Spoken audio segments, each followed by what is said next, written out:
after Ace. Wait, it's who are you? Tom this time. I'm Mitch with less Did you get a haircut? Yeah. less funny, a little bit bigger, and I guarantee you, nowhere near as cool. But I don't get stressed as easily as he does. Maybe a Promise. little bit bigger. Maybe a little bit.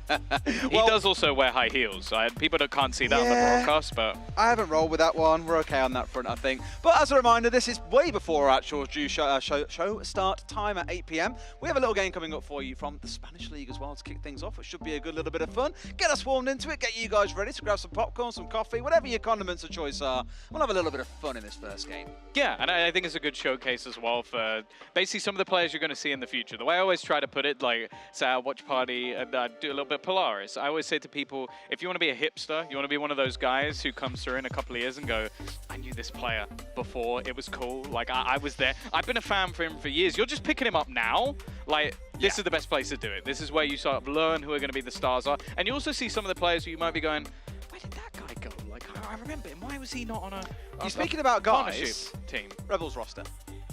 Okay. They've been dying for me to call that prompt for the last like 30 seconds, bless their heart and souls. I didn't want to stop you, you're on a real roll. But here are the players, in case you didn't see them before. It's Humans, Gats, Hashtag, Vukashu, and Fardon playing on the side of Rebels. Yeah, I remember Gats especially and Vukashu actually playing over like before, like when we were going through all the VCT. We're very close now. I know, I was like, there's a I'm monitor pressing here. buttons, there's things to do. And now it's like you have to go back to your starting position. It's like, oh man. Let's take a look at our second roster as well so you guys can see it. Now we can go back forward again. They won't Quick, be able to Blippers, tell. Yuno, Famsi, and Idex coming up here for UCAM. Now, I know that UCAM have been on a bit of a roll lately. Lots of people are very excited about what they've been delivering. Rebels kind of struggling to pull things together.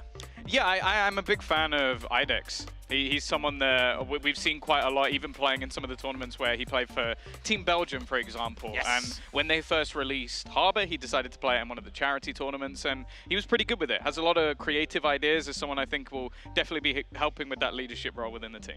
Oh, fingers crossed. All right, here we're just about ready to get into games. We'll be jumping into it in just a moment. You've seen our two rosters. As a reminder, this is from a game that has already happened, but we are going here into the final map of Lotus. Yeah, spoilers. It was a close couple of first maps as well. Yeah, we had that last week, because last week we went over a game from the Turkish League, and it was the same. I think both of the first two maps were overtime, and the third one was a 13-10. Okay. Okay. In fact, are you foreshadowing? Is that this what's is about to happen? guys. This is the wrong one. This is that exact game. That's why it looks so familiar. This is the one that we cast last week. So we'll take a step back. I tell you what, I look so familiar. I was like, huh. First two were really familiar. We also went to Lotus. It also went 13-10. How strange that. And none of the players are Spanish. No, they're all Turkish players. Go figure. This is why we have this before the show, ladies and gents. It's a good little bit of fun. So I guess it's a nice little question for you. How much do you know about the Spanish scene? Definitely a lot less than some of the other divisions. Like, I think a lot of people are focusing on like Turkey, Polaris, I think, as well as like the leagues when I to first maybe met make it through. you were like the Giga Brain. You just seem to have everything locked in that little ball's head of yours. The reason why you've got no hair is you've got to have like all the heat bent off it. Otherwise, you'd just overheat and melt into a puddle. Yeah, and also just because I like watching an awful lot of Valorant, and that's enough sometimes to pull your hair out. And this is why he's bald. It's really funny you were speaking about Polaris earlier, actually. This weekend, I went to Insomnia Series in the UK. Casting, they were called the Goose House at the time, but it was their Petit Buffon with Lincoln, with Luzon. We do love Le Petit Buffon, Sign the Clowns, of course. Yeah, he was terrifying with the op. Jesus Christ, it was scary.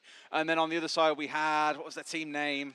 You think I remember giving a cast them just this weekend, not too long gone. HSD, that was the one. Oh, okay. Yeah, so it was a Polaris matchup way ahead of time, which is really good fun, actually. And it was, HSD dishing out a pretty brutal win. Yeah, I think, like, sort of getting onto the Spanish league a little bit, I think it's going to be one where I feel like endemic Spanish talent, not necessarily there just yet. I think, especially when you look at other FPS games, it's somewhat the same story. But the thing I like about this is organizational support, there's a lot. Like, you got not only you've got 3 teams within the partnership league, so they're going to be looking for those up-and-coming Spanish players, but also you have a lot of support from rosters actually being in the server as well, so or in the Spanish league. So I think that's going to be something that in the future, the Spanish league is going to grow massively. I think it's the same with Turkey as well. I think there's so many huge organizations in there, but so much talent. So I think the future of this league is going to be insane. I think after last week when we had Ulysses out there as well, like pulling out the 2 teams. For sure. I'm not even going to try and imitate what he did. No, I think you should. I think you should do it in Spanish as well. The one player that came out, yeah, the last one that came out for Koi. Oh, Wolfen. man, yeah. Wolf, he's a wolf. So there you go. It really made me laugh, bless him. We had to, what people don't know is before that, we had to go out and do like a little warm-up kind of walk-on to get everyone ready for it. Yeah, you didn't join in with me and Mitch. Well, that was because you lay on the floor and started drowning like a fish. Yes, exactly. And that was where Mitch almost smashed his phone because it flew out of his pocket.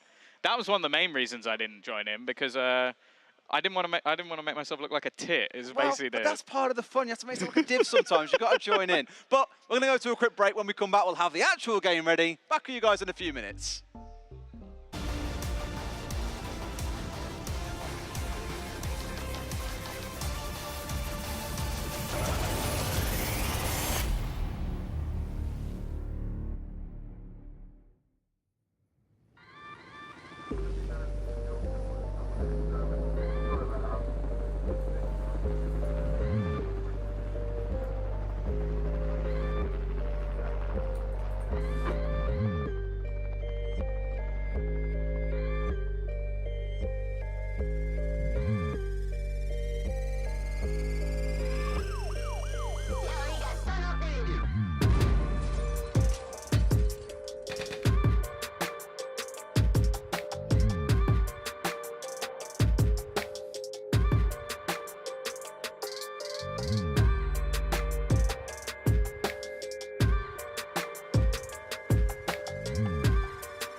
back to VCT EMEA. Thanks for sticking with us through that one as well. A little bit of a incorrect VOD issue to sort out, Tom, but it has now been rectified and we are jumping into round 6. We just watched the whole game. What do you mean?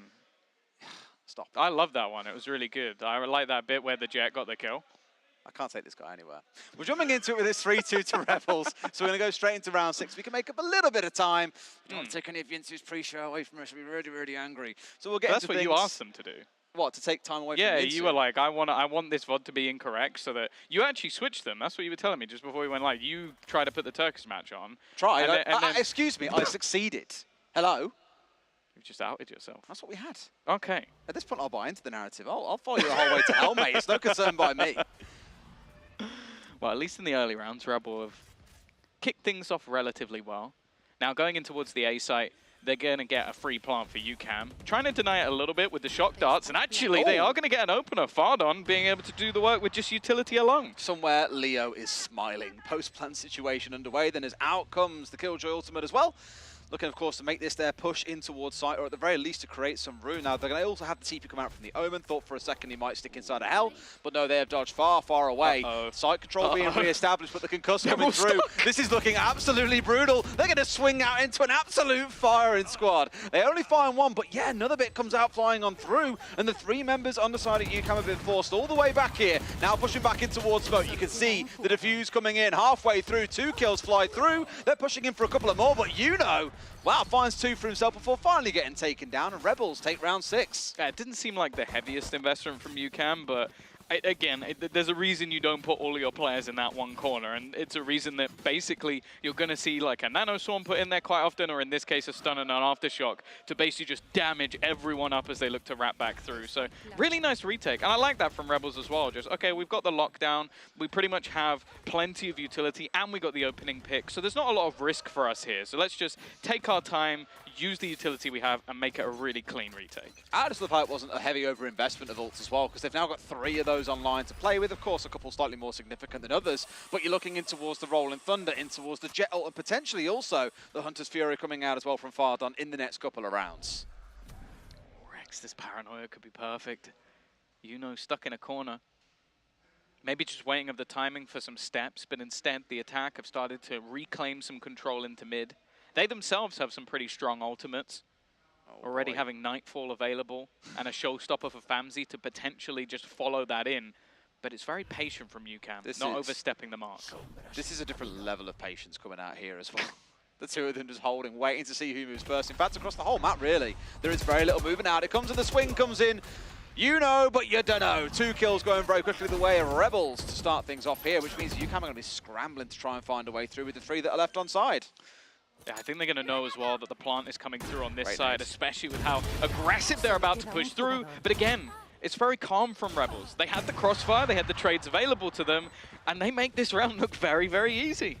If not be it 2 players committing towards a 2 versus 1 to try and force the trade, then at the very least it was 1 player pushing off the back of other utility. You saw it from the Omen early on as well, playing off the back of Concuss and the Paranoia coming out at the same time, just for double measure to make it extra hard to have any chance of winning out a gunfight.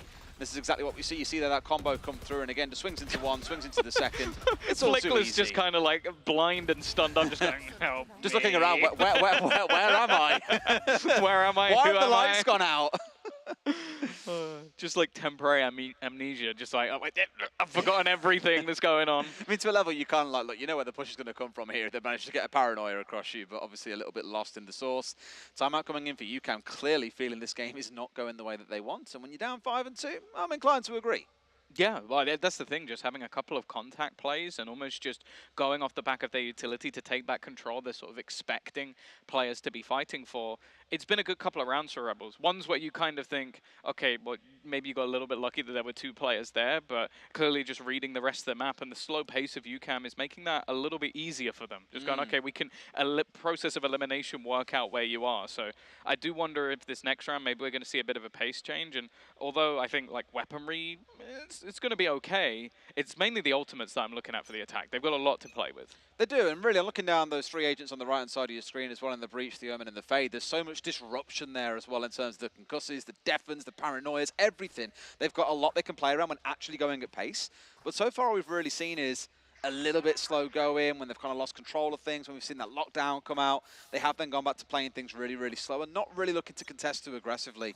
I'd like to see that here, is let's play with a little bit of pace, and hopefully that's what's come out of the timeout. Already early, Famzy just taking control. Deep smoke to basically deny too much information being available for the defenders. And actually after just looking towards C and holding on to long, it seems like they wanted to start rotating back, but I think the turret maybe made contact there, that was enough for them to decide, okay, we're going to actually double up our control over onto Garage. These are very fast rotations from Rebels. I just thought that we have spike cam. Watching it just sat casually in towards spawn. Of course, waiting to see exactly where they want to hit here, just feeling out the other side, putting feelers out and trying to establish, all right, where are they committing most of their numbers? Well, 2 inside a Garage is the one to go to, along with the turret up here as well. So quite heavily stacked, and maybe a small mistake coming out from Ukasha here, as he looks to try and push in, push out a Garage, sorry, finds himself against the one. And then looks to back himself away again. So a bit of a little scrap around mid, but nothing really more than a tiffle. Yeah, and they've just taken A control. They use the Nightfall to basically just find that there's no one on that side of the map, so they can take it for free. Just basically battling into mid to pull some of those rotations. Now, Rebels are setting up again for the same sort of retake that they had before. The problem is this time they don't have a lockdown. They did try and make use of the shock darts again, though. The only difference this time around was they were pre-firing on, so we're expecting that the shock darts would come through. And you can see by Fardon's health, that's exactly the correct read for them to have in this round. Now, with the lockdown coming in on the other side, as you commented on a second ago, Tom, it is very much the inverse of what we've seen before. It is going to burn through another, what, 15, 20 seconds overall, but the immediate response is there in the Rolling Thunder coming rolling on through, but it's still 2 kills going the way of UCAM. One drops down, it's an op to the face coming out as Humans falls down onto the other side, but Famzy is going nuclear here. 2 more kills for himself before Fardon brings it back down to a 1 versus 2, but Famzy's going to complete the 4K. UCAM are back in business. Probably my favorite part of that round is I didn't know that Breach says Vamos when he uses Let's his rolling go. thunder. It makes sense. I know Let's it does, go. but Come on. I didn't think about it. It was just hearing him go Vamos as he throws. That's sick, but good counter utility because I didn't really manage to play too much off that ultimate. Like you could see again that Rebels were very happy to wait for that. The problem is the lockdown just bought enough time that then that push becomes a little bit more of a rush, and without having the advantage, that time UCAM were able to hold on a little bit more easily. Thing is though, economy-wise, not really going to be any problems for Rebels. They can buy into this one comfortably. And possibly looking at the side of it into the next one as well, if this one does continue to go pear-shaped, whereas on the other side, not really so much that they can hold on to if things don't go their way into this round. Just skimming past him here as well. Rets could be in a really dangerous position if they don't respect this. Yeah, this is a ridiculous amount of control. Like, At's already being this far forward with an operator. Support as well, in case he needs to dash back. Now, sure, this means that elsewhere on the map there were some gaps initially, but because UCAM have been so slow, you can see the rest of the team starting to rotate into position because they have this deep spot. I wonder if they get spotted on the way through into Garage here. Looks like they were testing it, teasing just the tiniest little bit. But they pulled the spike back out, maybe to look towards C-Long instead of make a push through here. So they've poked around A the tiniest little bit and made themselves known. Sure enough, Famzy to start off, really should not be winning onto an off at that kind of range. Okay. And an instant pop of a Hunter's Fury as well. All that's really done is grant information. It's not done any damage, it's not chipped anyone up, and because of that, there's not really that much of a fight to be had. Now, C's is going to reveal there's no one to the backside, and they have managed to catch off the lurk of IDEX. But there's a very quick trade. They didn't expect a second player in Garage. No, it's looking pretty miserable here as well. Really needs Breach to find something on the push through, but he's also going to be joined up by the Omen on the south side. But with 3 or 4 players on the side of UCAM all gathering up on site here, of course, no lockdown to force them away. They might come for a little bit of a backstab through Garage here, Tom. I think it's so telegraphed, though. You can see where all the players are just watching towards him. Famzy, Jesus. Back-to-back 4Ks. You know, Yeah. I'm a little bit worried that if that's the only way they're going to be able to win rounds, he's going to have to drop an absolutely absurd amount of frags for them to win this game. But he's doing pretty well so far. Back-to-back 4Ks, openers as well, catching off aggressive players, and then even just spraying down the remainder. I will say, though, I'm liking the sort of adaptive calls that are being made for UCAM. It was something I credited at the beginning. I rate IDEX very highly. Maybe not the greatest individual player, but I think he has a very good feel for the game. The fact that they just go, okay, we've cleared a lot of these positions, we've used our util, but don't know where they're coming from if we're going to get flanked. Let's pressure. Let's take some map control and play from there, and they did it very well. Sounds like you're quite the fancy now. Of course. That sounds more like a fan of Pansy than anything else. You could be a fan of Pansy as well if you want. I ain't judging. If you're not a fan of Pansy, you've got issues. That's what I'm going to say. You're the one who's wrong. And that's all there is to it. This time around, a big change, though. Thinking about how aggressive we saw the map control from Rebels in the previous round, you know, straight up through sewers, up A long. This time around, they backed quite far on towards side. The same two players are here, but have gave away that ground as soon as the util started coming through, did not want to get into an over-aggressive engagement and have backed away just to maintain side control. And there are 3 players pushing through, but I can't ignore the fact that has got that ultimate online. They can switch this up so ridiculously quick because IDEX is already in such a good position to support him in going in for a plant. They've smoked the turret as well, just to make sure that he's not going to get pinged up. He can clear all of this control. Now, it's something that should definitely be thought of from VUCASHU. And again, they might just be looking to try and play retake. Rebels have been very, very happy to do that. Even paranoias his teammate a little bit, but I guess he's just being sure. Just wanting to kind of bring him down a gear, I think. Wasn't FaMZi that he caught out there, but maybe he's the one who needs to slow down. Quick. Holding on the other side, and it's a good read as there are a couple here holding on the other side of Garrett. They can force a 2v1. They're going to do neither of those things, though, as it's going to be quick finding one. VUCASHU getting the trade, but it's back and forth as IDEX is there as well. The two of them just stacking up on top of one another. The Nanoswarm coming out too, just ready if required. But if we do hear that spike gets tapped. Flank. FaMZi just coming right in from behind. It's the freest of kills, and now they have to worry about so many angles. Oh, hello. Gats hasn't even reacted. I guess just so focused in on the other players, and maybe it's worked out for them. Showstopper pop, though. It would have to be almost an immediate shot. Instead, Gats has managed to go down to the final shots. FaMZi again! It might not be another 4K, but he still won them the round. And he's found a 3. This is ridiculous. Was it 11 kills in 3 rounds? I mean, he's kind of woken up the longer the game's gone on. It's at 15-7 now, so 4 kills across the 5 rounds that we didn't see in this game. So who cares about those rounds, right? If you're a FaMZi fan.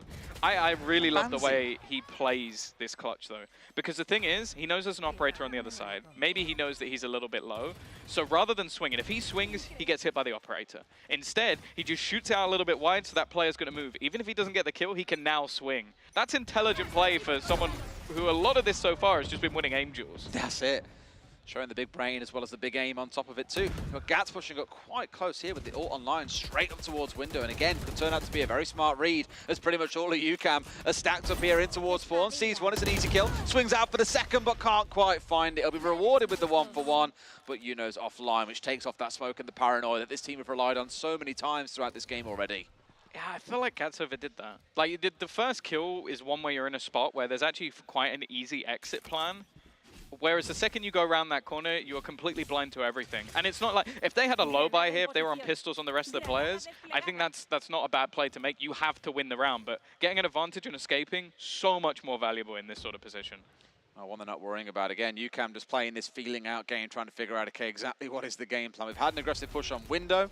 Maybe they're expecting there that Rebels would expect a rotate away, so instead of double down and committed hard towards this B push through mid, and now they're inside of here, but it's humans to find one. Instant trade coming in. FaMZi, the god, finally shut down after the number of kills that he's found in these last few rounds. A little bit precarious to try and go for a plan here at a 2v3. They've got to find a couple of kills. They find neither. Rex gets both, and Rebels back on the board too. Yeah, good crossfire. A little bit of a risk taken from UCAM as well, like making a play into the smoke, not realizing that there's a player close as well. So maybe a few mistakes made. I also think that when you have the likes of a fade in, I kind of expect those prowlers to be used, but it seemed like they'd already used them before the take actually happened. So maybe needing to save a little bit of utility for when you actually execute him, but ultimately Rebels do a good job. 6 rounds on the defense is a pretty decent scoreline on Haven, so I think they can be quite happy with how this is going. And really, I'm looking at that leaderboard down the side of UCAM, you know, after FaMZi, he's sat on 16 kills, the next closest is 5. If he's not in these rounds, and I think you saw it in the closing 1v2 then, closing 2v2 really, just real indecision on which player to aim for, and instead goes up finding neither. Go for both rabbits, and you will catch neither, as the saying tends to go. Gats ready here, with the dash charged out, wants to get a kill. Say again. You've never seen me try and catch a rabbit. I would pay to. I can't imagine it'd go very well. You don't strike me as a rabbit chaser, I won't lie. You know. No one really is. That's why we have traps. Okay. This luck, though, again, IDEX has managed to get into this C site and takes down Rex. Now, this has been something he's been doing quite regularly. It's just these late lurks through. And that's enough to grant them complete site control. And the rest of the players, again, waiting for the retake. But a lot of that comes down to having the lockdown. It takes some balls, because a lot of times he's just kind of crouched his way up C-Long as well, got himself basically on top of sight. And look at this, here come the ultimates out of both sides as well. Do we see the aggression come out though? Because the defenders are the ones who need to be backing away here in just a moment. Oh, they might have almost just walked straight into death, but they get rid of the lockdown as well. Have forced their way through. It's given 2 kills over towards UCAM, who are in a 3 versus 1. I don't know how he gets out of this alive. Waiting patiently, and Famsy's there to close it out again.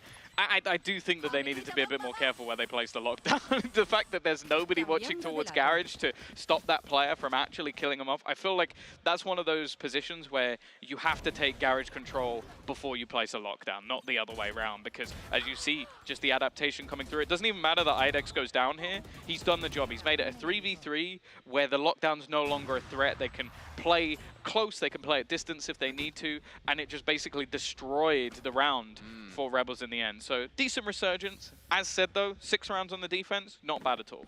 Yeah, I think a lot of it as well probably came down to, they took ground but didn't then look to control it once they were through.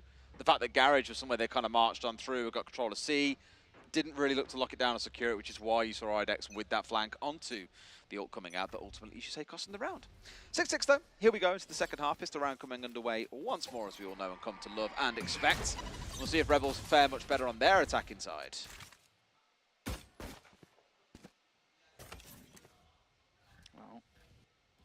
Well, a slow walk down from both teams. One just walking out A long, and in defense, they've already walked all the way up mid. A lot of information. And that one Nanoswarm, it might not seem important, but it's actually going to delay enough for them to try and get on the rotation. IDEX, though, he gets one. He gets something. I thought he was going to come out of that with nothing. Double flank coming up through spawn here as well.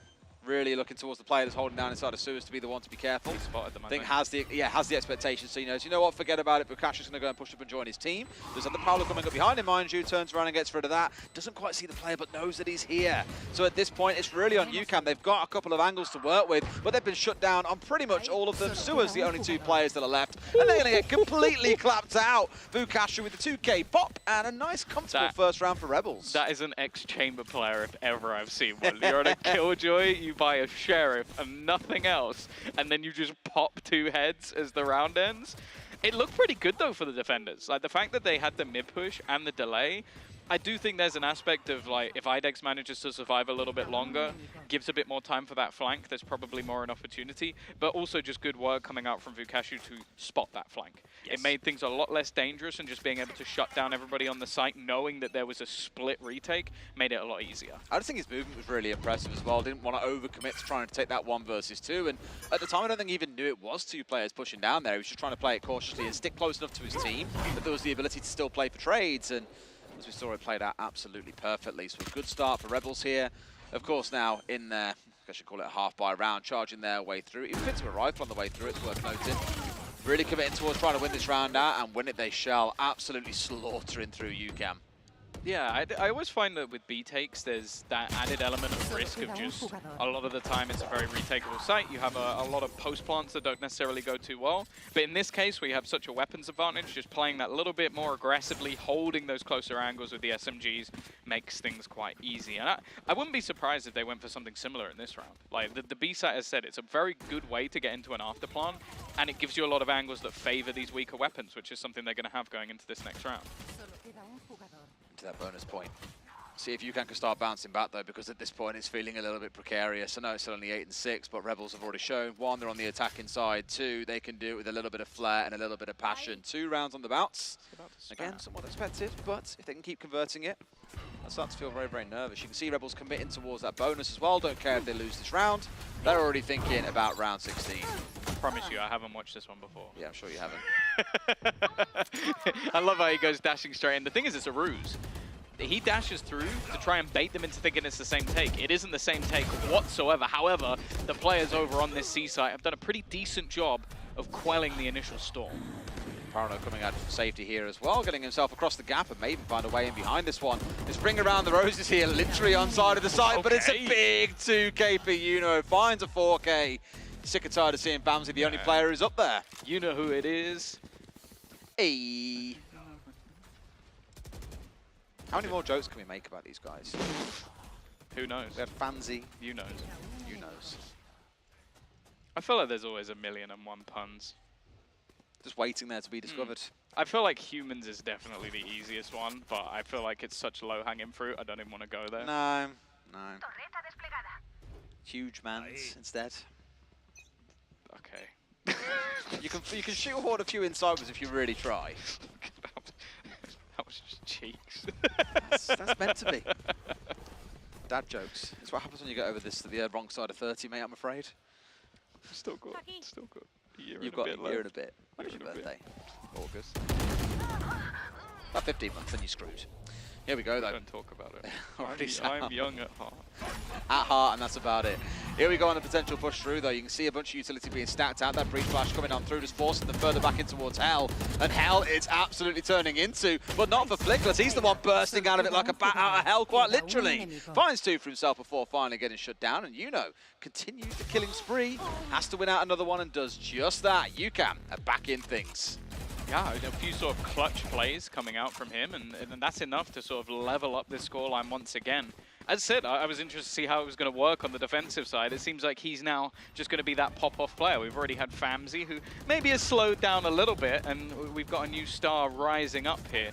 I do feel like they might feel a little bit done by that. A couple of double kills basically being the decisive factor of this round. Rebels with real opportunities even coming down to a 1v1 in the end.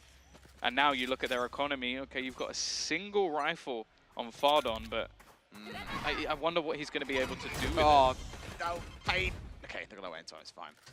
Really thought we'd find at least the one on the short side there being caught out a little bit. But it's Gats who's coming with real pace here, way ahead of the rest of the team. If he doesn't get a kill here, then yes, the team are going to lose out and have nothing in response. I think he was going for the surprise factor. Because they did the instant seize nade, which is normally an insta-kill if anybody rushes through there. That's the whole point. It's something that doesn't really get run that much anymore because it is something that most teams will just go, oh, they've got a fade and a raise. I'm just going to wait the first 4 seconds to see if that goes through. But the fact he gets past it makes it more believable that he might have a surprise. Famzy makes himself known as well. Another It's a 3K 4K for him in the round, one off the back of the nade as well. Looking for another one to collect as well. Still 2 bodies that he can add to his tally this round. Yeah, he's playing so well, the game has gone into slow motion. He's got his showstopper, but I'd be gobsmacked if he actually uses it in this round. Like, if he uses it this round, he's trolling. Or he's so confident in the next round he's going to get like another 4 kills that he can do it anyway. I mean, the thing is, we're in those ult rounds now, right, where you are going to start having 3, 4 ults on in the next round, really looking across both sides, really. Oh, okay, huge mans. Is he going huge mans? Yes, he is! Finds a 3 for himself, and suddenly it feels ever so slightly doable. Yeah, he's got Rolling Thunder. I wouldn't be surprised if he even tries to use it a little bit more proactively. Both players coming in. Might have even heard the steps. And now I'm not sure about this. Okay, he faked it. Because I was about to say, it gives a 1v1 duel. I actually quite like that from Yuno. It's just faking that TP to make him believe that he gets a 1v1. So that even then when he goes pushing, the chances of him actually winning the round are much slimmer than he possibly believed. Yeah. If he'd stuck that TP, I would have said he's insane. Man would have had big gonads, but nothing to be delivered. As I said, now you're going to start seeing these ultimates come online. This is what I'm excited to see in round 17, because even in VCT, we've seen a good few teams, last week especially, just holding on to ults for 2, 3, 4 rounds, and it's like, guys, get them out, start using. Maybe you get a second one up in time before the round, or before the half is over, sorry. That's where you'll see that bait, just beautiful stuff. Yuno gets that closed down. Really, it's been like the Yuno versus Famzy kind of conversation at points. Even though they're on the same team. Absolutely. Who can get top? All that makes me know is that you're a bad teammate. Who's racing for the top? They ain't going to save each other. That's a guarantee. You're the eco-frag warrior. I'm just used to people baiting me out, man. What can I say? Right, yeah, I'm sure. That's the classic line of someone who's actually baiting, is that they go, oh no, I'm being baited. I'm being baited. I promise I'm not. This round, again, much slower build-up, although IDEX is very deep. For a Killjoy, this is a peculiar spot for someone to be in. And actually, he's going to continue pushing! I feel like this man has forgotten what agent he's on at the moment, because that doesn't make a lot of sense at all. There's no smokes, there's no jet dashes, this ain't no jet. This is normally the arena you'd see a player like that standing in. In fact, we did see that not just too long ago, but when Rebels were on the defensive side. So a little bit of a spin around here, but by the looks of it, Rebels trying to make use of that opportunity to come pushing up towards B. They've heard the TP, but do they know where to? No, there's no way they expected Crossfire. Good flash, but it's almost too easy for them in the end. I want to point out as well, you can still somewhat see it on the map. IDEX actually had a full setup on A site. And I mean, like, he had, I think he had his turret for short, which is fine. You can see it there, right? But then he still had his alarm bot and nano swarm for long, as if there was any way that would ever be used. Because if they went long, he's either killed them or he's dead. Yes. I guess there was just a thought in his mind of at some point I'll retreat and I want my setup to be there. But it's just quite funny just to watch him kill everyone and then be like, well, if they do now somehow get long and I survive, they'll walk into a setup that they're never going to hit. Which feels like an almost statistical improbability at that stage. Yes. But I don't know. Maybe he just felt himself. He got down the util and was like, you know what?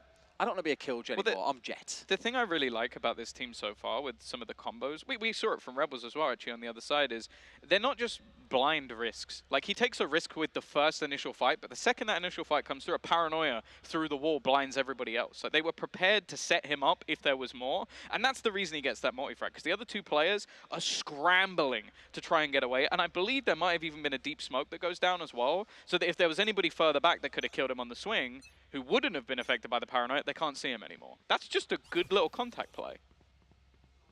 Right, won the round has pulled UCAM ahead. Thinking back to... What is this? I did just wonder why... I did just think to myself, why have we got cat lasers blowing up mountain tops?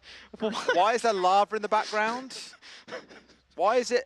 Why is, like, Omen laptops Can we exploding? do all adverts like that from now on? It's just a cat with laser I mean, the thing is, I won't forget about it. Yeah. Oh, you know what? Yeah, Fair media play. market. Yeah, that's it. I'm all in. Damn. Some unintentional promotion here for media market, I think. See, this is one of the other reasons we've seen Fade sort of, well, fade away from the map, is the Prowler just doesn't go as far as it used to. Like, it's only clearing the initial position of short and sewers. It doesn't actually get any further. So the value you have from it is so minimal. And it does look like, again, we're seeing the retake setup from UCAM. They also have a lockdown showstopper Rolling Thunder. So this is the perfect utility to have for a retake. It's kind of unfortunate timing as well, because UCAM were just rotating away from A, expecting a B or a C hit to come in, most likely thinking it was going to be a C, and now both Killjoys come out at the same time. We love this kind of stuff, but the problem is, I think at this stage with the site already kind of established. Great, they're going in behind because they know that the lockdown is going to force them, and then they've rolling thundered the players who were stuck in the lockdown. So it's either pushed them further into the lockdown, or it's left them completely stunned. This is fantastic from the side of UCAM. The reaction is not bad, but they're not going to get anything from it. That is a team. That's genuinely brilliant. That's genuinely brilliant. They used one piece to force them into their other utility on the flank. That's great from UCAM. That was half of what I thought I saw out of IDEX earlier on, pushing in towards Garage, just hoping to catch a couple on a confident rotate in towards Garage side, but obviously got far more than he bargained for when he found the lockdown. But that round there, as you say, just comboing that utility together and using it absolutely beautifully. Honestly, this is a perfect retake. Like, this is a team who completely read exactly what will happen. We're going to have our lockdown, force them out into the open, so that they have to go back into one of two positions. Then we'll Rolling Thunder, the one position that we know they could be in, so that then they're either stunned or they're detained. Like, there's no good way out. Pick your poison, quite literally. Exactly. At least with one of them you can still shoot. Well, for now, at least. 11 to 8. Attackers actually used a fair few ults of their own going into that last round. They used their own lockdown, they used their own Rolling Thunder, and they get nothing for it. Showstopper still available for the defense, and the Hunter's Fury might be useful if they can get into some sort of post plant. Instead, though, they're going to C, and just after the last round, there's now a 3-man stack up on this side of the map. Yeah. UCAM are playing a great game at the moment. It's a good read, but will they find anything with the opposite net speed question? Are we going to see it coming out? Yes, we will. I was going to... Oh, that's unfortunate. Not quite as intended, but instead Gats has gone pretty deep. Found himself 2 kills and not yet been taken out of the round. So there we go. Flickless comes in and shuts him down. A little bit of panic for a brief second, but now Rex is stuck in a 1 versus 2. UCAM still in control. He could go A. He's got the From the Shadows available to him if he wants to reposition this onto the other side of the map. They're going to be listening to see if there's any sort of fake there, but no, he's going to stick it out. This gives him a much more, well, high chance of winning because they're going to have to re-clear pretty much everything. Prowler just going to get rid of that close angle, but he's put down a counter smoke of his own. He could be anywhere. It's almost like you say as well, the Prowler really range isn't quite long enough to get anything meaningful. Oh! Did not expect the swing to come in so aggressively or so soon, but Rex keeping his team in it with a fantastic ultimate as well. If anything, the Prowler might have given them away. Because he just hears the Prowler go out and go, okay, they're probably clearing with this. I'll just swing off the back of it. This is unfortunate. Which bit? The bit that he was stunned or the bit that his nade bounced backwards Both. and landed at his feet? just a pretty unfortunate passage of play overall. Had no idea that the Gats had got in really unchecked there. Still, Rebels walk away with the round win. 11-9 now to UCAM. It's going to be a tough one. If they can win this next round, economy does start to be called into question for either side. Again, we're going to see early utility from Quick, trying to get some information there. That seems to be the main goal, is you have the Killjoy set up either mid and C to sort of get you that extra information. Then he's going to go early, looking to try and find anybody on the other side. Now, they don't have the greatest ults for retaking, but it does seem like they're still going to go for that sort of setup, not being able to just gamble everywhere on the map at once, of course. Well, droning out all the sewers here as well. So make sure they can march on through pretty much uncontested, and they sure can. Because once again, UCAM, as we saw not just a few rounds ago, have completely backed away from the A site. You know, a little bit of early contest coming out of the fade, and after that it's time to get away. FAMSI now really all that's going to stand between them and a pretty simple push in towards the site here. The flank probably not going to pay off massively for them, though we did see Rebels making use of this on the other side earlier when UCAM were the one trying to flank into them. They managed to separate them a little bit with the nade, but ultimately it is still going to be that after plan. I'm just waiting to see from FAMSI instead. Straight away off the bat, we're going to see Util use. They know there's a man in this corner, and FAMSI just running around. They can't even hear him. They can't hear him because of the ult that's gone through. Wow. It's just completely wiped out. They tried to counter it with the Hunter's Fury on the other side, but the players on the site just deafened and low on HP, just got styled on. Again, with that Hunter's Fury, just giving them absolutely nothing going into it. UCAM really rolling these last few rounds, quite literally as well, giving rise to it off the back of the fade ult coming on through. One more and they're done and dusted. They win the map. And unfortunately, economically, it starts to get a little bit awkward for Rebels. Like, they managed to just about win that prior round, obviously the 1v2, so they haven't really built up anything. Ults are in the dirt. Like, chances of winning this round seem slim to none. I'm actually interested as well. Yuno is now the one with the operator. They've switched that up. FAMSI had it in a prior round, so clearly just flexible players. Well, he's got to catch up to him. He's got 4 kills to do. 4K in this round, and they're pretty much balanced once more. We've had a few of those. I'm looking for another sewers push coming in, and they saw a lot of this time as well. You saw those highlights through your screen there, just indicating they've been at least spotted out 3 of them. So this is an opportunity for members of UCAM to rotate back over. We've seen them been quite slow on this before, really only leaving 1 player on site. But this time, there's 2, plus you've got the breach playing just through the wall ready with that concuss.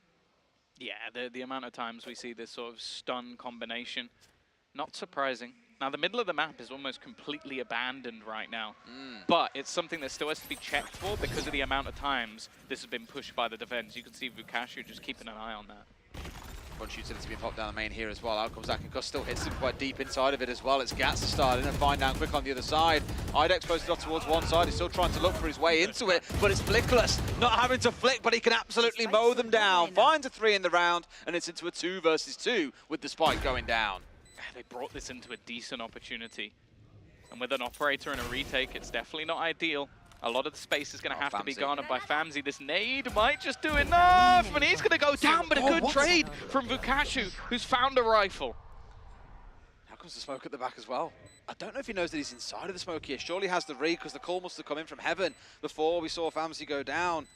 Vukashu knows he has the idea that he is on the other side here, wants to back away down towards sewers, and this is where Yuno starts to feel the pressure. Has got to look in deep for the fight here. Steps across the one, but Vukashu is playing it so well, just dancing around every angle and trying to force him into it. Is he going to stick this one? Does come up for a quick second, and sure enough, Vukashu plays it incredibly well, plays the clock against Yuno, and gets the round win. Yeah, it dies to the spike, so both teams are going to suffer a little bit with their finances for that next round. Maybe getting a little bit overzealous, although escaping from that spot definitely wasn't going to be easy. Even still, though, again, like, these rounds have been so desperately close. Like, this game definitely feels like it could have and should have gone either way, but now building into this one again, it does seem like things just slightly favor that defense. In fact, I don't think I've seen a player buy a rifle and no shields for a while, so humans. I mean, that's big ego play. Well, he's got no shields. He's just flesh and bone. Why not? Why not? I mean, at this point, when it's actually a full force, would you rather have yourself that 25 potential, or would you rather have a big rifle going into this? And clearly, their answer has been, give us all the gunpowder we can get because we so sorely need it. The other thing as well, looking at it for Rebels, 3 ultimates in the middle, or nearly all online for the Jet, the Omen, and also coming in for the Killjoy. 1 kill will be enough to give them such a critical bit of ultimate to use, but on the other side, you've also got a contest against the Rolling Thunder. That could be the difference maker in the round. They've done a lot of early damage to IDEX as well. He's been someone that in some rounds has been quite proactive. And this is something else, I said, they've been liking these mid takes, reclaiming map control, trying to work out where their opponents are going early on. The thing is, this doesn't actually tell them too much, as the majority are all making their way through C. Famzy, however, seems to have realized. And if it's dash in as well, Famzy's trying to hold off on this one, but smoke upon, concuss upon, the smoker laid on top, but he pushes on through, he perseveres and marches on through. It's an absolute slaughter for Quick, one of the quieter players on this lineup, but then he had 6 kills in the whole game so far, has woken up when his team need him most, and as well as Vukashu has played, he cannot hold on for his team. Yeah, a decent resurgence in the end from UCAM. I was a little bit worried when it came down to that sort of defense, or sorry, their attacking side being even.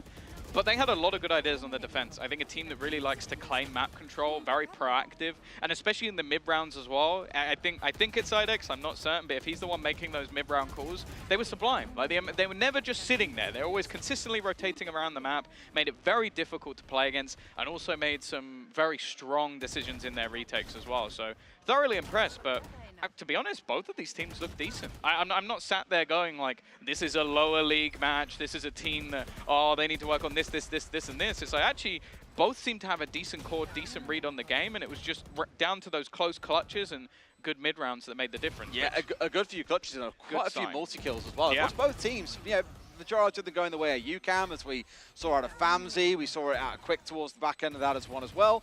Just back and forth between several players, really making sure their team got over the finish line when most required. And sometimes that's all it takes. You can be playing the game to the same level strategically, then it all comes down to that gun skill diff. Yeah, well that's what it was. But again, I think for either side going forward in the league, it's a good sign. That's always the thing, like we're in a best of 1 format in the Spanish league, so I feel like it's a little bit brutal because you never know, like a best of 3 Rebels might have been able to turn that around. A few clutches go a different way, but that's the thing. I think you're going to play each team at least once, so I think that realistically, maybe a good opportunity to go into the playoffs and face them again and give them a decent match. Absolutely. Of course, excited to see how those guys do as they progress as well, because like you said, this is what it's all about with the national leagues, is that chance to kind of build up as well and start contending, but also to get that experience. The more you're playing, of course, the better you're only going to get over time. And personally, really? Very happy with what we saw. Huh? Oh, I thought you could just like turn up and shoot. Shut up, Tom. Pew pew heads. Can we go to a break, please? Aim at head, get killed. Go to a break. Let's go, let's go.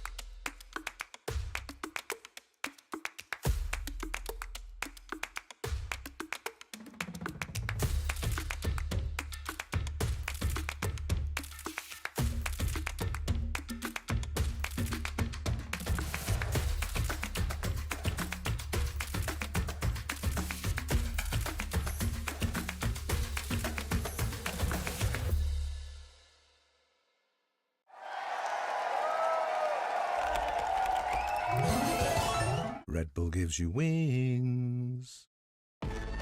0 distraction. 0 doubt. 0 opposition.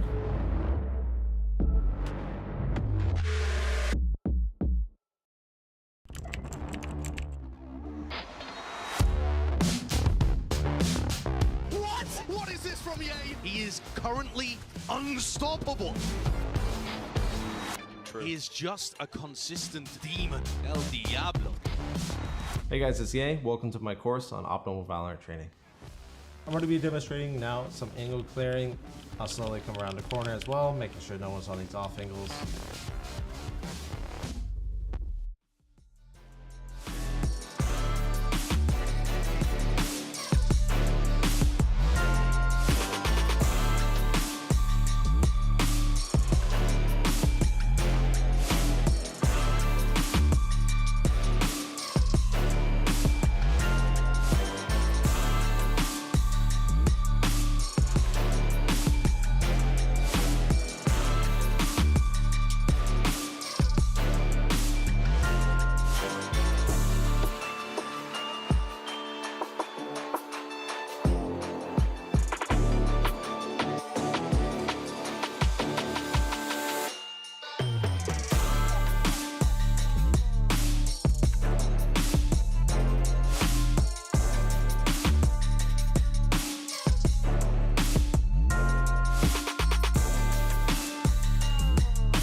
First.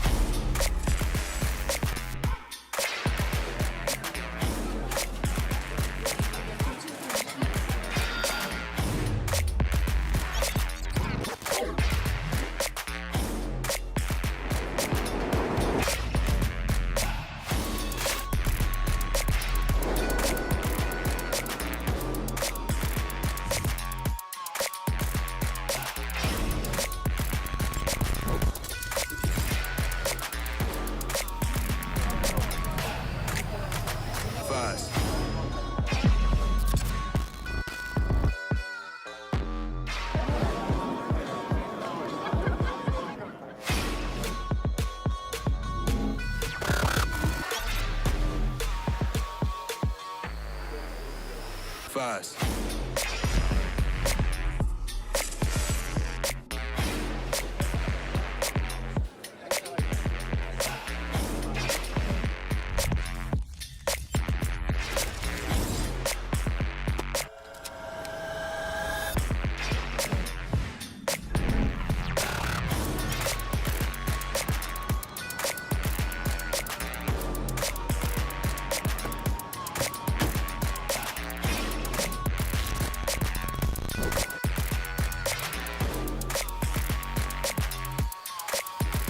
First.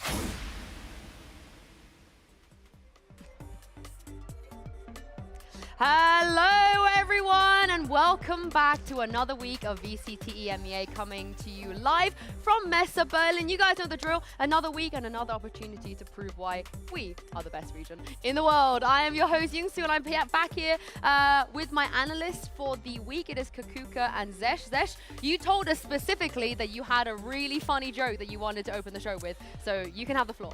Absolutely not. At the end of the day, I'm a German. I don't have any humor prepared. So with that being said, don't ask me for jokes ever again.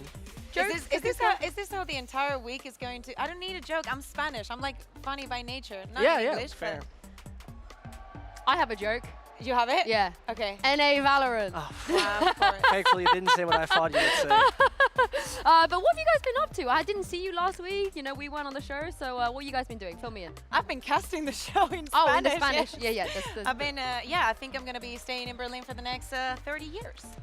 I've been watching German Valorant, and I've been very happy and pleased. Sum it up in one sentence.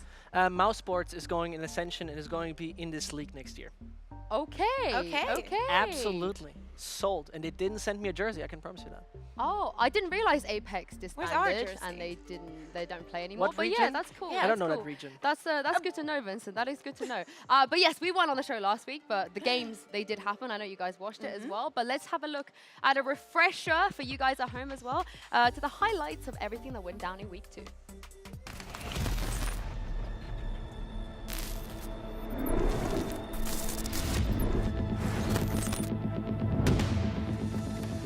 Throwaway. Talk about the breach. How good is it for re-clearing the space here? Although I don't think any of the util connected. This has given KC big issues. That was the gameplay. That was the plan to pull it all together. And at this point, it looked to be such a good round for KC.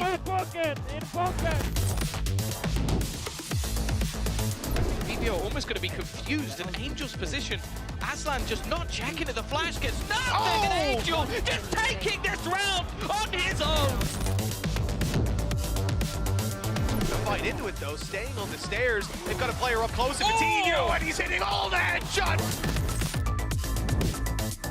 To hold this map control in the crossfires, the first man up top spotted, but Cloud, it takes them way too long to deal with him. And Trex has to do it all, and he might just 2 HP, and he's gotten it done. Oh, he gets it through the full flash as well. Fallen finds 2, make it a 3, make it a 4. Foothold to fight from, and Cloud's left alone. 2 more opponents to take down. He's done it before, he's been phenomenal so far, and now it's just 1. He's low HP though. This should be Coldamenta's round, the last other one, but there it is! Giants again! All 5 players looking here, a passive play, watching the flank, and this is going to be Turco with a triple! Strike, you don't want to be anywhere near that tower. He's going to connect with an opportunity to get into an after plant. Catching in a no man's land, just looking to try and get something here. And Psykentuk in his third, fourth even, maybe even trying to go for the ace, and it's left all on to Suchny. There you go. An ace in the end.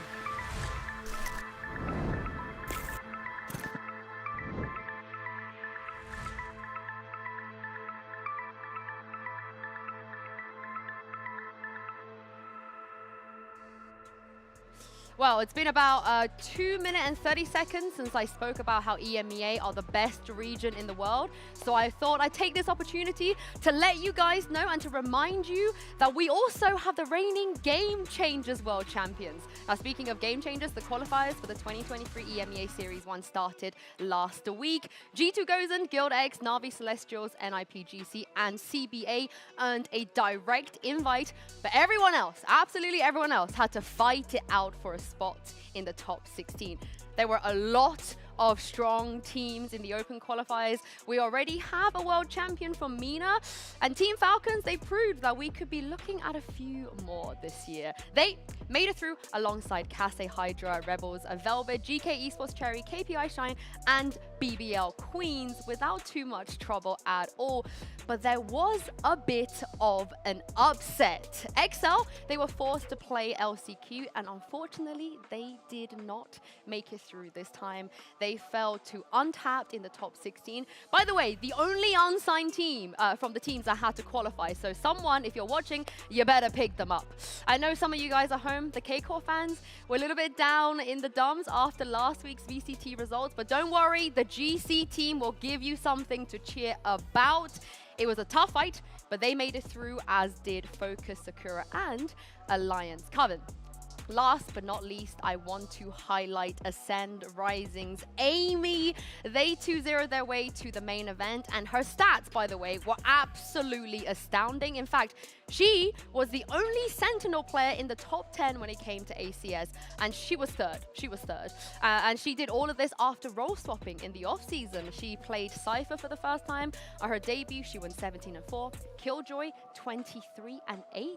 We should probably start giving out awards for the Dutch Player of the Week, because I'm pretty sure she's going to win it every single week. Now, the group stage of the main event will be starting on April 24th, and we'll be sure to give you another GC check-in just to see how things are doing. Don't get me wrong, Sue. I love seeing you talking about Spanish teams, but I wanted to talk about something that happened to me this week. You know when you learn a new word, and then in the next 24 hours, somebody uses it, and you're like, oh my God, it was like fate, like the universe put it there for me. Do you know what? Do you have that feeling when a number is like going after you? Well, for this week, week 3, this is the number that has been chasing me. It's also because, besides that we're in week 3, out of the 3 days that we work and we have games during the week, every single team has already played 3 matches thanks to Super Week. And that also means that we have gone over a third of the competition, right? A competition that started on March, which is the 3rd month of the year. And then we also divided in 3 regions, for which we are the best. But, you know, moving forward, I was like, this cannot be translated to teams, right? Because, you know, teams, 5 players, no, not really the 3s are going to be seen here. But then I thought about a shape, and it's a triangle. Yes, 3 sides, 3 angles, and 3 things that, you know, surprised me a lot. Because I was looking at Navi, for example, for today, and I saw that Koi beat Navi. At the same time that Navi beat Giants, and then last week Giants beat Koi. And there you have it. You know, that's the first one. For the same part, we have, you know, Team Liquid, Footballist, Vitality. We have a Vitality that beat Team Liquid, probably in a week that many people would have liked to face Team Liquid because they look pretty different now. But then Team Liquid went on to win against Footballist, and last week Footballist won against Vitality. Do you think that I'm going crazy? But this is very important, especially when it comes to permutations, and we go deeper in the weeks, and we're talking about how all of this is going to unravel and how the teams are going to be looking, because we have some other triangles, you know, that might end up in tiebreakers. For example, with what's going to happen when Vitality and Navi face off against each other. Same goes for Vitality and Koi. If you see, I put Fnatic up here. I'm going to give them the color orange. The reason why they're barely in any triangle is because of 3 letters. Leo, that's also very nice of them. And in the bottom part, you see that we have Team Heretics, who won against K-Corp, and then K-Corp went on to win against BBL. Another potential triangle, when we see this match here. I know that this is, you know, a curve, but just bear with me on this one. I know that you're able to imagine that triangle. I'm gonna end up with, you know, the best of them all because, you know, 3-0 for them. One of them against Heretics, the other one against BBL. James is just, you know, there. But there you have it. You saw it. It is another triangle. It is. Who would have thought, Cougar? But before you really descend into complete madness, let's actually go to our first match of the day. We have a banger coming up. It is Team Heretics versus Liquid and Navi.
Starless night descends upon the city. The lights in windows go out one by one. Only Angel is kept awake by the swarm of thoughts buzzing in his head. Insomnia has long been the price of his genius. What fundamental societal questions will find their answers inside the mind of the legendary Navi captain at this late hour? If Phoenix did his ulti right before airport security, would he need to go through the metal detector again? All night long, the captain... Maybe without this background voice I could actually get some sleep? Angel couldn't really hear the narrator's voice. He just liked to bluff. What is the time difference with Japan? Like 8 hours? Hello, jet lag. If I will go sleep now, I'll get like 4 hours of rest. It's fine. At least Sui will be happy. Naruto Park, anime stuff. Who puts a globe in a hotel room? Bro, are you sleeping? Daniel, do you know what time it is? Can't sleep. Not again. You know, it must be so hard for you to compete against your own brother. And it's wrong that we never talk about it. We should... Come on, man. First there was the time position when you sleep, and second there was the horoscopes. Jesus, let's go to sleep. We are not doing like stupid mistakes, so everything is fine. Are you going to analyze this game before the next one? No, we usually... I'm Angel, where A stands for awesome. The man who can do both struts and frags. Why didn't say that? I have to write it down.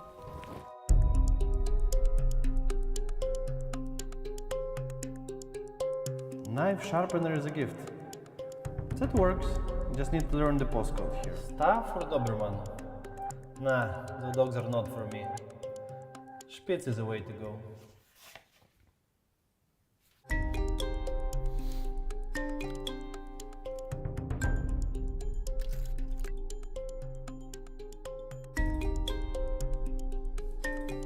How can Aquarius be an air sign? He literally pours water.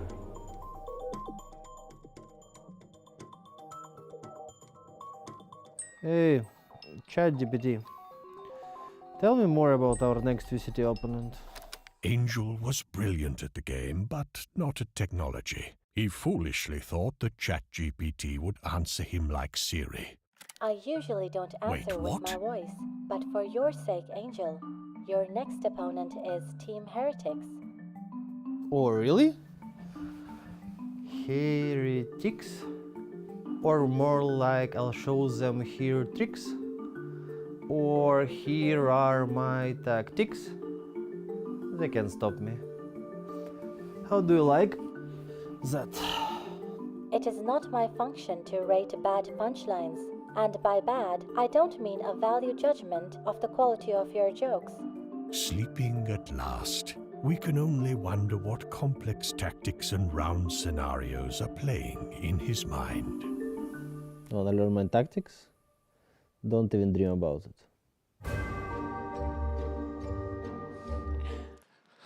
What a piece of content from the Navi team. Shout out to them. But also, I'm really glad that you're not the only person that's losing your mind. So there's a theme going on today.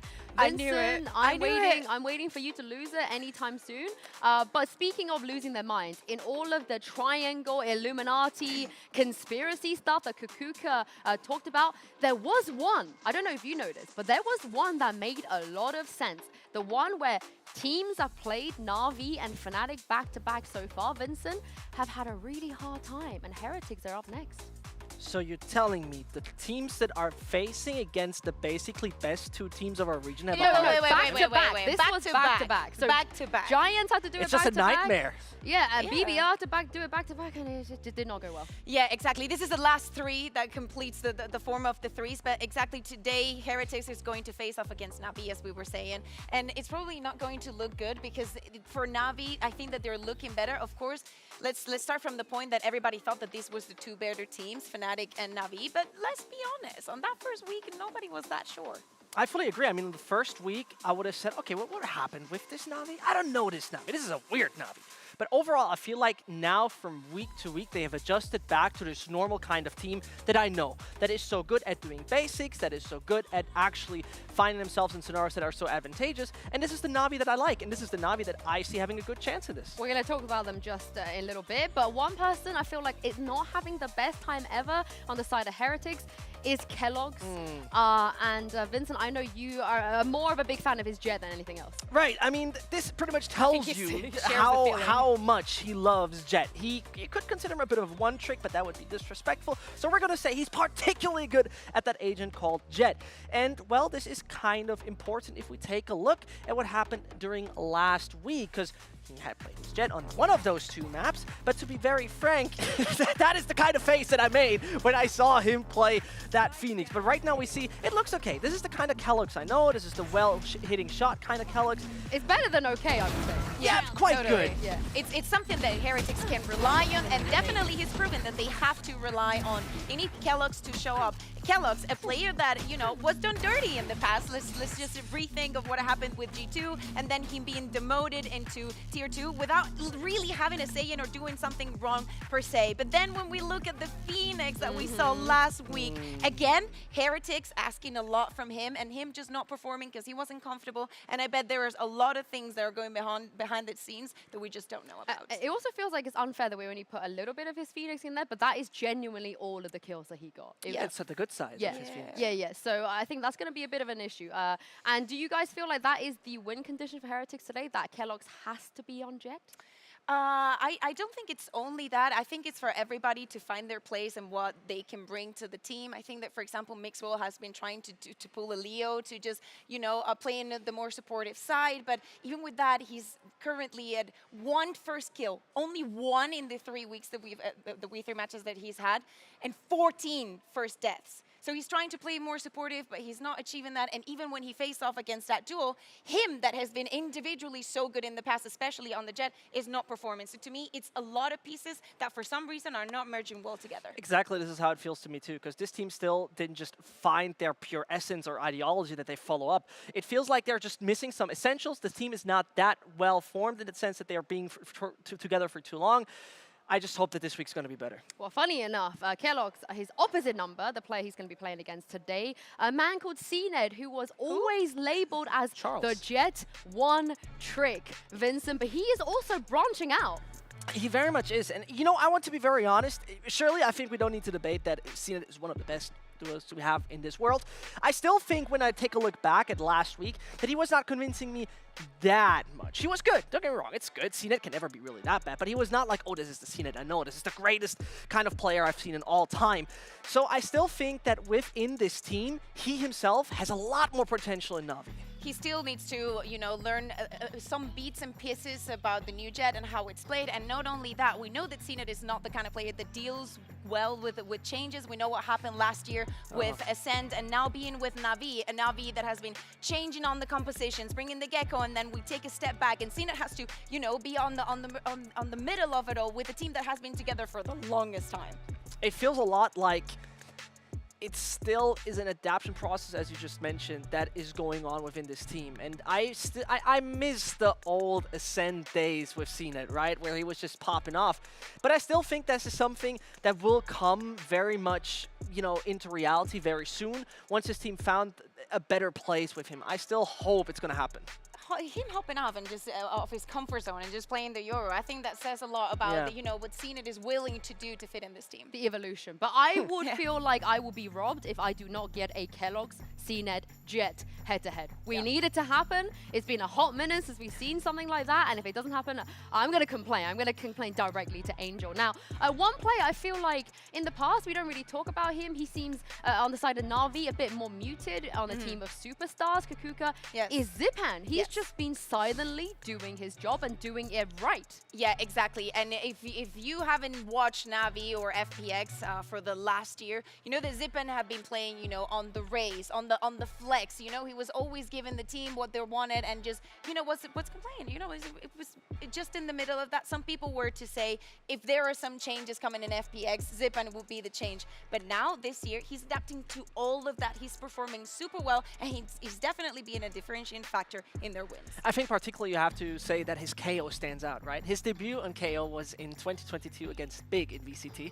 So I just had to put that. I had to. I couldn't do it differently. How long did it take? I think 10 minutes. 10 minutes. Yes. Yeah, 10 I didn't mention Gob yet. But most importantly, right, he has been doing a quite good job in terms of support in swapping that role, as you've just mentioned, away from the race, really getting into the roles that that someone has to do. And I like it because he has been a constant, he has been solid, not too much obvious, but I like it. I'm glad you guys I'm glad you mentioned about the Gecko and the Euro and stuff, because Vincent, Navi last year, they were the team that we expect to play like 5 bajillion comps on every map, and it feels like nothing's new.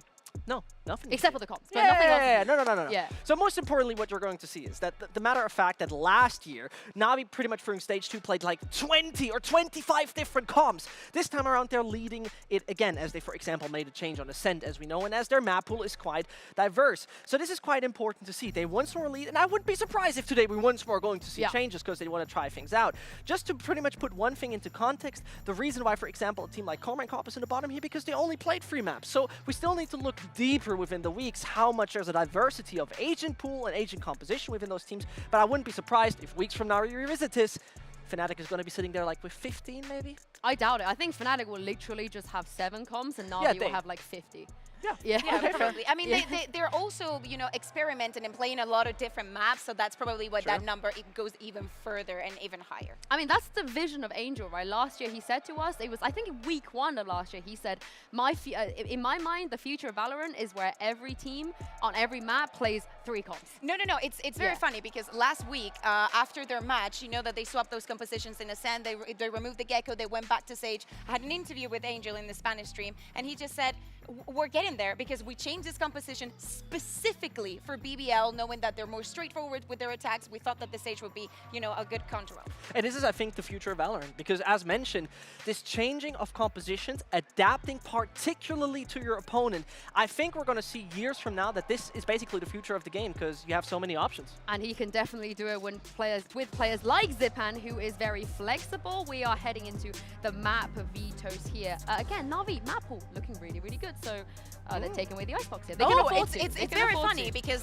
during the season and during the year mostly, they have been perma-banning Haven. The only time that they didn't was against Fnatic. You know, so in the semifinals, in lock-in. They could afford to ban whatever they want. It's Navi. So that's the thing. Against Heretics, is the opponent big enough? Does it scare you enough? So you have to go and ban that Haven. A Haven that also Heretics is not particularly comfortable in. They know that they don't want to face up on the icebox because Heretics left it open against Fnatic. So this is looking good for me. What do you make of the Pearl Lotus and Ascent? So I think that Pearl is a quite safe one in my eyes for Navi. I wouldn't be surprised if that goes well. The Lotus one is interesting to me because, you know, we've obviously been thinking that so far I have not been too personally convinced of how good Navi does on this map. 18-20 against Koi. Yeah, that is super close. That is super tight. I still was not fully sold on their composition once more, bringing in the Gecko, all of those things. It looked like a very kind of disjointed team. So therefore, I still believe Navi has a good kind of map selection with here, particularly as you mentioned, with the Haven being floated, it is their advantage. Do you know a very funny thing? Lotus is the only map that hasn't been insta-banned by any team in the competition so far. And it's very funny because it's a map that we're seeing a lot, probably the map that we're seeing the most. So it makes sense for Heretics to want and try this map out because, you know, there's still a lot of things that you can learn from all the teams. We know that they have also been expanding on their compositions after lock-in, so it is a very good trial. How, give me like a percentage of Heretics' chances today. Is it like a 50-50, 40? I would say 80-20 to me. 80-20 to Navi? 15-85. 15-85 to Navi. Okay. Yes. But there's still a chance though. Like you guys I mean, there's always a chance. Yeah, there's also a chance that Karma and Corp is becoming first. We're talking about, so the problem is that, you know, when you have a new team, like for example, Heretics, there's a pecking order in the things that you have to fix and your priorities, right? So let's see if some of them are fixed for this week. Well, you guys are not as pessimistic about Heretics as I thought you would be, but it's time to bring the teams onto a stage and kickstart week 3 of VCT EMEA. Here is Navi and Team Heretics.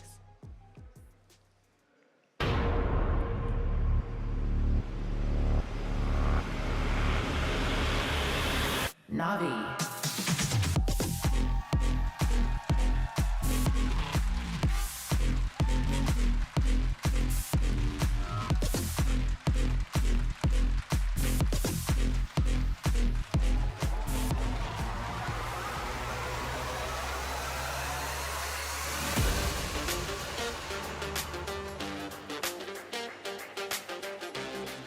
Team Heretics.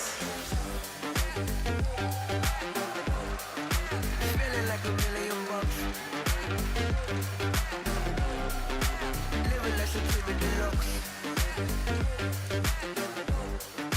Feeling like $1 million. Living like some trip deluxe. Crack the code. Right, you guys, you know, you won too harsh on Heretics here. You think they have a chance, but I do want to present some statistics to you. Right. Heretics have not beaten a single tier 1 team on this map, and the most rounds they've gotten is 8. The most ever. So, what are your hopes and dreams for them on Pearl here? Do they still have a chance on Pearl?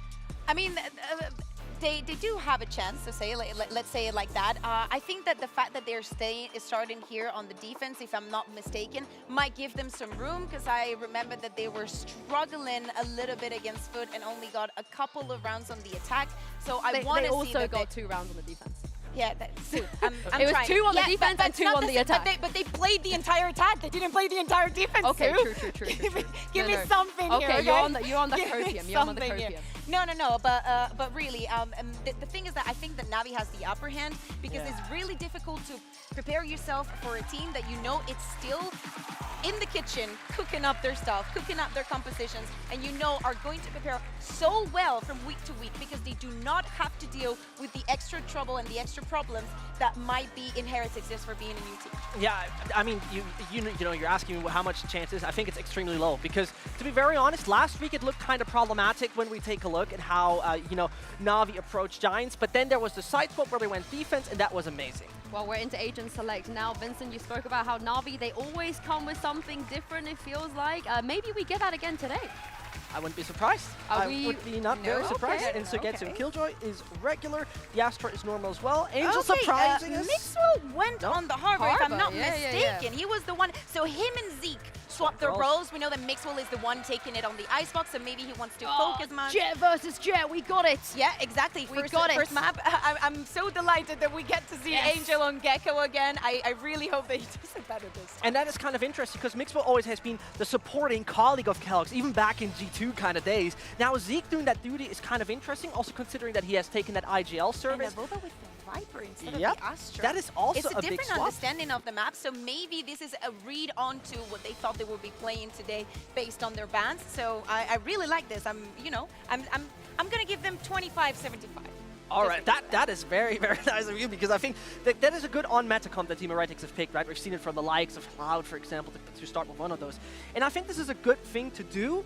At the same time, it doesn't change much to me. The composition can be as great as it gets. Navi still plays the better Valorant overall. I think that's a very, brief statement.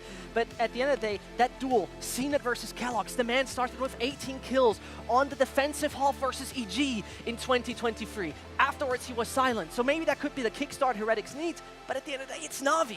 I know Angel was descending to Manis a little bit, but this is pushing all of the pressure onto him. We know Navi, they changed stuff because they want their opponents to be caught off guard. But Navi could not have foreseen these changes from Heretics. Yeah, so, exactly. Kakuka, this is an advantage for Heretics. They have an opportunity. Completely. And if they were to prepare for this match, as we know, the best thing about having a season where they play one match per week is that they have that the entire week to prepare for their next opponent and solely for that. So if Heretics wants to prove something, not only to the Spanish community, but also to the rest of the community in EMEA, that they can actually do it, then they're not just the names, the legends, the history. It has to start today.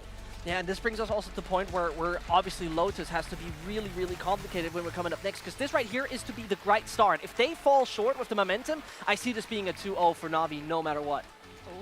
So, I mean, but this isn't in a must-win for Heretics, though. We're not expecting them to win this just yet. No, but I mean, you have to win the map, in best case for win. Well, we'll see indeed. We got the father of Valorant on the server. Now, I was stuck a little bit with how I'm going to toss, so here are the Step Bros.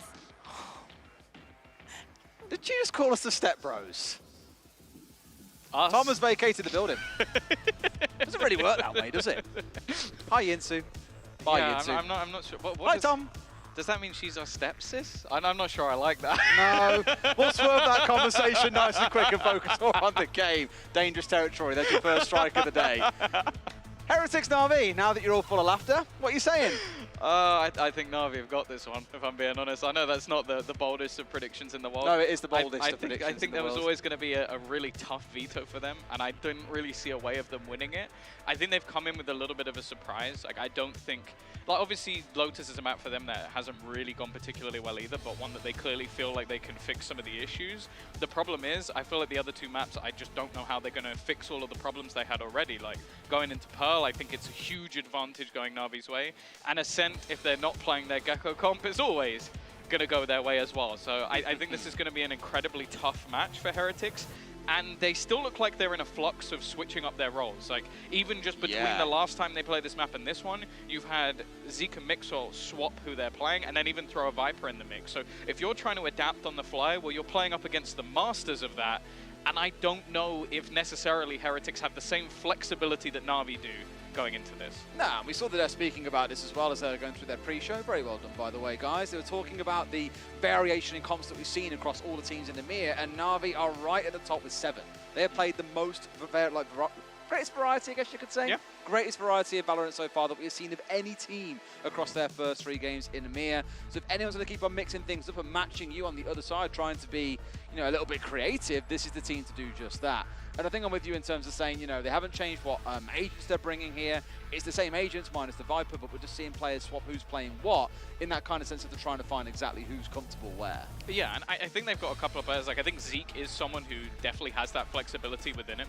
I think we've seen him play every single role so far for this team. He doesn't stop swapping. The only thing that worries me is how is Mixor's Harbor going to go? Because last time around, I think they played it on Icebox and they got absolutely spanked. So it's going to be a learning curve here for Team Heretics, and they might be thrown in at the deep end as they head into Pearl.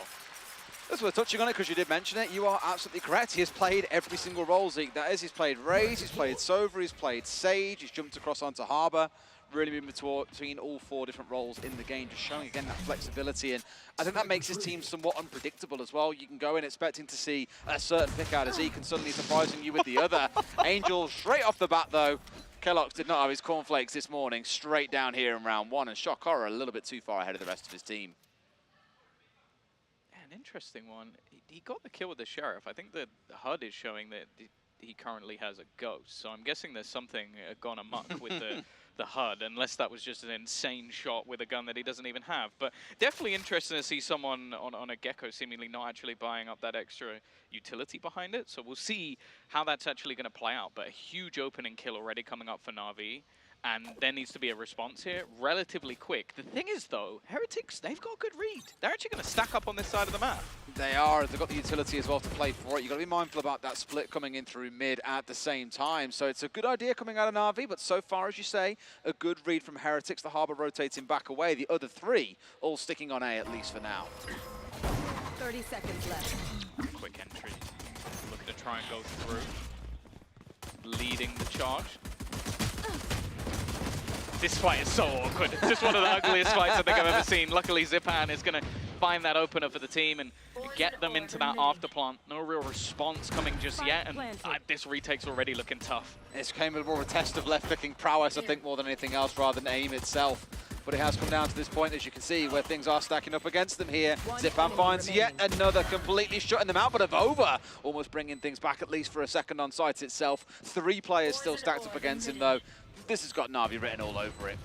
Yeah, they've got gravity well for the after plant, and, well, Saigetsu already going to be swinging out as well, so an easy round. And yeah, definitely a bit of a buggy overlay. It might be confusing some people at the moment, but I'm sure it's just going to need a little bit of a refresh.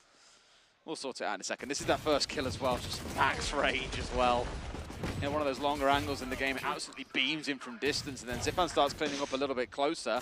And for a second, sure, it looked a bit nice for Avova getting a couple back on the other side, but really Navi looking largely unbothered in that first round. Yeah, it seems like we're going to get the classic purchase as well coming in from Navi, by having those 3 rifles, light shield, so definitely some risk element about it, and if either of those can be sort of stolen away to the other side.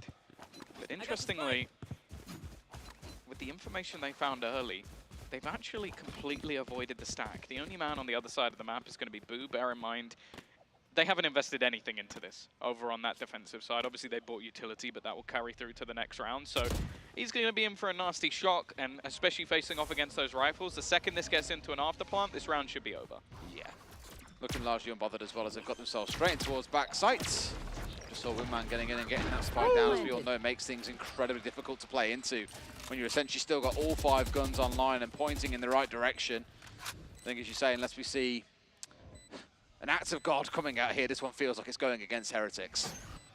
Yeah. Something that obviously needs to mention for the guys in the audience right now, I saw every time Wingman planted, North America lost their minds. So I expect to hear cheers for every single Wingman plant, all right? Hey, they did cheer. I heard them cheer. It needs to be louder. I need to, pure excitement. Imagine that we've just seen the greatest clutch of all time every time Wingman does anything. All right, I think you're being maybe a little bit bold there. We love Wingman. We love Wingman in this house. There you go. There we go, that's better. That was a test run on the replay. It wasn't the real thing. No, if that's the replay, it can only go up from there. Just in case anyone wasn't sure what Wingman planting looks like, now you know. So you can join in next time. Thank you, observers. Always a shout out to them. We love Silver Mel. well, into the bonus round, and still some, I mean, really just the one weapon hanging over from the previous round. Everything else has been a full upgrade here, so we are essentially going into a full buy round for Navi bar the one gun. So not wanting to kind of give a chance for Heretics to get back into this. That to me just screams, again, confidence coming out of Navi. They don't want to give them a single round here. That's the thing with those 2 players saving. If you manage to keep everybody alive, you then just buy and you still have extra credits for next round. It's, this is the best case for Navi going into one of these early rounds, so it's a terrifying prospect for the side of Heretics, and that's a very bad start. Boo down within seconds, and then they catch the timing on both players through mid. Navi are just trouncing Heretics in their first buy round, and I think... Ready. Almost there. There we go.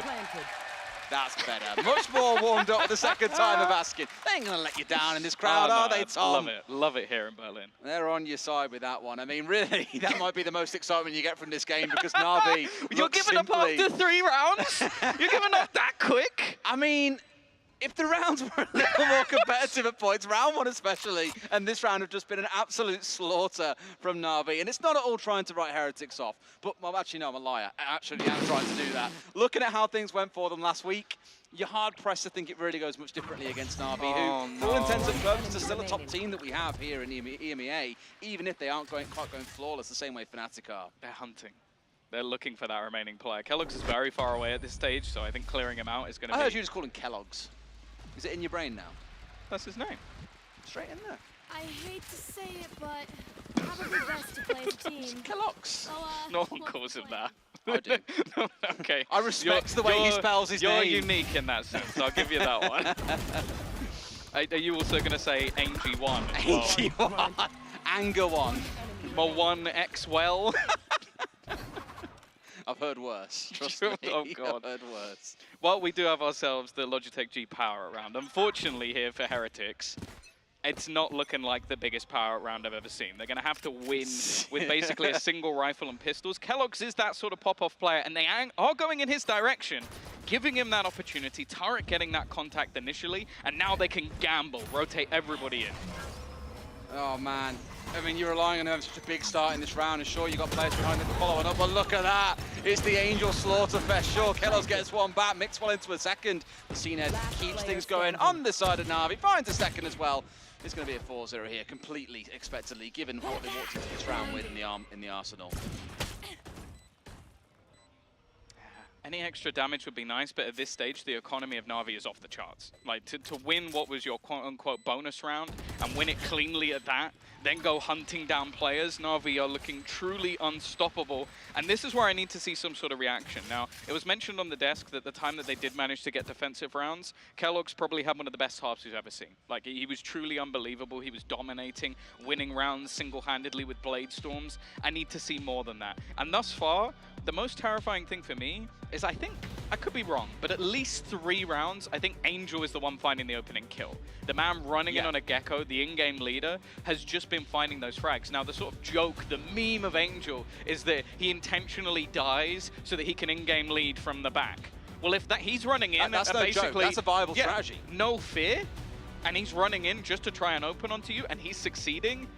As you sort of said, we could be starting to call this game done before it's even begun. So I like the fact that we've got an early pause. Neilzinho getting vocal with the team, but there needs to be some pretty drastic changes here already. And I kind of was hoping that we'd maybe get an operator in for Kellogg's, but as we can see already, that's not going to be the case. No. Again, it's hard to feel optimistic given, one, how this game has started, and again, 2, how last week went. It's just been a rough time for Heretics. And we spoke about this a fair whack in the pre-game in terms of changing around who's playing what agent. We've got to see something really good start to come online for them here, else this could well wind up being almost another 13-0. They thankfully managed to save that last week, but it was only by the skin of their teeth. Yeah, and now they come up against ults. The only ult points they've really got so far are from dying. So it's not ideal. And then on the other side of things, already having Thrash, we've seen that be utilized so effectively for information gathering. They also have a null command to remove all the utility on the other side. But I like this initial start. Already sending out util to try and deny any of that extra space, but this is the power of Thrash. They've just sent it through and cleared absolutely everything. And the best thing he can is, just run back in and get it again. That's exactly it. He didn't overextend it. He didn't send it in towards site. It was left in a position where he could recover it and use it again in the round. And that's what you're looking to do. Chain it together 2 or 3 times, the same with his other abilities too. Exactly what he's looking for in here. No doubt going to recover the second as well. And if he chooses to here, could even look to rotate away, and that's exactly the call they're going to make. Yeah, the thing is, Navi have done well to basically hold on to the majority of map control. They pressure outside A, they held on to B long, and made sure that nobody pushed mid. So there's not a lot of information, and it means that on the other side of things, Heretics are having to use quite a lot of utility from that initiator of Zeke to find out where the players are. Now, I'll be honest with you, from what I've seen, all he really knows is that they haven't gone art.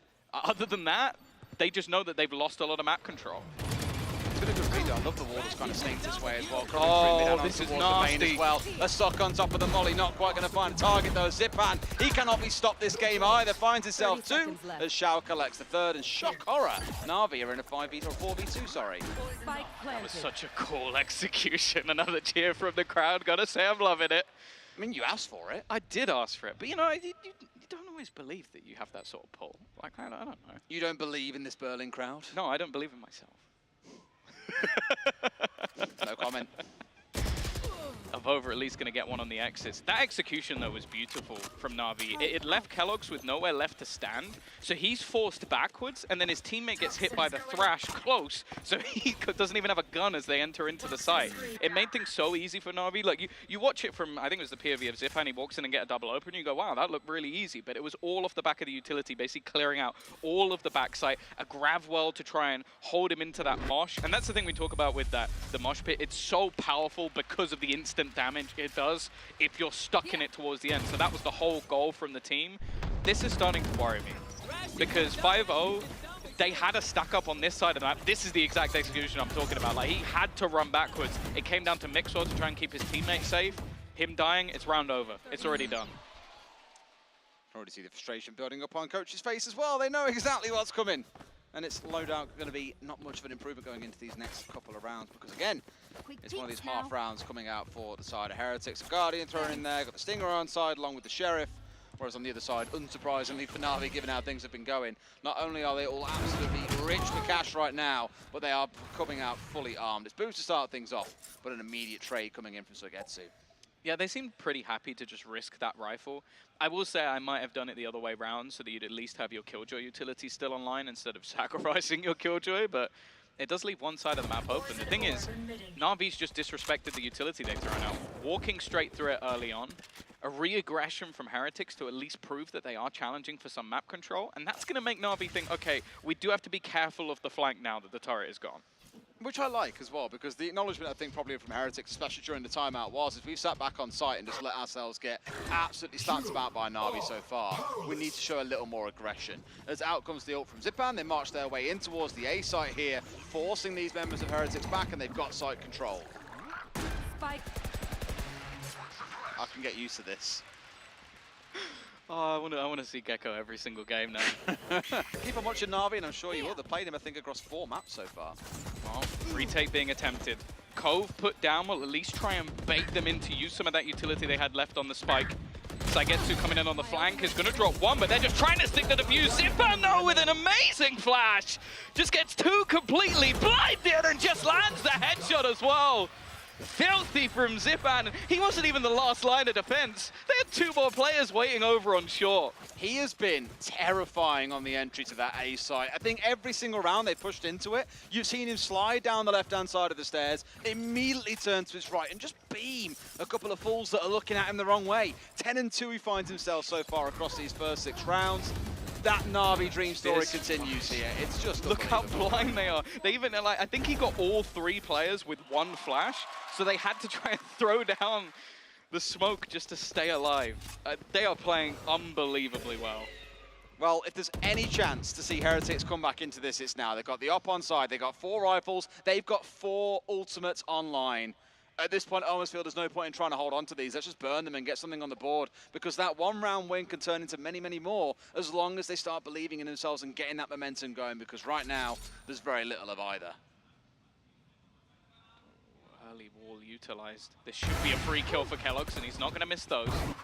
An easy opener, and something that they haven't had too often. They've been losing the majority of those early fights. Seeker's also expended immediately. You mentioned the sort of spam of the ults to give them the round away, and they're going to know that there's at least a couple more players for long and a couple more players for Kellogg's to fight.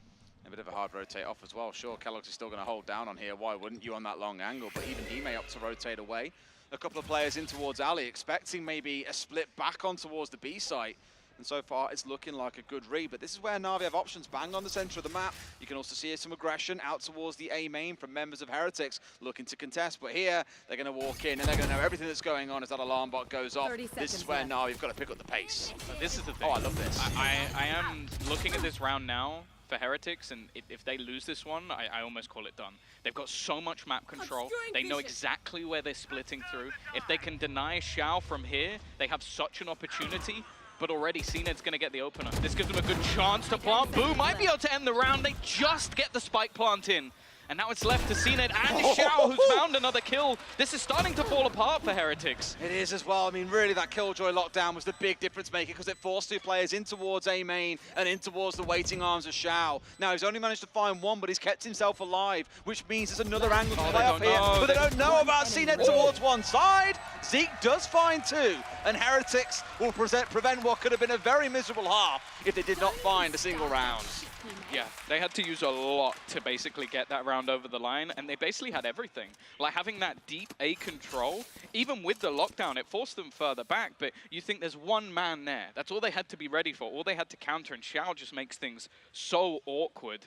And then CNED again, like, well, it's CNED. You kind of expect this sort of level from him, but the ults get them through. The trade just about comes through from Zeke. That coming down to a 1v1 is a terrifying prospect. And they still have themselves 3 ults online. So maybe this can be the springboard that brings them back into the map, but I am pretty scared that this is just going to go straight back to Navi. I'm curious to see if we see Navi contest in towards that op as well. I mean, they know that it's there and waiting. They managed to get at least one past it. Not 100% sure that Kellogg's is entirely aware at this point that he has got 2 players bearing down him on towards this B long. That flash coming in is well placed, but there's no movement off the back of it. Now they know. There's an opportunity. Viper's pick going to be used by Avova on the other side. They're going to try and force him out of it, but he actually moved back off that initial spot straight away. I think expecting some sort of response. Orb farmed up, and I think it's wise from Navi to opt to move away from this. The thing is, though, again, I like this. The last couple of rounds, Heretics have started to take space away. They're not just sitting back and waiting to play off the back of these pushes. They've realized, okay, we need map control. They should have a good read on this because they've had Kellogg's posted on B long here with the op for the whole round. They've also had the Viper's Pit on A main. Neither of those particularly appealing for the attackers to push into, so the only option that's really left is mid. And Zeke was up there ready to greet them, does find one on towards CNED, but it was immediately answered. And this again is where Navi are left with the choice. Let's also not ignore Mixwell coming up behind them on the flank through mid though. If they choose to dial back, he might find this kind of kill, and that is massive, because now they're being shot in from 3 sides, but looks the wrong way. I just didn't realize. I think they were so convinced that this was going to be an A hit that he assumed everybody had already rotated away. A free kill, but Kellogg's does well. Gets the man advantage back. A spike plant in a pretty audacious position. Not the greatest spot to try and defend from. And in fact, they're going to have to go that little bit more aggressive with a lockdown in play. This is a troublesome prospect now for the remaining players, but Zipan's still managing to land the shot. Can he get out before he gets caught? That's exactly the problem. I don't think he'll be able to get out in just in time. Just narrowly tries to get away. I think they got 1 player. Yes, they did, and Avova on the flank will pick up both, regardless of how many were detained. Yeah, I was a little worried because a Spectre coming through long on the flank, you kind of think, okay, not the most accurate of gun, not the best at range, but Avova manages to make it work, and well, they seem to thrive in the chaos because there were moments there, like, I think Heretics did a really good job of forcing Navi into where they wanted them to be, shutting down corners of the map by going in on this fast flank. It was just that moment of a slight misinterpretation on where their opponents were going to go that almost cost them the round. For a second, I thought maybe the Killjoy was a slight overinvestment as well, and it felt like they were in that spot with the flank coming in to make it happen, but I think, as you say, Spectre on side, not really guaranteeing it's going to work out, but enough distraction coming in from the Killjoy to ensure they get that close out. Into another timeout we go, this time for Navi, clearly not happy they've dropped even 2 rounds in this map top. Yeah, I think, again, just wanting to make sure they get as many attacker rounds as possible.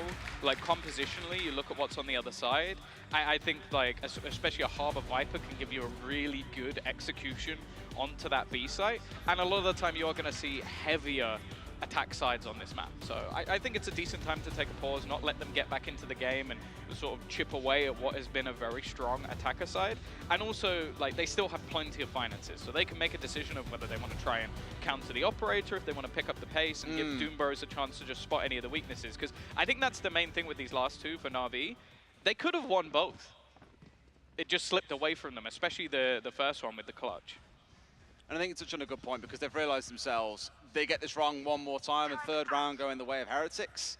Navi are not quite broke, but they are definitely going that way pretty quickly and want to make sure that they're winning this one out to keep the economy rolling.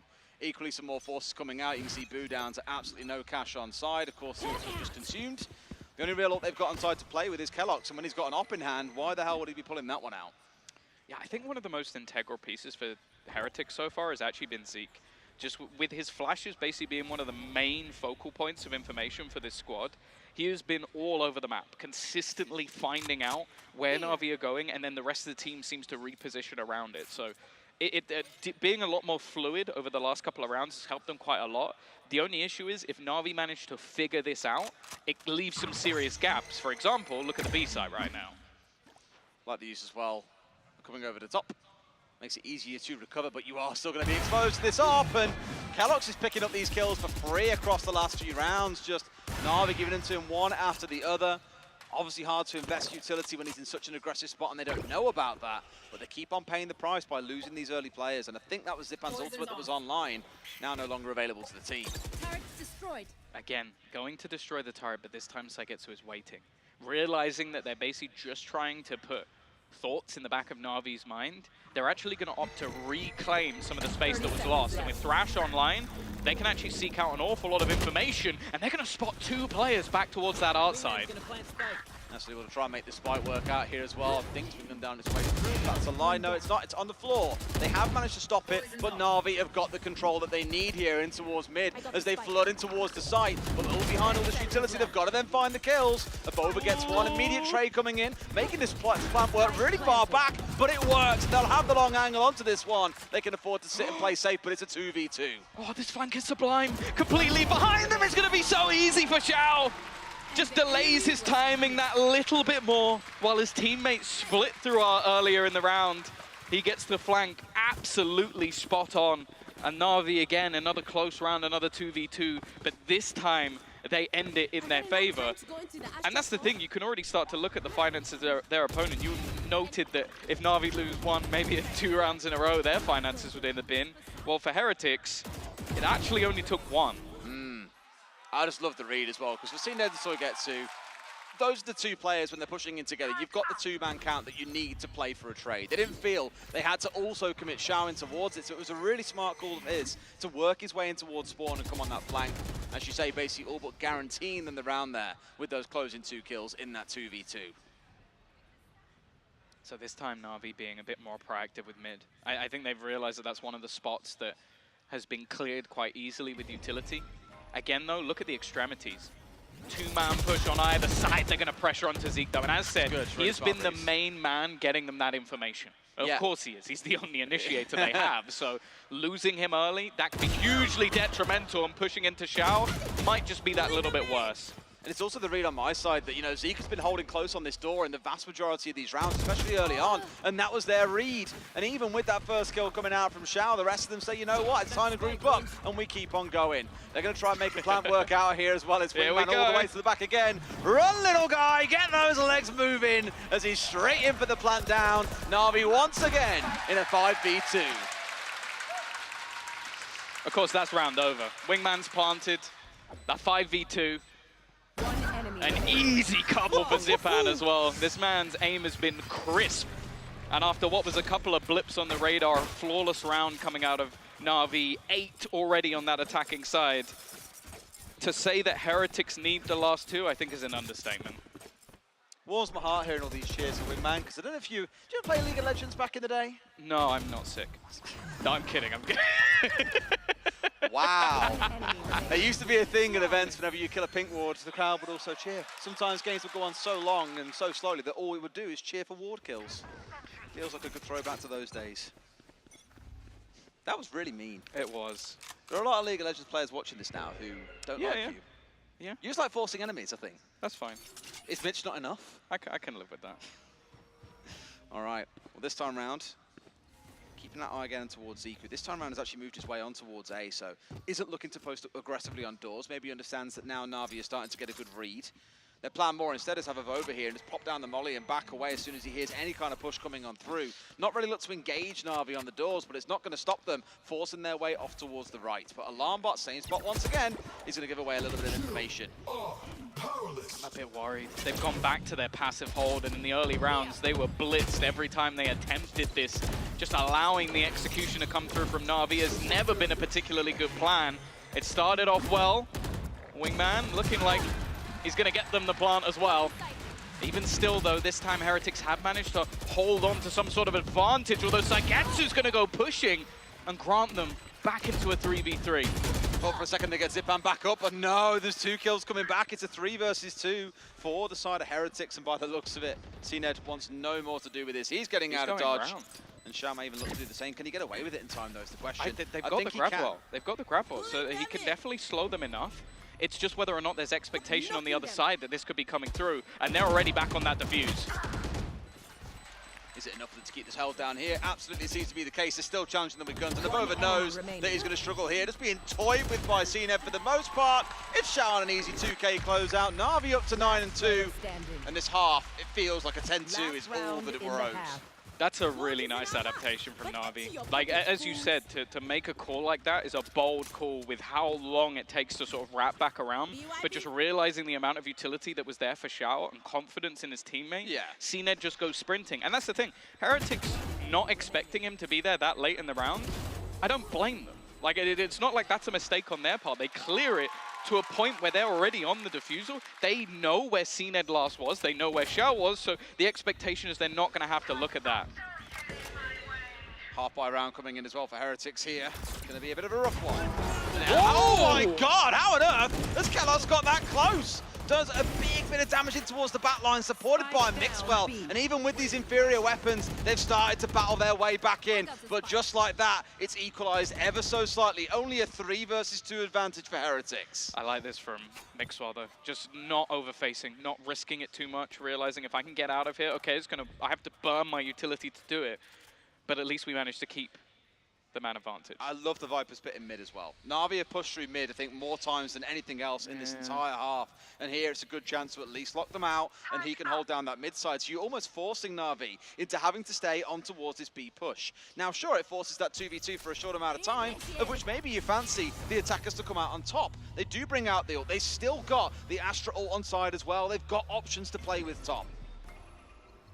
Here it comes. Yeah, just placing down a couple of smokes. Just to get them into the site. Boo, he managed to just stick around that little bit longer, sitting back towards the spawn. It's going to leave it onto Shao. And I wonder if they're going to want to stop him before he can get this plant, because this is a man that has been fearsome for many years in clutches. Well, if there's any time to live up to your name, it's about now. And this time round, we are going to see this come through, but will they see it? Yes, they will. The cove goes up, the wall goes up, everything is in his way. He can try his absolute best, but he won't find him in time. Heretics managed to pull it back to at least 3 rounds, and we're on to that unlucky 9-3 scoreline for Navi. Somehow not convinced that it's going to be a bit of a toss-up for them, given how convincing they looked in that first half. Yeah, I'm not going to sit there and talk about curses and say that they're going to be unhappy with that one, because 9-3 is a phenomenal attack side. I think they were adaptive, but I don't mind some of the later rounds that came out from Heretics. I think they proved that they have the ability to sort of take that map control away and actually force Navi to adapt a little bit in this one. So I don't think it's a particularly terrible performance, but some of the early rounds are a little bit worrying, and the problem is you're up against Navi. Just doing the same thing over and over again, eventually they're going to make that realization and take you down. I've heard that Yinsu has hunted down a certain Navi superfan, so let's throw over to them for a few words during this halftime. Oh dear. Thank you very much, Sebros. Now, this is a real moment in the history of VCT Valorant. I've managed to finally track down Xiao's #1 fan, Xiao Cougar. You know, you traveled far and wide to be here to support him. We have a lot of good players, though. Why Xiao? You know, you've been his #1 fan since the day he logged onto the server. Listen, the fact that he stepped up when they needed an IGL, that he's able to perform in any agent, it's just so special to me. Ever since day one, I had my eyes on him, and it has nothing to do with the fact that he just signed, well, all of them signed this jacket and gave it to me. Can you do a quick turnaround? Because your jacket says Xiao on the back, you guys. If that doesn't convince you that this is a #1 Xiao fan, nothing will. Now, there's a lot of other people out there who are also big fans of Xiao on social media right now. Is there a hashtag they could use maybe if they want to join your cause? Tom is there. Is the Xiao Show. Hashtag Xiao Show is the best one. Okay, hashtag Xiao Show. Guys, make sure to tweet in your love for Xiao. Now, lastly, there's a lot of people that might think that they are better players than him. What would you like to say to that? That they are blind. They definitely don't know what they're talking about. Last year was all about Ye. Look at him now with this guy's toast. That's what you get from plays like that. With Xiao, you will only get wins. Oh, okay. Well, she said it. You only get wins, and it looks like Navi might just close this one out. Des and Tom, I'm going to throw this back to you and see if they can. So that was Yinsu with, I think it's Team Heretics Kakuka is her full title. Team Heretics Kakuka you have there. I don't know if other jersey got lost in the post. I don't know what's happened there. I mean, maybe someone has to have some words. Must have been a mistake in the printing office. Yeah, I was kind of hoping for maybe some uplifting talk about how Heretics are going to turn this one back, and instead, well, we basically got the #1 member of the Xiao fan club. So, yeah, not looking too good for Heretics. What you don't know is she was actually a Heretics fan coming into this, and then it's like the Homer Simpson meme where like going back into the bush and coming out with a change. Okay. That's what she's done. So you're calling Kakuka a glory hunter, is what you're saying? Absolutely, is what I'm calling it. Wow, and it's a great time to be a glory hunter. Ooh, a little bit of damage done through. They've taken the space. Navi almost forced immediately to just try and play a retake at this point, so there are going to be the after plants set up. I don't think they mind because a lot of the utility was invested coming in on the attacking side there. Sure enough, Zipan will not be slowed down, finds 2 before Kellogg's. Equally another player that will not stop in that first half is carrying on here into the second. A little bit of a wall bang coming into Kellogg's to shut him down. 2 left standing for the side of Heretics. Mixwell finds 1. Instant trade out. Good team play by Navi and pushing forward with numbers. He doesn't have the greatest spot for this. It's just going to be expectations, but they don't know that he's here. And Xiao is still going to trade things out. Yeah, my worry was if they just get on the defuse, there's not actually a lot he could do to stop that. But I think they were expecting him to be more passive towards main, so the surprise factor almost working out for Boo by name and nature. Also ready to turn around and be like, a bad position, you say? Interesting. For where the spike was planted, it was a bad position. Yeah, you prefer towards B towards A main. I get it. But for me, again, it was the stacking up where Navi grouped up in numbers. They let the plant go down and then looked for that retake once we'd seen the attackers kind of scatter out to try and assume these better positions to play inside of. And the problem is they were a little bit too scattered and just could not win out the absolute frag fest that ensued. Yeah, they're actually going to force as well. Like that's going to be the thing for Heretics is they're so far down at this stage. They've got no choice. They want to try and basically get themselves into the game a little bit earlier. And with a pacey attack into the B site, this might be a nasty surprise. The thing is, though, Navi have gone for 4 rifles. Oh, Kellogg's caught on the way in as well by CNED. Sure enough, they are walking into a little bit of a slaughterhouse, spraying through the smoke, finding no one. Zipan gets 1. CNED into his second of the round before Soigetsu joins up for the assist. And Boo's the only one left standing. It's going to be an absolute wipeout here for the side of Heretics, who are absolutely broke and still scrapping for a way back into this game. Yeah, that's the sort of risk and reward. If it fails, you're left in the bin. Like, there's nothing you can really do here. And the fact is, normally, I wouldn't have minded this sort of force because Navi are a team, as said, that go for 2 pistols, 3 rifles most of the time. One of them maybe being a Guardian or a Bulldog or something of the sort. The thing is, though, last round they didn't. They bought 4 rifles. I think they knew that something was coming, knew that they're close enough to the end of this match that they can take that extra risk to confirm that bonus round. And now going into the Logitech G power-up round, well, you're looking at Sheriffs. That's literally it. Not forgetting, of course, we still have 2 more maps to come. This is the best of 3. Lotus and Ascent will follow not long after. This one being Navi's map pick, not all that surprising. Lotus will. Yeah. We'll see what happens when we get there, first and foremost. But no, it's one of those that I'm looking at. I'm really thinking for Pearl. You know, both teams like this map as well. If there was ever going to be a good showing out of Heretics, really it was going to be here. But right now, it's still Navi. Oh my god. Looking like a game of ranks here. Looks absolutely unreal. I was just completely bowled them down, and Boo has been the last man left standing in a good few of these matchups. It feels like it's not going to change here as well. Down to 30 HP. Oh, nice tap onto CNET, but this round is done. Yeah, Angel's hunting for that ace. Trying to do it for all us old boys out there. And the rest of the team is sitting back. Nobody looking to try and steal it, trying to help him out. Angel's going to take himself the ace to make it 12 on the board. Thrash already available as well, as if they needed anything else. They absolutely do not, but you ain't going to say no when it's online and ready to go. You know, equally on the other side, Kellogg's in a mile away himself. He's been getting a couple of kills across a few of these rounds. Maybe we'll see the dives come out if things get a bit too close. As for the bait as well, I mean, you saw once we saw it come running over the top straight away, all guns turned skyward, and that really just opened Angel up to go absolutely nuts. Well, this is it. Heretics, this might be their only full Vi going into the attacker side. CNET is going to dodge the initial flash. It took them ages to spot that he was even there. A little disrespectful to even stick around, and opening again going the way of Navi. They have dominated those first duels. And the thing is, they don't even know that Xiao is here. But I'm sure enough the read should be coming in now to the two members of Navi that are offside to get across here, but they've got a nice little crossfire set up on them ready to go. Xiao, a little bit too close to the Nanoswarm to do any damage as well. Here. But need to see a play come in, whether it's Kellogg's or someone else. Someone's got to make something happen. Otherwise, all you're going to see is these last two members of Navi rotate back over, and you lose out in that 5v4. It's almost getting to the point where I wonder if this push is worth it. But they think yes. Xiao. They even know that he's here? I'm guessing no. A couple of trades come in between the two sides as well. I mean, for now at least, Heretics have established some site control, but can't look to get the plant down just yet as the last two members flood back in. Sure, it's a 3 versus 2. Kellogg's, like I said, he has the knives online if he wants them. Don't think he'll pop them out here as well, or can with a rifle at least for this round. Who wins out in this 2v2, Tom? Well, I have to go 30 Navi, seconds but left. we'll see what Last happens. player Zipan standing. already putting the first nail in the coffin. Left on Taboo. Full HP at least. Kellogg's did what he could, but this needs a miracle, and the timing couldn't be any worse. It's another trouncing for Heretics as they face Navi on their map choice. Pearl looking all too easy for the Masters, or the second Masters winners of last year. I don't think they're going to be sweating too much going into the next map as well, so this needs to be a team talk coming through from Heretics. Obviously, we've seen some vulnerabilities within their map pool as of recently, but they're going to have to show that they put the prep in, put the work in when it comes to Lotus. Otherwise, this is going to be a very quick day of Valorant. I look back at how last week went in their game against Fnatic as well, right? They won, what, 13-3 on the first map, 13-6 on the second? That's twice as good.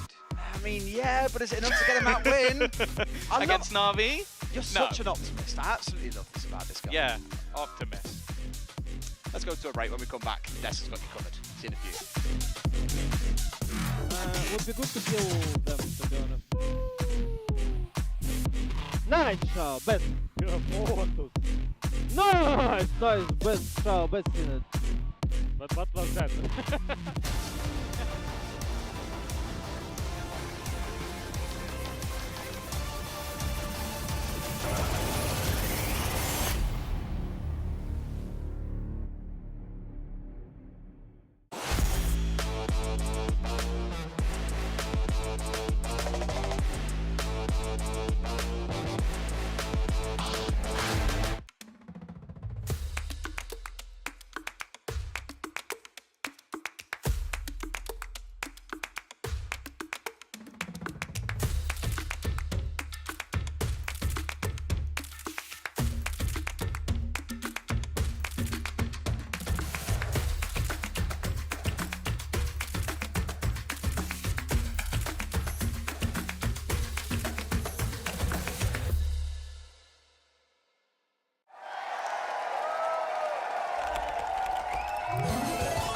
Red Bull gives you wings.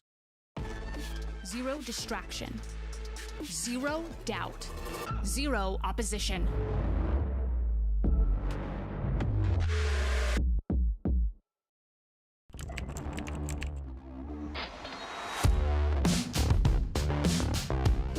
What is this from Ye?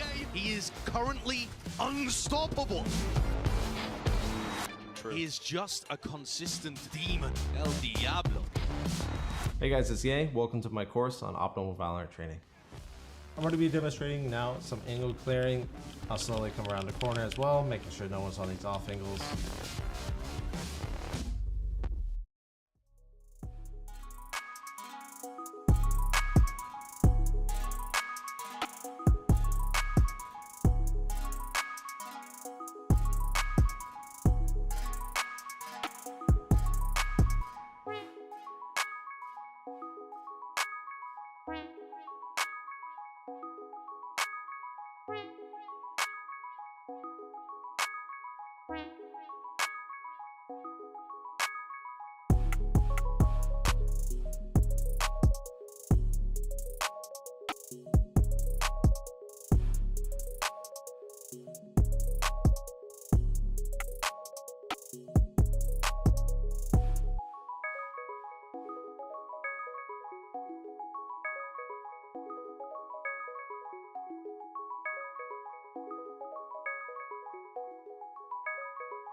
Navi, they continue their win streak with a dominant map win on Pearl against Team Heretics. I'm your host, Yingsu, and I'm back here with Cougar and Vincent. I mean, let's just start with Navi straight away. Vincent, you said they were on an upward momentum. They were starting to look good, but they didn't convince you just yet. Now, did that convince you? Yes. That convinced me. I mean, that convinced me absolutely. It looked like exactly the kind of team that I want to see, with a diversity on their attack side that was very enjoyable. From a pistol round that worked well, from that point on we saw a variety of ways in how they take early info and then go for later executes. I enjoyed this because it felt fairly flawless. It didn't feel overcomplicated, it felt decently simple, but useful. I think that in some instances, we saw a Navi that was overcomplicating things for themselves. We were seeing them, you know, take a little bit of what they had done previously on this map and just take mid, you know, and just try and think of the rounds a little bit different. But to me, it felt like this, they went into this thinking that one day Heretics is going to wake up and start being a great team. But then after 6 rounds, they were like, no, like Angel got an ace. That's the kind of game we're talking about here. That's a quite rough one. If Angel gets an ace, it actually is a quite rough one. love But Angel. to be, yeah, understandably. But to be very honest, what is so important to me about this game is the matter of fact that they had so much room, right? And Navi was never scared. Navi was never afraid. Navi was never like wondering, uh-oh, this is like, Kellogg's, you know, he can be quite good. He can be quite strong. They were never scared of him. And they were always taking those main rooms, working from that point on, and they could have made the decision. I love that you mentioned Kellogg's. We were talking about that head-to-head that CNED was going to have against him, 6-1 favoring CNED. But I saw a different Kellogg's. I remember that the last time that they played this map, they were gathering a lot of space for Kellogg's to make those plays, especially on A lobby and yada yada. I think that Navi was especially prepared for that. I think that we saw some innovation coming from the Harbor, coming from Mixwell, who I think is not, you know, still feeling it, is still being comfortable playing here. But, you know, moving forward, I see what they're trying to do. They're just not there yet. Yes, the risk of changing your comp as well with, I assume, just the weak preparation they had. But Gecko, Wingman. The man. How many times did we see Wingman plonk a Cougar? This is the most successful I've ever seen. We had to go to the stage for the interview, but I think that before we left, it was minimum 5 or 6 rounds that Carnalito, as how they call it in Latin America, I love it. Planted the spike, and it was just as easy as that. A single piece of utility in the right time would have prevented this from happening. And it's not only that, you know that you have to be, you know, extra pushy once you send the wingman to plant. Angel was doing that and then some more. And Cena was just following with him, and it was just Navi feeling comfortable. It exactly is what you said, right? It felt so much that every single time Wingman was doing his wonderful job and the entire crowd was hyping him up for the right reason, Angel was going for this further movement as there were 5 players. And you know, there's the simplicity about this, Angel. Those 5 players actually doing whatever they want because nobody needs to plant.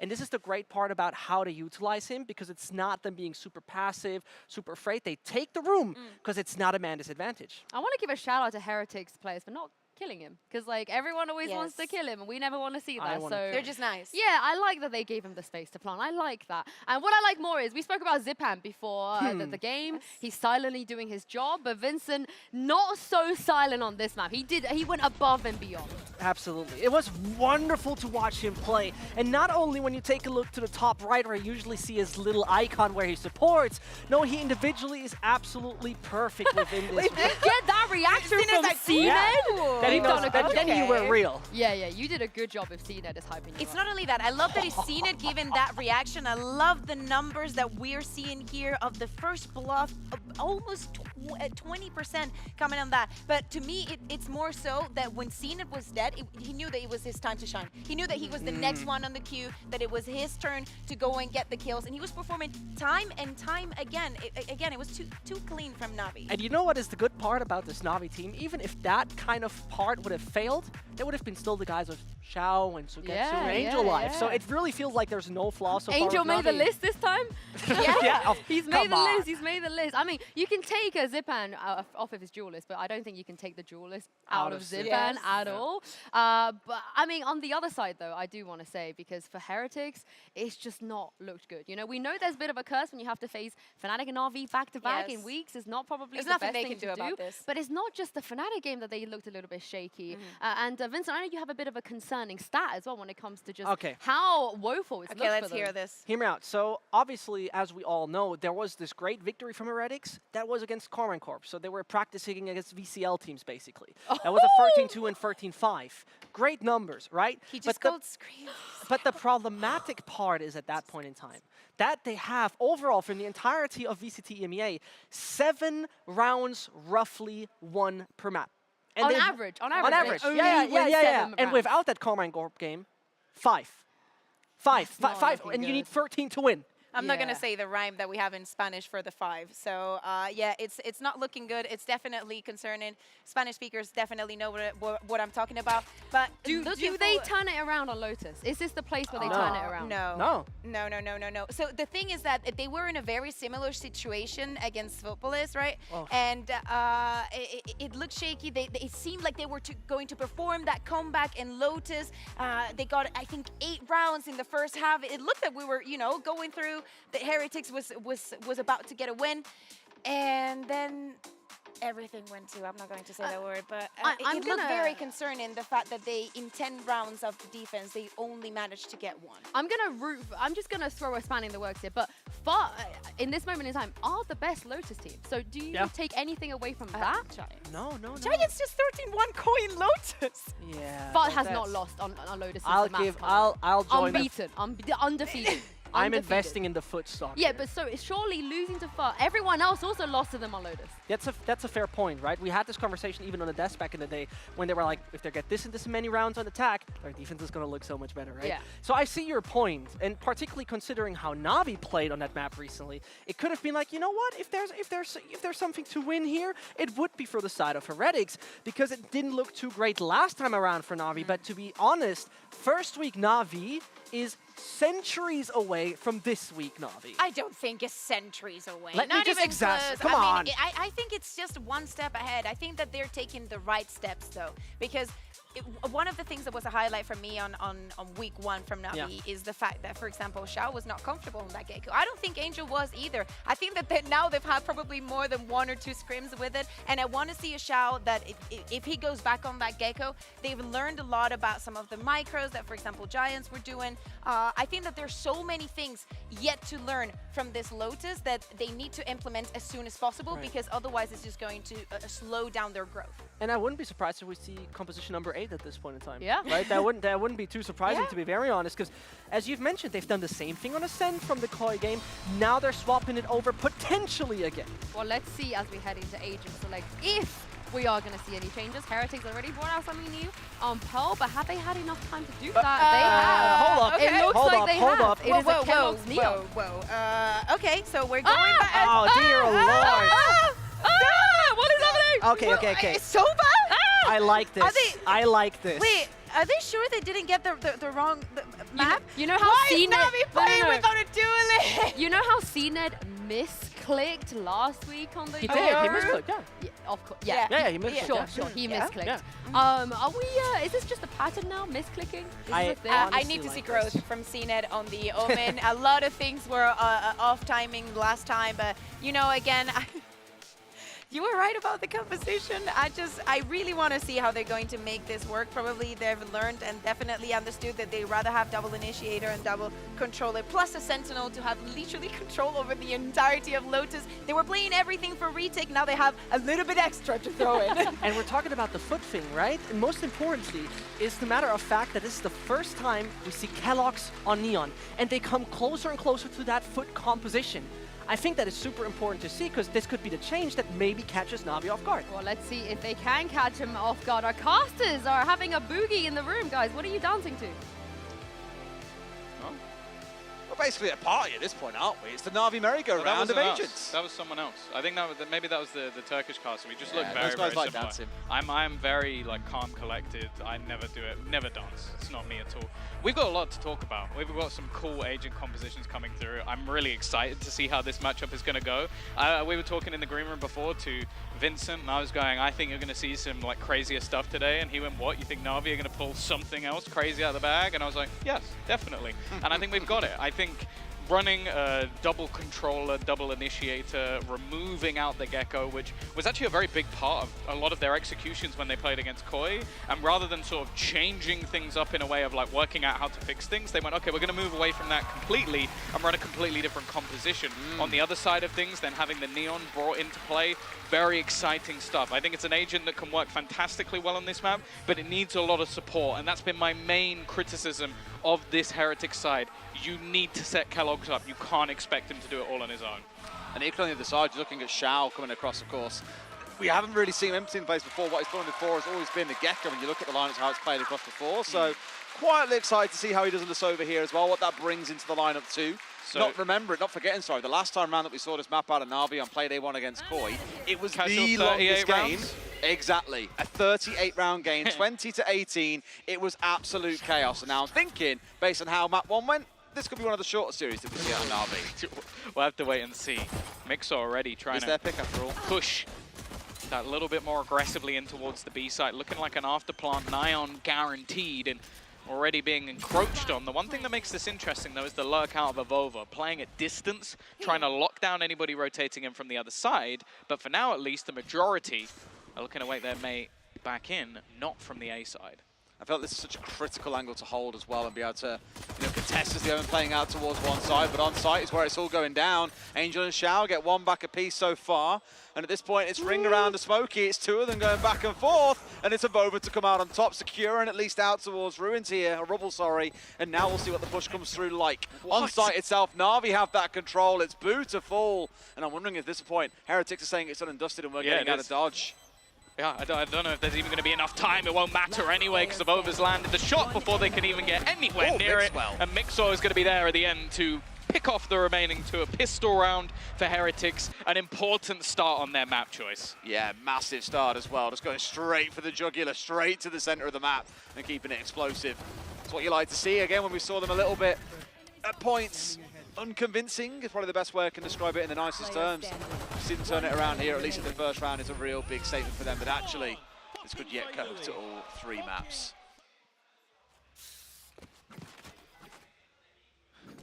Wow, it's only going to be a minute investment this time from Navi. An aggressive start by the looks of things. A lot of early players towards that A side of the map, but with the Viper screen already down to give that extra space and a little bit of control taken on the other side to potentially garner an orb for Angel. Other than that, they are stacking up this A side, so maybe a chance to do a little bit of extra damage. Really keen to see what the pressure looks like when it comes out at some stage as well, making use of the Neon, as we've spoken about a few times here. Hasn't been the big hit in the previous round, but I imagine in a run up towards A or even in towards C and going deep on that, that's when you'll really see this agent start to come online. Slow progress so far, with the Killjoy now rotating over to join them as well by the looks of things. And here we go once again. It's going to be that hit straight in towards B, and Kellogg's sliding down in front of Sagetsu and dropping him into the grave. They've got the B control entirely here, and Navi are now the ones that have to rotate back on. I'll be interested to see how much of their attack side revolves around this B side. Back-to-back rounds, we've seen them go for after plants on B. Not the most common because it is probably the easiest of the lot to go for those retakes.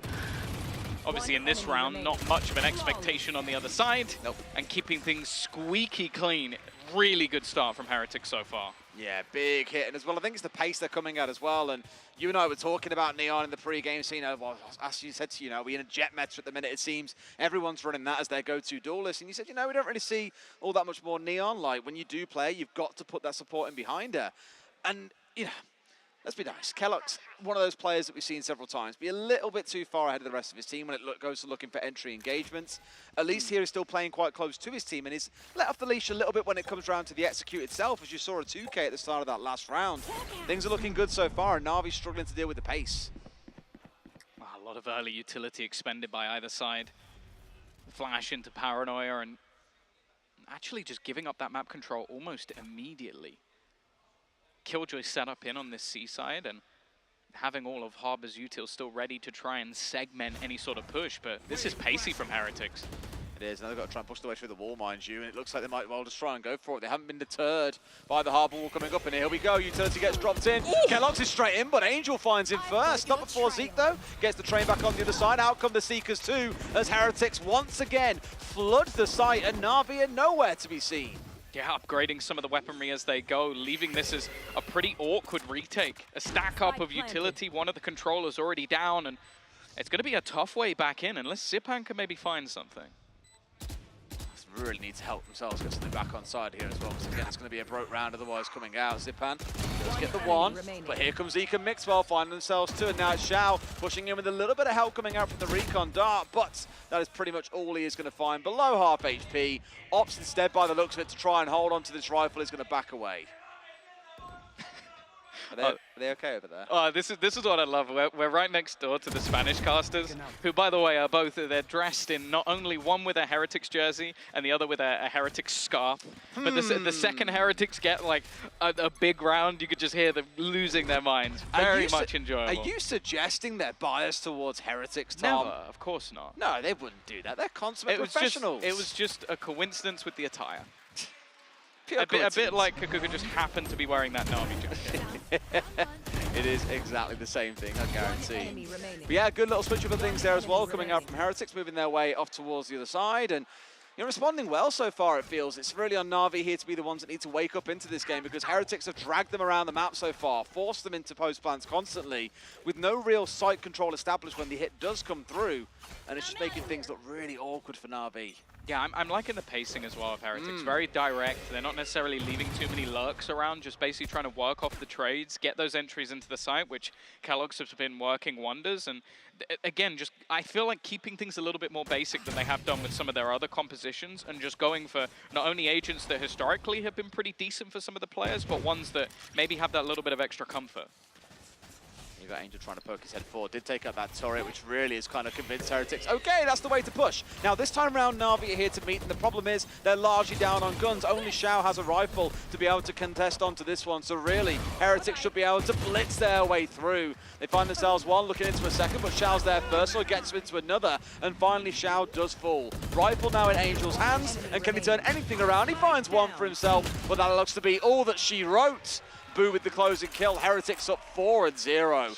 Yeah, and they actually committed the Reckoning to that. I think that was the ult thrown out by Navi, so they clearly thought in their minds, okay, we got a good opportunity to win this one.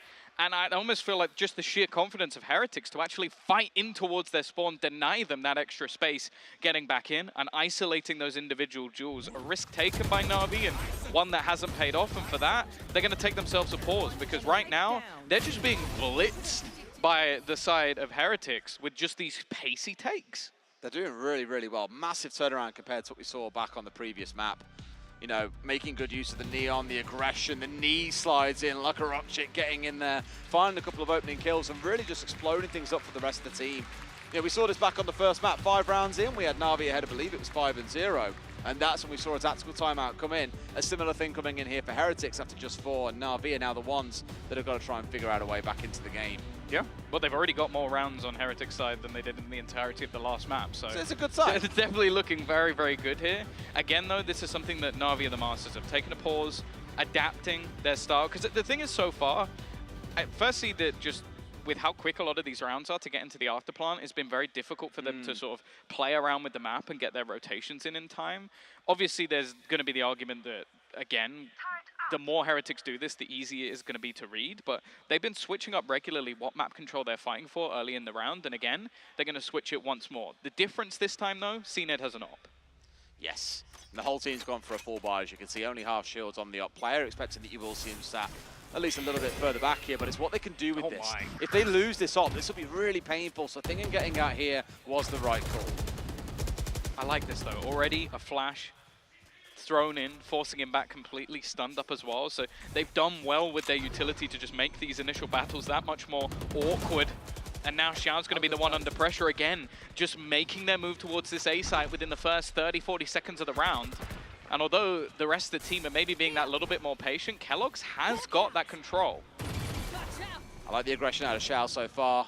Got the dog quite early on, sent the owl round as well. The owl drone just looking for that little bit of information. Are they still pushing in through here? But now their worst nightmare comes to life. Out comes the lockdown, and that's another thing that we're going to have to see Navi worry about. I think they've got to respect it. CNED waiting around that little bit longer just to try and catch them. It doesn't really matter that he gets detained, he escapes, that's the main thing. Now the lurking Zeke in mid has been taken out, finally having a man advantage, but with the Viper's Pit now being expended as well, they are using everything on the Heretic side. Understandably so, because again, Navi have invested so much in trying to win this round. The back of the timeout, Heretics do not want to give them an inch of room to breathe. Now Navi have found themselves a couple of kills back here and may still be in with a chance, but can they play around these ults effectively? It's a 3v2, but Boo on the flank has got 2. That's the kind of shutdown you're looking for. The thing is, they're going to be so low. Already just spammed out by Boo. And as the pit drops by Mixwell, he's going to take their heads clean off. Really good adaptation, a step up individually. And Navi, well, we said it, they threw a lot into that one. They put in the operator, full buy on every single player. But just having those couple of extra ults and some fantastic gunplay coming out from Boo as well, that's enough to put this one over the line. That was a 2v4 that they just lost. It was, yeah, that's the real kicker, I think. But Again, so much invested by Heretics and well used, backing off the ultimates. Really looking to take the war to Navi there to slow them down, and it was the right call. Because now all you've got is Angel playing on the back of a Guardian, the other 4 all sat on Sheriffs and Pistols. It's just not looking like a good round for Navi. Basically going into an eco here, although one does come across, and I'm pretty sure they'll fancy Kellogg's rifle given the opportunity to collect it. Yeah, this is a bit of a heavier investment from Angel. The rest of the team basically saving for the next round, but he invested into the Guardian, maybe trying to make this one that little bit more costly, but also gives them a bit more of an opportunity to win this one. Again, though, the slow walk up, but for once we actually do have a lurk coming through from the side of Heretics, maybe hoping that the presence on one side of the map is going to give them space elsewhere. Nice shot from Zeke, will drop one, and now with his teammate making that move in towards the C site, potential realization that this is clear. They could have some space, but they're rotating forward into more and more players. This is looking real good for Navi here again, playing on the lesser gun round too. Coming out pretty big, but still every chance it doesn't go their way. CNED doing work with the Guardian into this round, and it looks like Navi have battled their way back in, even if they had to commit the Killjoy ult.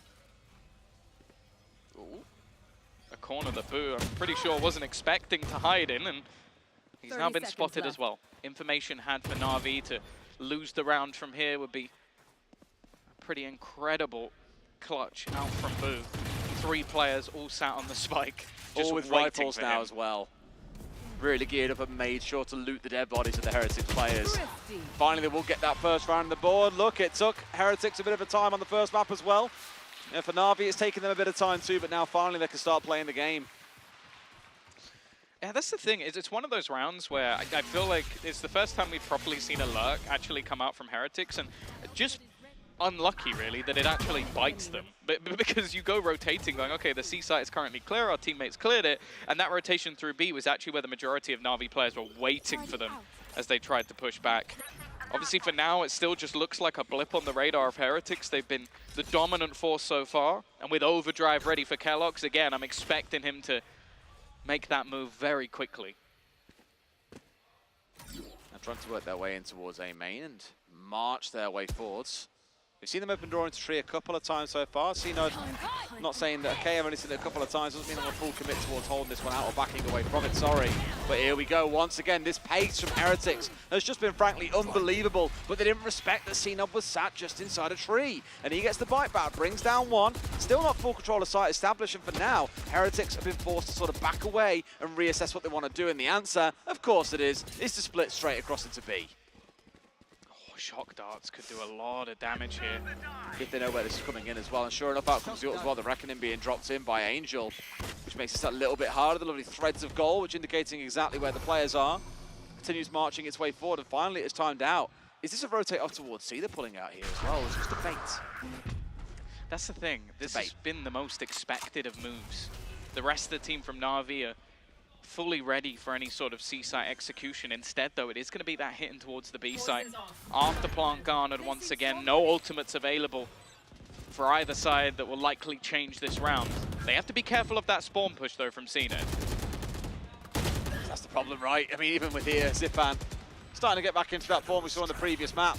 Paranoia comes across, finds one straight through the smoke as well. Zeke elsewhere brings him down, Avova into a second. It's Avova against 2. CNED and Shao finds one for himself, but has now got to look for Shao. Rage! Avova finds the 3K and clutches it out for Heretics. And they were both tagged so desperately low.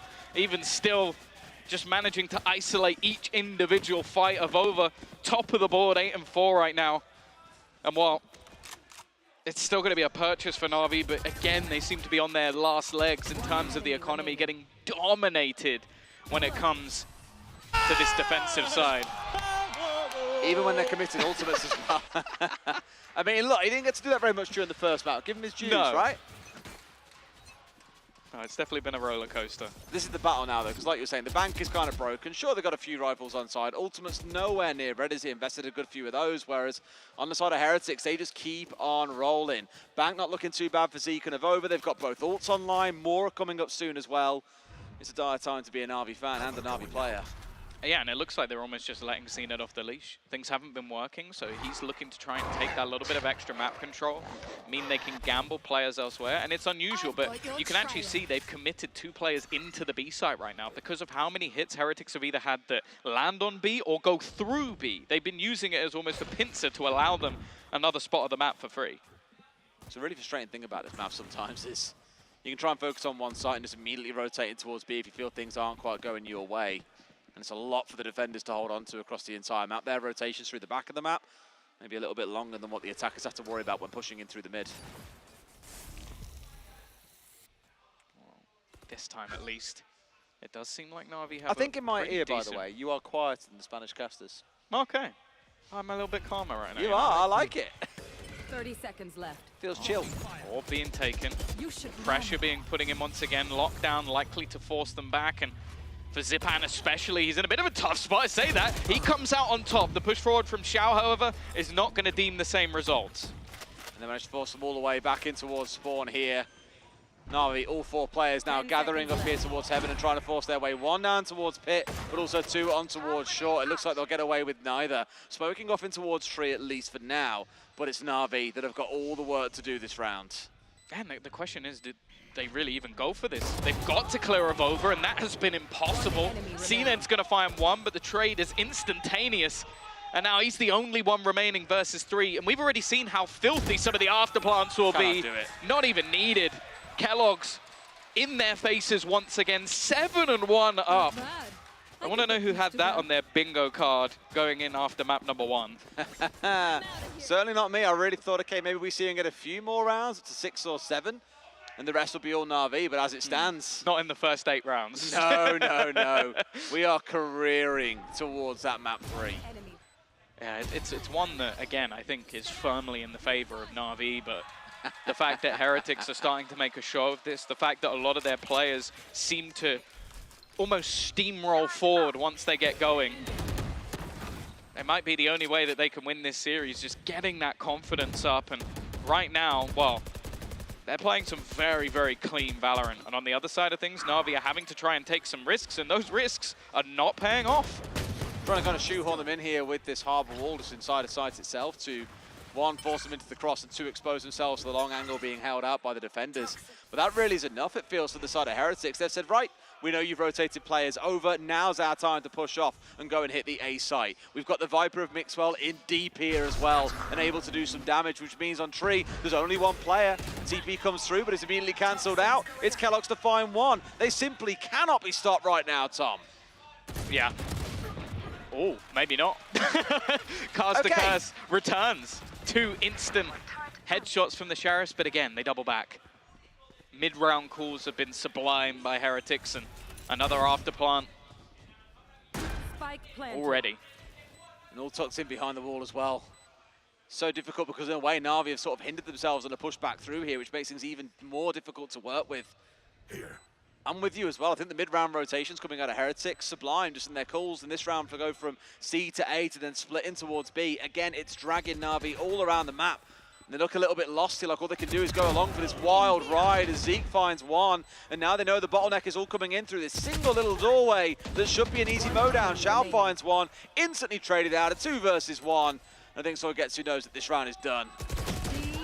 Yeah, nothing to lose, of course, with only a pistol available, but they are making this look very, very easy. And I'm liking the mix as well that we have currently coming out from the likes of Heretics, is you've got these sort of aggressive players like Kellogg's who are getting up in the faces of their opponent, who are constantly pushing map control. And then you have the likes of Boo, who just isn't dying. 7-3. They've barely died this entire map so far. He's just playing passive, waiting for those afterplants. We've seen the same from Evolver at times as well. He's been the most, I guess, varying player. Like, some rounds, he's been pushing in towards the link and just basically fighting them in their face. The next round, he's passive and waiting for an afterplant. And it has been so hard for Navi to read. You can see it on their retakes. Is sometimes they're expecting them to be all the way back, and then they get caught by an aggressive player. The next time, they're expecting them to be close, and there's no one there. Just rough. Understandably so, why they've used their second timeout in this half as well, not wanting to try and hold on to it for the second. And really for Heretics, you know, more of the same. It seems even after that first timeout, Navi couldn't figure out the answer, just the pace at which they're coming, largely enabled by that Neon as well, is just letting Heretics shine and really show what they're all about. Yeah, I think that Kellogg's, you might look at the scoreboard, look at him 8-7, but the amount of times they've gone into a site and just basically had that for free, I think they've done well at getting the ultimates available as well for the likes of Boo, so they can have a round where they just get the site for free in the lockdown, and their afterplants have been, I want to say, almost perfect. So there's not really a lot of criticism you can have right now for Heretics, and I do wonder, like, this comp coming out from Navi, it seems to have a lot missing when it comes to being able to take map control away from their opponents. Now, they're going to try it in this round with just all-out aggression from CNED, but I think that's been one of the major failures from this comp, is you can find out where they're going, but turtling up hasn't mattered when 5 men hit the site. No. The thing is, I see a C hit coming in, and I'm just like, is this really a C hit, or are they going to turn around at the last second? In fact, no, now far too much has been committed. The space being made once again by Kellogg's as he just charges in, sliding on forward. And sure, Angel gets one back, but every time there is a kill for Navi, there is a player on Heretics there to take the trade. And again, Viper's Pit available. Now Seekers might help them out. Actually, never mind. Oh, dear. Viper's Pit gone. Spammed out by Xiao. A hugely impactful kill. Tiger also going to give away the positions of at least one of the remaining players. And in terms of ults, there's nothing left for Heretics. They're locked in by CNED. And even the turret just being online lets him know that nobody has left. They'd obviously hear the door if they tried to go in that direction. So right now, at least, information is had by Navi. Only the one player option to take out the Seekers there as well does kind of ask that question. Okay, where is the second player? Not always needing to connect to be useful to you, but that turret still stands. It's just waiting, and now finally gets to save it off as they move a little bit too far away, it seems, and this is where CNOD now starting to look for his march on forward. Here comes the Hunter's Fury, spots one, an instant TP out as well, but it might well turn into a second. No, it's just going to miss, but here we go. This is the flank that we were looking for. I think they have absolutely no idea that CNED is here, and he could ruin the round for them. Tries to go for a spray, just about finds his man. Boo's left standing, not going to have enough time to make this one work, as they try and spray through once again. In fact, no, will complete. Now he's got to win the 1 versus 2. But that's another Leo moment there. Shock Dart comes on through. Navi find their second. Yeah, a big round from them. Again, a lot committed, and it at most points looked like that was going to be a Heretics round. Fantastic entries once again. It was just the denial, actually, from Xiao. That was it. It was just being able to spam out that player while they were using the Viper's Pit was enough to turn this round on its head. If they get that into an afterplan with the Viper's Pit down, I don't believe there's any possibility, and that was just a sheer read from Xiao as to where that player was. Had the ping coming in as well that maybe just guided himself there a little bit, not so much onto the player, but more just as a loose homing beacon that proved out to be exactly the right spot. If Navi turn this round to be an 8-4 now, that is going to be absolute madness. It would be something. It doesn't really feel, I mean, being honest with you, with how stompy these rounds have been, it feels like they don't deserve that kind of scoreline. Like a 9-3 might be the one. Oh, so aggressive from CNED, but he gets nothing for it. They deny them completely in this early aggression, and Xiao's just going to go for a miracle play, stuck in them up with no friends left. Yeah, one at least at range here, Angel. But I think we can see exactly which way this round is going, unless there is a miraculous 2v4. Angel goes nice and low. Still committing pretty hard, though, here on towards the A hit. Yeah, they're going to double back instantly. The second the realization that there is both players on this side of the map, you can already just see Boo completely hightailing it. Actually not going to opt to pick up the orb, wanting the space more than the ult. But I guess if they give him the spike, they'll have that lockdown for post-plant, and wow, that's going to be a tough break for anybody on the other side. It's interesting, given it was the Killjoy obviously about to come online that would all but guarantee this round once they get it down, but for now, at least the commit coming in is that both players from Navi rotate away from A, temporarily making this a 2 versus 2. Surely you let Boo plant. Okay, well, they're going to be denied by the Reckoning. Okay. And they're actually pushing back. The thing is, the door being opened can now actually give the information needed for Saigetsu. This kill's for free, but it's based on Saigetsu just being in a bit of a surprising position. I mean, Saigetsu, as you say, a bit of a surprise, but the wall might do just enough. The thing is, they know that they've planted into the full spot so many times. This time doesn't even bother trying to spray through the wall to find his man. Instead, does he dare? Waits for it to go down, finds 2 for himself. Oh my God, may have almost turned his back on its head, but he has no idea where Zeke is coming from. Gonna tap, looking the wrong way. Does he look high? On comes the alarm bot, nothing really coming off the back of that, but that's all the information that he needs to try and turn this on its head. But he's got a bait, and Zeke, what a peek coming out. Nice attempt. A nice attempt from Navi to turn around that again looked inevitable. But that's the thing for Heretics. A lot of these rounds have looked incredibly dominant, and it's only been those sort of clutch plays, the double kill that came out. The fact is, again, like I mentioned it, this composition doesn't look great for those sort of aggressive takes because you don't. The only real like sort of damage you can do is off the back of a nano swarm or off of a shock dart, which again, in comparison to even what they had with Gecko or Raze, it just doesn't have the same effect. So instead, Heretics have challenged them for every little bit of ground. Nice shot from Zipan, though. He got a couple of ults to play behind as well. I mean, let's ignore the Omen one for now and look more towards sort of Getsu with the lockdown. That really is the big one here that might yet save them, but Boo has his online as well. So the two not quite cancelling each other out, but they are going to have a massive sway on this last round of the half. Use it or lose it, boys. It's about time to get it online. Oh, a little bit of extra information available. And again, it's that hitting towards B. Both teams having a lockdown. I wonder if there's going to be the counter from Saigetsu. There will be. So basically just having no impact. Both teams are going to be forced back off what they wanted, and this now makes things that little bit tougher for the side of Heretics. They're going to go quickly in towards the A site, trying to react to that lockdown that was put on the other side. Boo's going to try and hold them in towards Tree. 2 players ready and waiting. The flash leaves so many blind, but it's actually a good trade. In fact, Mixwell comes back with 3! That looked like a round where Navi had them dead to rights, but Mixwell comes up huge. And now Saigetsu, 1v3 to try and get that curse. Just when it looked for a second like Navi might have a way back in, Heretics slam the door in their faces. And Saigetsu, he knows this one's looking pretty hopeless. Not too many ways of fighting his way back into this now with only about 35 seconds still left to play. And 3 members of Heretics bearing down on him sat on the site. So much still to do. No utility to play, but the Mixo is going to close things out with a quad kill. What a round from him. As said, a pop flash leaving so many players blind. Zipan looking like he was about to have the multi-frag of the century. In fact, last map, I think he would have hit it every single time. And then Mixwell just making that decision. And then not today. Not today. It's one of those, they've got so much more work to do, it feels like. I mean, for Navi, again, it could not look more different as a story compared to what we saw back on that first map. Still, so much to do. And now we're going to actually throw things over to another interview. I believe we're very lucky today that we have got Meg's boyfriend.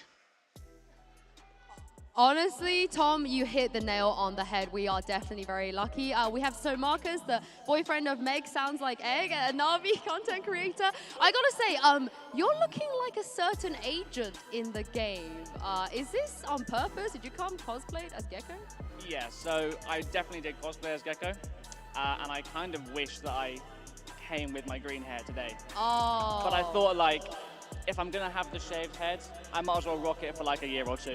I like it. You'll be back tomorrow anyway, so maybe we'll see the cosplay tomorrow. Now, you are a notorious Reyna enjoyer. You play a lot of Reyna, a duelist in ranked. Now, your team Navi right now, they're not running a duelist at all, and they have CNED. What do you make of this comp? I mean, CNED as a duelist, right?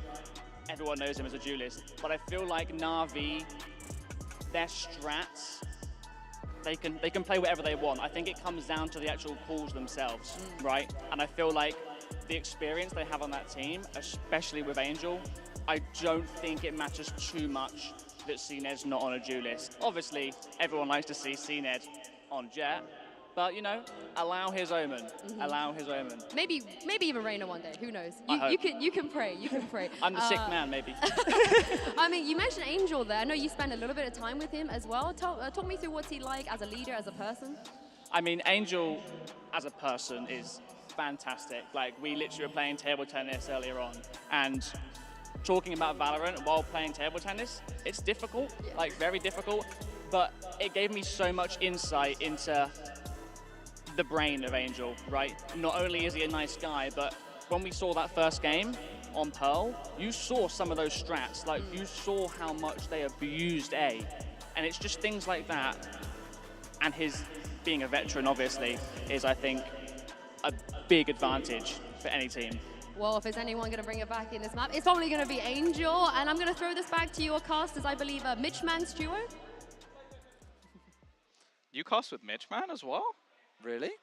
Well, we're Mitch Mann's duo, like both of us. So the Step Bros. I really don't want to keep I don't know that why going. she started. The thing is, she said it, I think, 3 times so far this broadcast. It's killing me. Yeah, I won't quote the infamous do line. you like bunk beds? That's the real question. So much room for activities. Exactly.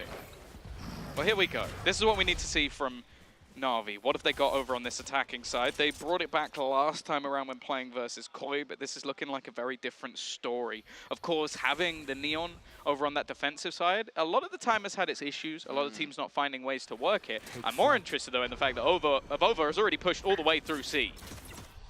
Okay, I mean, trying to make this one work out. The question is it coming on the backside of it all as well, or do Navi get side control in time? You know, we saw on the defensive side they had no mollies, no real ability to slow down the attackers of Heretics, but on the attacking side, they have things like Xiao, as we mentioned earlier on, the ability to do a good bit of work on this Sova. I really want to see them put this comp to good use. They've picked it for this reason. If it's going to shine, it's got to be early in this second half. Yeah, well, it's got to be early or it won't be at all. They'll be running out of rounds to play with. Zeke only going to be able to find one, and the problem is with these deep players, they have to clear this. Oh, an interesting peek from CNED. Maybe a little bit over-aggressive. And Boo just gifted a kill. This was looking like a done deal for Navi. Now, player already on the spike. They're not reacting to this at all. In fact, he's just going to stick it all the way. This is the Avova special, but he just goes down at the last second. They managed to deny. It was looking like another round where he was just going to defuse in front of the eyes of the opponents. He's been doing this for years. But finally, someone stopped him. A famous saying we have elsewhere, Tom, pros don't fake. They hold the whole way through, and he almost looked like he got it. If not for the right click coming out to deny it and put him in the dirt as well. Whew, I mean, we saw Navira with a pretty crazy right click last week, but this one, not quite up to standard, but still enough to ensure they had the round going. So, with how things are squaring out this way, it's a good but shaky start for Navi is the only way I can describe it. Didn't also clock, by the way. Wasn't even the right click that got the kill. It didn't help, but didn't get the kill. I don't know what he's got his binds to. Maybe he shoots with right click. Tom, shut up. Hey, there's been weirder things. There's been weirder things done by professional players, that's for sure. I'm sure there's still some pros that play with inverted mouse. And we call those people wrong-uns. Okay, old. That works too. They're used to playing, what, flight simulators, I maybe? guess, yeah. Given that was all that was around about 30 years ago, 30, 40 years ago. I don't think we have anybody from 40 years ago. So No. No. Not on the pro circuit. But now at least, I don't think Avova's going to get anything with that aggressive position. And of course, this is such a minute investment. There's not really any expectation here. A shorty available for Mixor. I don't know how he's going to manage to make this one work. Unless someone gets very overzealous. Sometimes you just need a little bit of inspiration. And I'm not really convinced he's going to find it here. He's going to back away instead. Like, yep, I saw that range. I'm not invested with the shorty in hand. So away he backs, and by the looks of it, unless he's going for a big rotate off. In fact, he is. Yeah, he's trying to go close on the side. So worst case, he dies to the spike. Exactly, yeah. That's what he wants to look for here. If he really going to donate away too many more ult points, yes, they absolutely do. Both members of Heretics falling, and Navi, 2 rounds on the bounce. This is where things get that little bit more difficult. Of course, the bonus round play from Navi, as always. Few rifles bought in, 2 more will be bought up in this round. So they're at least going to play it like a 4-buy. Works out nicely for them because they can't afford to just give up a free round over to the side of Heretics. And Heretics have looked incredibly clean so far. Logitech G-Power round, actually a fairly important one for Navi. If this comeback is going to be possible, they need one hell of a streak of rounds, and I also feel like they need to crush the confidence of Heretics while doing it. It's almost like looking like a bit of an inverse, because we did see the kind of like big buy coming out from Navi back in the first half, and then ultimately lost and spent a couple more rounds really, you know, falling apart. They took the time out after 4 rounds to try and stage a recovery. And even that didn't work, as they then went on to go and lose the 5th. So Heretics, be mindful of them falling maybe the same way as CNED goes in deep. Who needs Kellogg's in this case still make these aggressive plays work, because so far Navi are marching on their way through a 4v3 with the spike going down as the paranoia comes on through and they're forced to back away. Yeah, they've taken so much control. This was the one foothold that was there for the side of Heretics, was at least keeping the room next to Broken Door. Come on now. 3 players looking to try and retake, and I don't even know if they are trying to retake. Kellogg's is all the way back towards that attacker spawn. I think they're just going to hold on to their weapons here. They just want to catch exits maybe and try and capitalize off Navi trying to get off site and away from the spike. Not a terrible idea, but a couple have now bats all the way away. You see pings coming in towards A as well on that expectation. But Navi going to work their way out as a 4 here. Smart play too in case a trade is required. Get themselves away to safety by the looks of it. And that'll be that round done. Navi up to 5. Still an incredibly long road to go, but if I've learned anything from watching Navi play, Listen up. is that no scoreline is too large for them to turn this around. Bear in mind that we've seen them have very dominant halves of this map, although when they played against Koi, a lot of it was down to that defensive side, so it would be a completely different ballpark for them to now do it on the attack. The thing is, though, Heretics, they did save a few rifles into the last round. It's going to leave them with some vulnerabilities on Zeke and Boo, but the rest can still try to make something of this one. Again, really looking at how it stacked up already between the agent comps. That's where you saw the damage being done in that first half, though Navi just felt like a little bit of a mismatch, whereas here, at least, managing to make things work, seeking out ground with the use of the Sova to march their way forward and get control of the orb, which they'll collect, and then back themselves away by the looks of things. Yeah, just clearing that initial control. There's no one A, by the way. Trying to put doubts in the minds of Heretics, and, well, as you mentioned, it's worked. But with that flash going over the top, coming out from Zeke, it actually gives them the information that, okay, there's nobody outside of C right now. They're going to push up with the remaining couple of players. They've spotted no one outside of B. They now know this is an A hit. Can they get there in time? And what can they do about it as well, with more of the smokes coming on 3, maybe trying to bait out a B hit, but it feels like Heretics are a little bit too wise here. They know what's coming. And Navi, I feel, have just been a little bit slow. They're taking so much time to figure out what's going on, despite seeing no utility coming towards them. Nothing to suggest information is there and ready to be collected. But Angel marches on in, finds one for himself, seeking to a trade of over there too. And it looked like a bit of a crossfire on towards Navi, but they're coming away with as many of the kills as they can possibly collect. A 3 versus 2, and now just Boo and Mixwell to push it off the flank. And this could work out. They don't even know they're here, I think. Wallbang is all they can really go for. Mixwell's going to get it. Down A. 20 seconds now. The pressure back onto Navi. If they get it into an afterplant, it's a completely different story. They're going to have to reposition the spike, and in the meantime, we've seen a rotation coming through from the heavens. Boo not with the best gun, but at this range it's possible. However, Mixwell again is going to need a clutch. Seen it with that shutdown finally walling into things. Had a really rough first half, and there he is closing out a second. Navi, it looked real ropey when they were down 10-2, but they're halfway up the mountain at this point, Tom. Yeah, and that's the thing. I think Heretics round there was actually very good. Like the flash, we saw this on Pearl as well. Zeke, a lot of the time on their defensive sides, is the man who has to get them the information. Pops a flash over the top, finds out there's no one C, they push C and B at the same time, they get that gamble rotation. The only problem was the flank was too slow.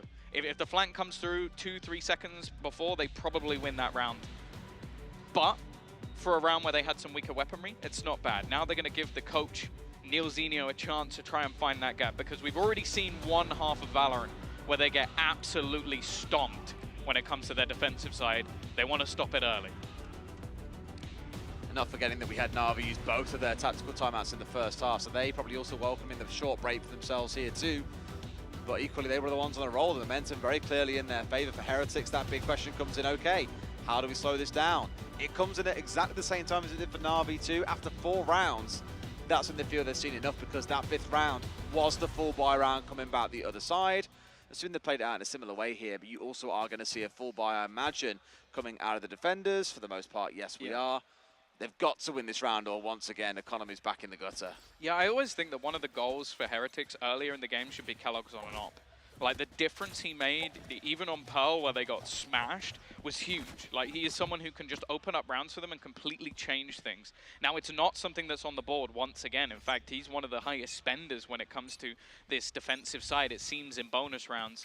And maybe there's a reason behind that. He's looking to try and take some of that early control, but with the Cascade already somewhat pushing him back, he has to be a little bit careful. He seems like he's somewhat in no man's land with some of his teammates already sectioned off. See, I like that at least they're trying to make this early aggression on towards Navi and slow them down. That was missing a little bit in those first 4 rounds.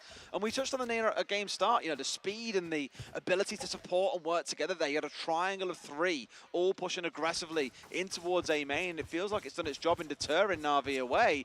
The problem is, they've already had Kellogg's rotate straight over, so it's still the same player over here forming once again a unit of 3 to contest into them. Early snakebite will delay. As you mentioned, having that extra control could be huge. And with Seekers being popped, the early rotation's actually going to tell them, okay, they are still going in the direction of the C site. I'm more so looking at that Reckoning, though, from Angel. This being thrown into C could cause some major issues for the players on the other side.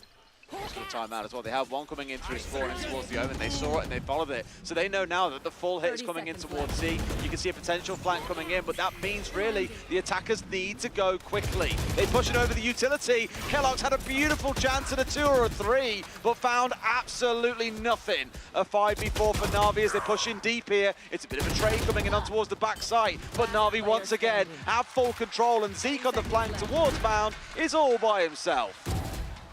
First goes his way. Zipan tagged.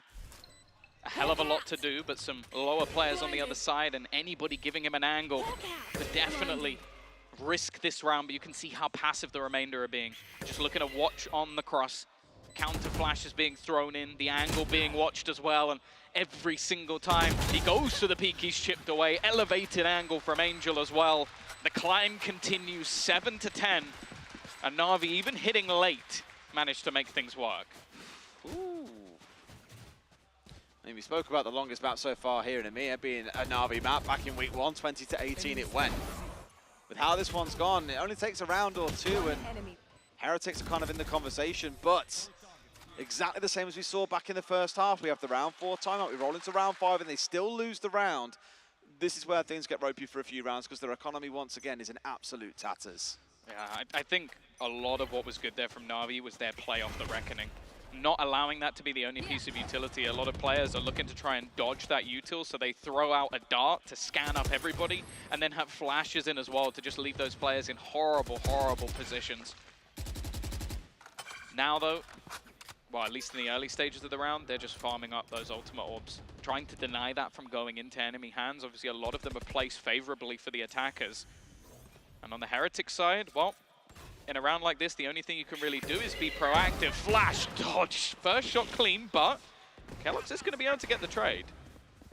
Fair to say he's having a really good game so far on the Neon as well. I know we've mentioned it several times over, but he's really making his impact felt when he can get pretty quickly. As you know, on towards Tree, Evova's there, ready and waiting. Great paranoia coming across, should turn him at least slightly, but no! Soy gets to on the crouch, finds Evova. This is left down to the one rifle. Boo managed to retrieve it. I don't even know if they know that he's here. And he's actually been helped out a little bit by the utility of an opponent. Quick headshot leaves Xiao alone. And the steps are going to be heard by Mixwell. The sprint in towards the other side of the map. Now, an afterplant here for Xiao could be huge because of that Hunter's Fury and a post plant. Definitely tougher versus 2, but he's going to want to try and isolate a fight. That's exactly it. He needs to force out a 1v1 here, so needs to move aggressively. Try and find at least one player out, but they've made the perfect call. Mixwell, Kellogg's stack up together, looking for that trade and seeking out their prey. But for now, Xiao's backed away in towards Spawn. They'll have a good inkling that he's pushing towards backside here, out towards Spawn side. But I think, like you said, Tom, that Hunter's Fury being online, that's what he's looking towards. He's still got a full belt of utility. Shock darts as well, and they're looking completely the wrong way. And now that's all he needs. Just fall all the way back, throw in that utility. Hunter's Fury. Kellogg's needs to get this to half, and well, he's going to manage to dodge it. Now the time is kind of going to be everything. It's going to have to be the sprint back. I think he's got this one. He's just going to defuse it in front of him. Xiao was just too far away. Kellogg's plays that to perfection, and Heretics have their 11th.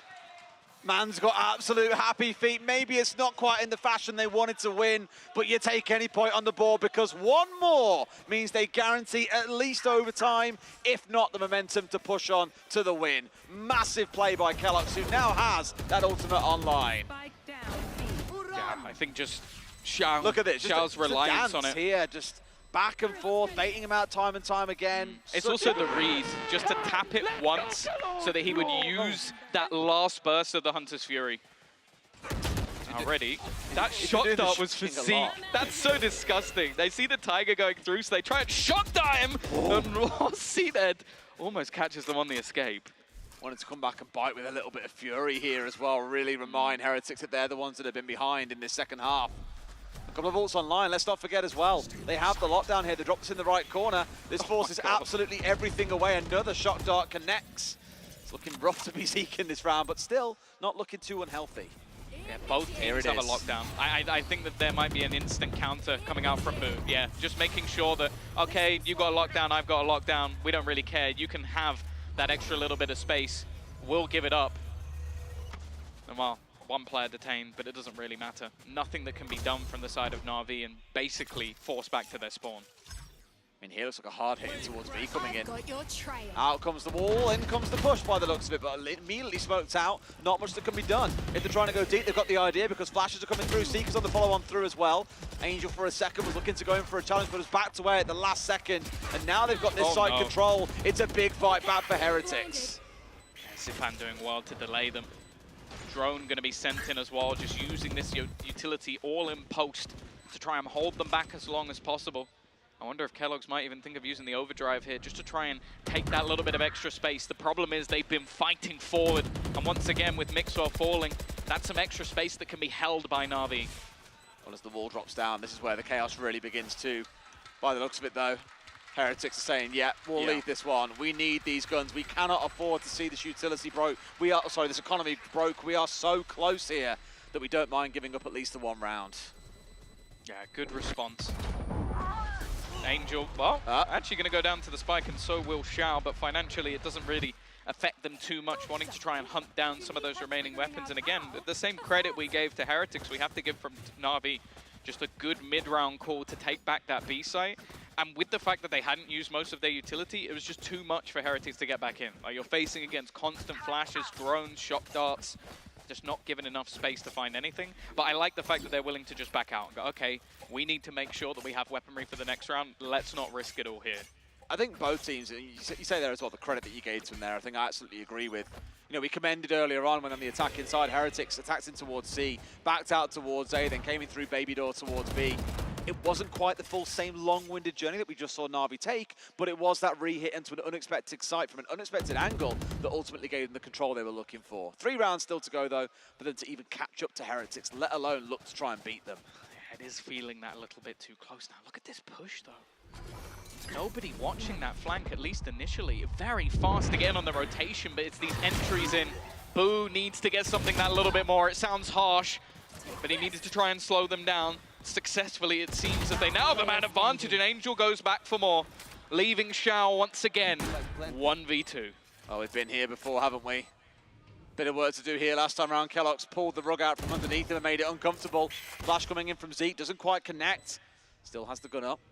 But where does the push come in? No one yet rotating over towards Door, and in fact, they're stacking up together here. What he's got to try and do is isolate this into a couple of separate fights. Another one at close range as well. Bolt gets taken away. He's going to have to try and push on through here. Kellogg's for a second trying to bait out the defuse too. Nothing to come of it, and sure enough, Kellogg's once again wins out against Xiao. They're moving up to 12, and it feels like map 3 is all but upon us. They had these close rounds from Heretics, but they're managing to grind them through, and I like the pace change. Like, we see Navi, a much more direct take, and that flank coming through from the side of Heretics was sublime. Like, 3-man stacking outside C, wanting to try and maybe fight them early on the Navi side. Instead, Navi had the idea of a faster A take, and it ends up biting them. And I have to give credit to Boo. Only having a pistol, coming out with a kill, and just surviving those extra few seconds is enough that the players get caught by the flank. A big play from him. Now just 1 round away, and 4 in a row needed once again for Navi. Just when it felt like maybe they were starting to pull things back their way, it suddenly slipped away from them very quickly at Heretics.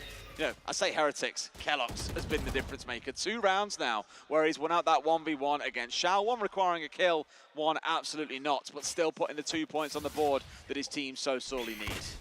Again, they're going to go for the same aggression. Paranoia. CNED has just been blitzed. 3 players pushing him.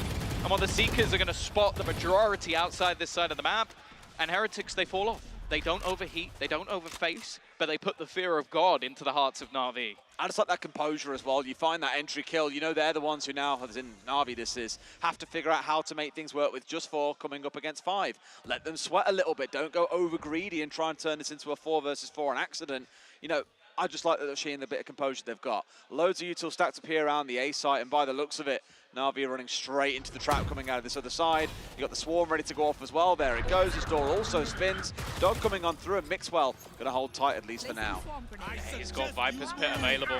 Reckoning might just opt to use it to try and slow them down. Reckoning will give the info. Kellogg's just tries to go through the smoke. He's been insta-headshotted. 30 seconds, and Boo finds a big kill, but they're going the other way. Once again, these mid-round calls, but they've left Xiao behind. He's going to sit in this corner, just waiting for them to cross. A free kill on the first, and Xiao is going to get both, leaving him over to try and clutch this 1v3. A 1v3 for himself. Oh, do not envy him being in this position, and sure enough, he won't even find it. Great response by Navi and especially Angel to the aggression coming out of Kellogg's. It feels that Kellogg's this is at the center of every conversation at the minute in this game, not because of the kills that he's finding, but because of how disruptive he can be to Navi, and their success spins on that dime of, do we control his aggression or do we fall down to it? Yeah, a huge round for them to take, of course. Angel actually statistically having a very, very good game. Like, I think especially going on to this attacking side, there's a lot of sort of cool things that you can run with the Harbor for sort of sectioning off map control. It's something I enjoy watching. I definitely think defensively they might have to go back to the drawing board, but that's something that Navi do on almost a weekly basis. So it seems with the constant change in agents they bring to the field, the different lineups they're experimenting. We mentioned earlier on, normally it's Gecko here, but this time around it's Sova coming out for Xiao as a little bit of an alternative. Can't say we strictly felt his presence 100% of the time, seen a couple of nice shot darts come through. The recon bolts expectedly normally being dealt with, but where I suppose there's a little bit of help being given is from these owl drones coming on through. I know it feels like a very minor detail, but being able to spot a lurking Kellogg's waiting to go aggressive and sprint into your face. Those owl drones do force players back when they get scouted out by them. It's an easy bang through the wall, though, as down goes Avova.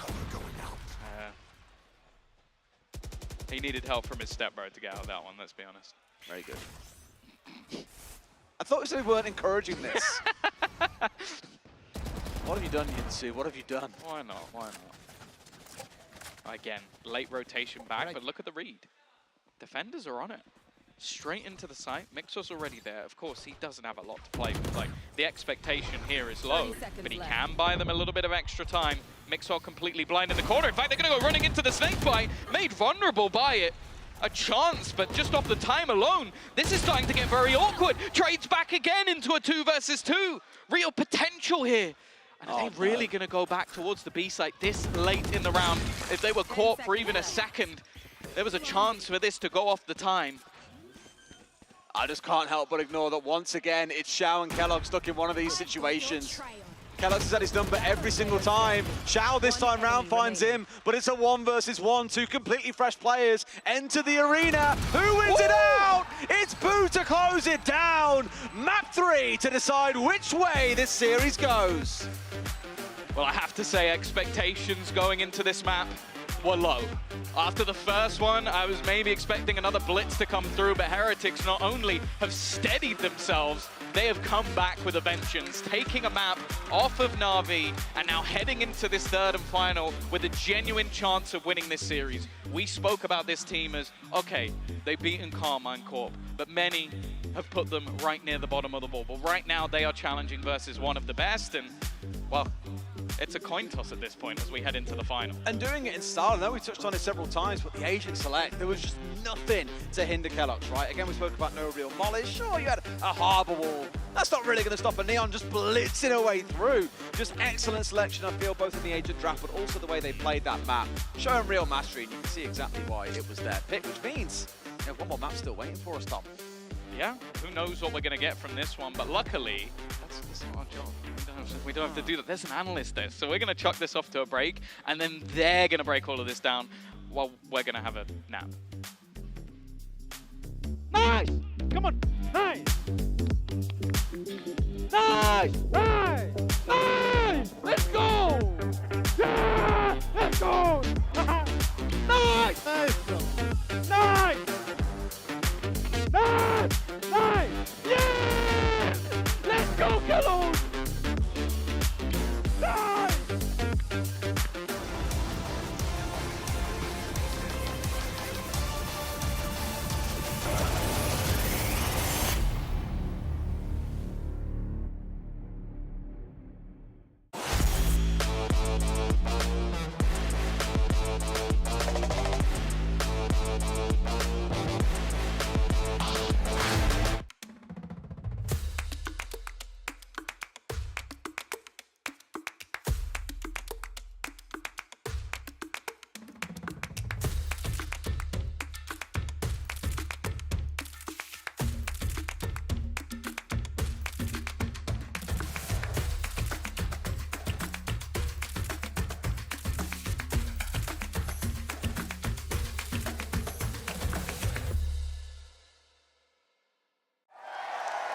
Red Bull gives you wings. Zero distraction. Zero doubt. Zero opposition.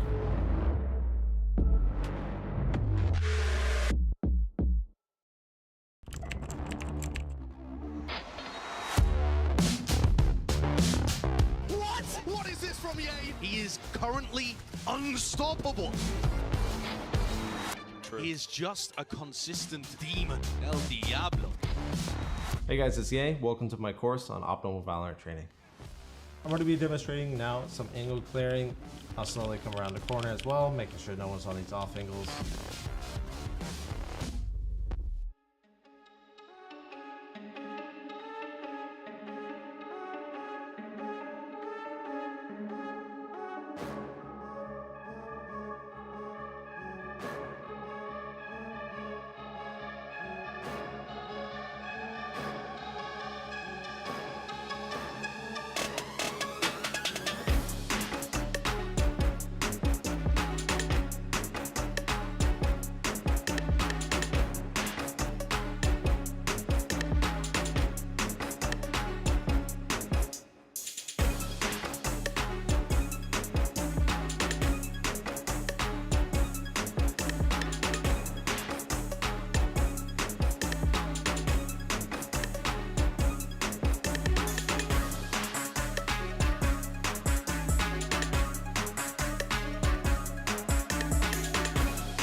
What a response from Team Heretics. They break their lose streak here with a massive win on Lotus against Navi. I'm your host, Youngsu, and I'm back here with Cougar and Zesh. You guys, you said a 15%, 85% to Navi, but how surprised are you that Heretics actually managed to close that out? I give the 25. I'm good. I love the surprises. I knew that they were going to have a good starting half, on the side of Navi, I have to say that maybe after that first map was so easy on their minds, they were like, I bet that it was an Angel moment of just rolling the dice, being like, how about we just roll it with this? Like, let me play Harbor. How about I play Harbor? And then everybody was like, yeah, this actually sounds good.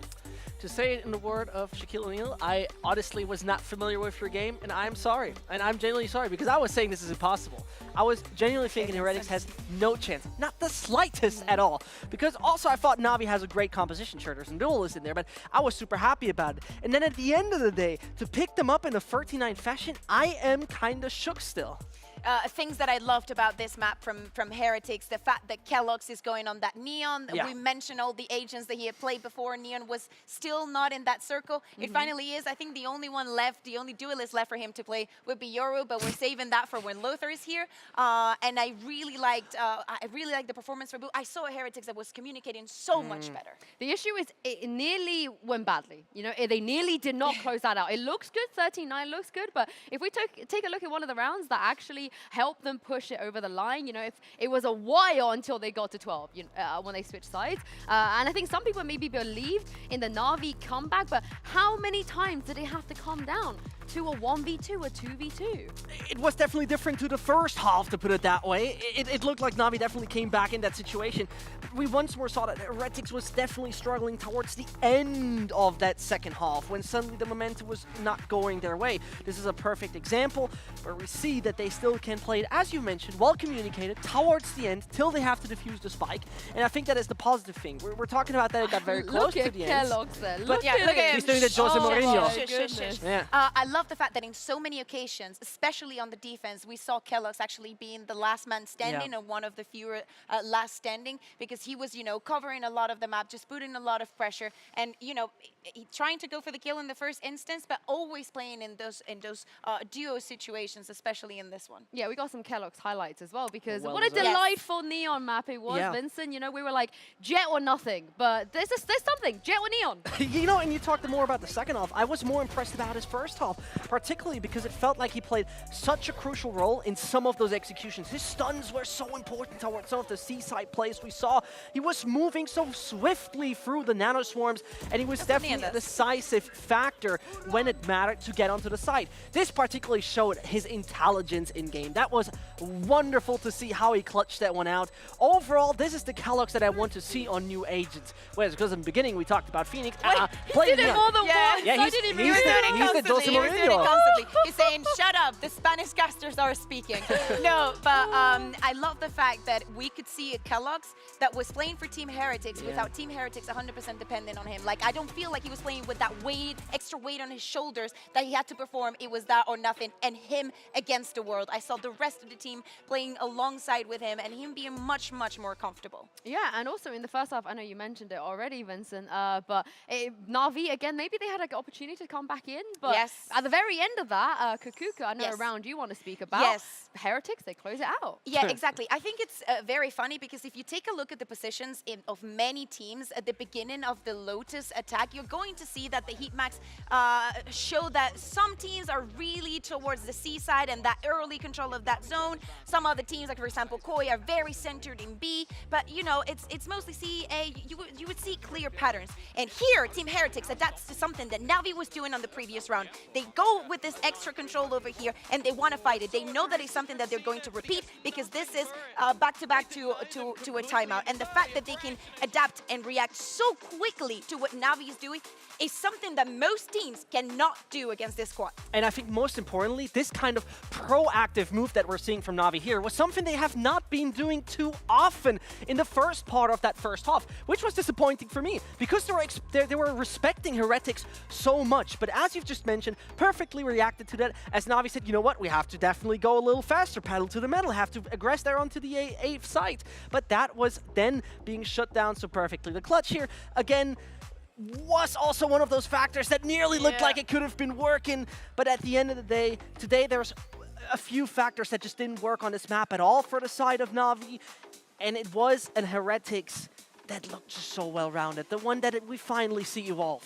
Yeah, I don't see Zeke still yet so comfortable on the sky, but I think that it's working towards a bigger purpose and a bigger meaning. I love the fact that Mixwell was feeling comfortable in Viper. Well, I want to be on the Heretics hype train right now. I really, really, really want to be on it because it feels good. I saw Uli and Yuri, the Spanish casters, like celebrating. But as we go on to map 3, I just want to let you guys know about what Navi do when they are in a situation where they have to dig themselves out of a hole.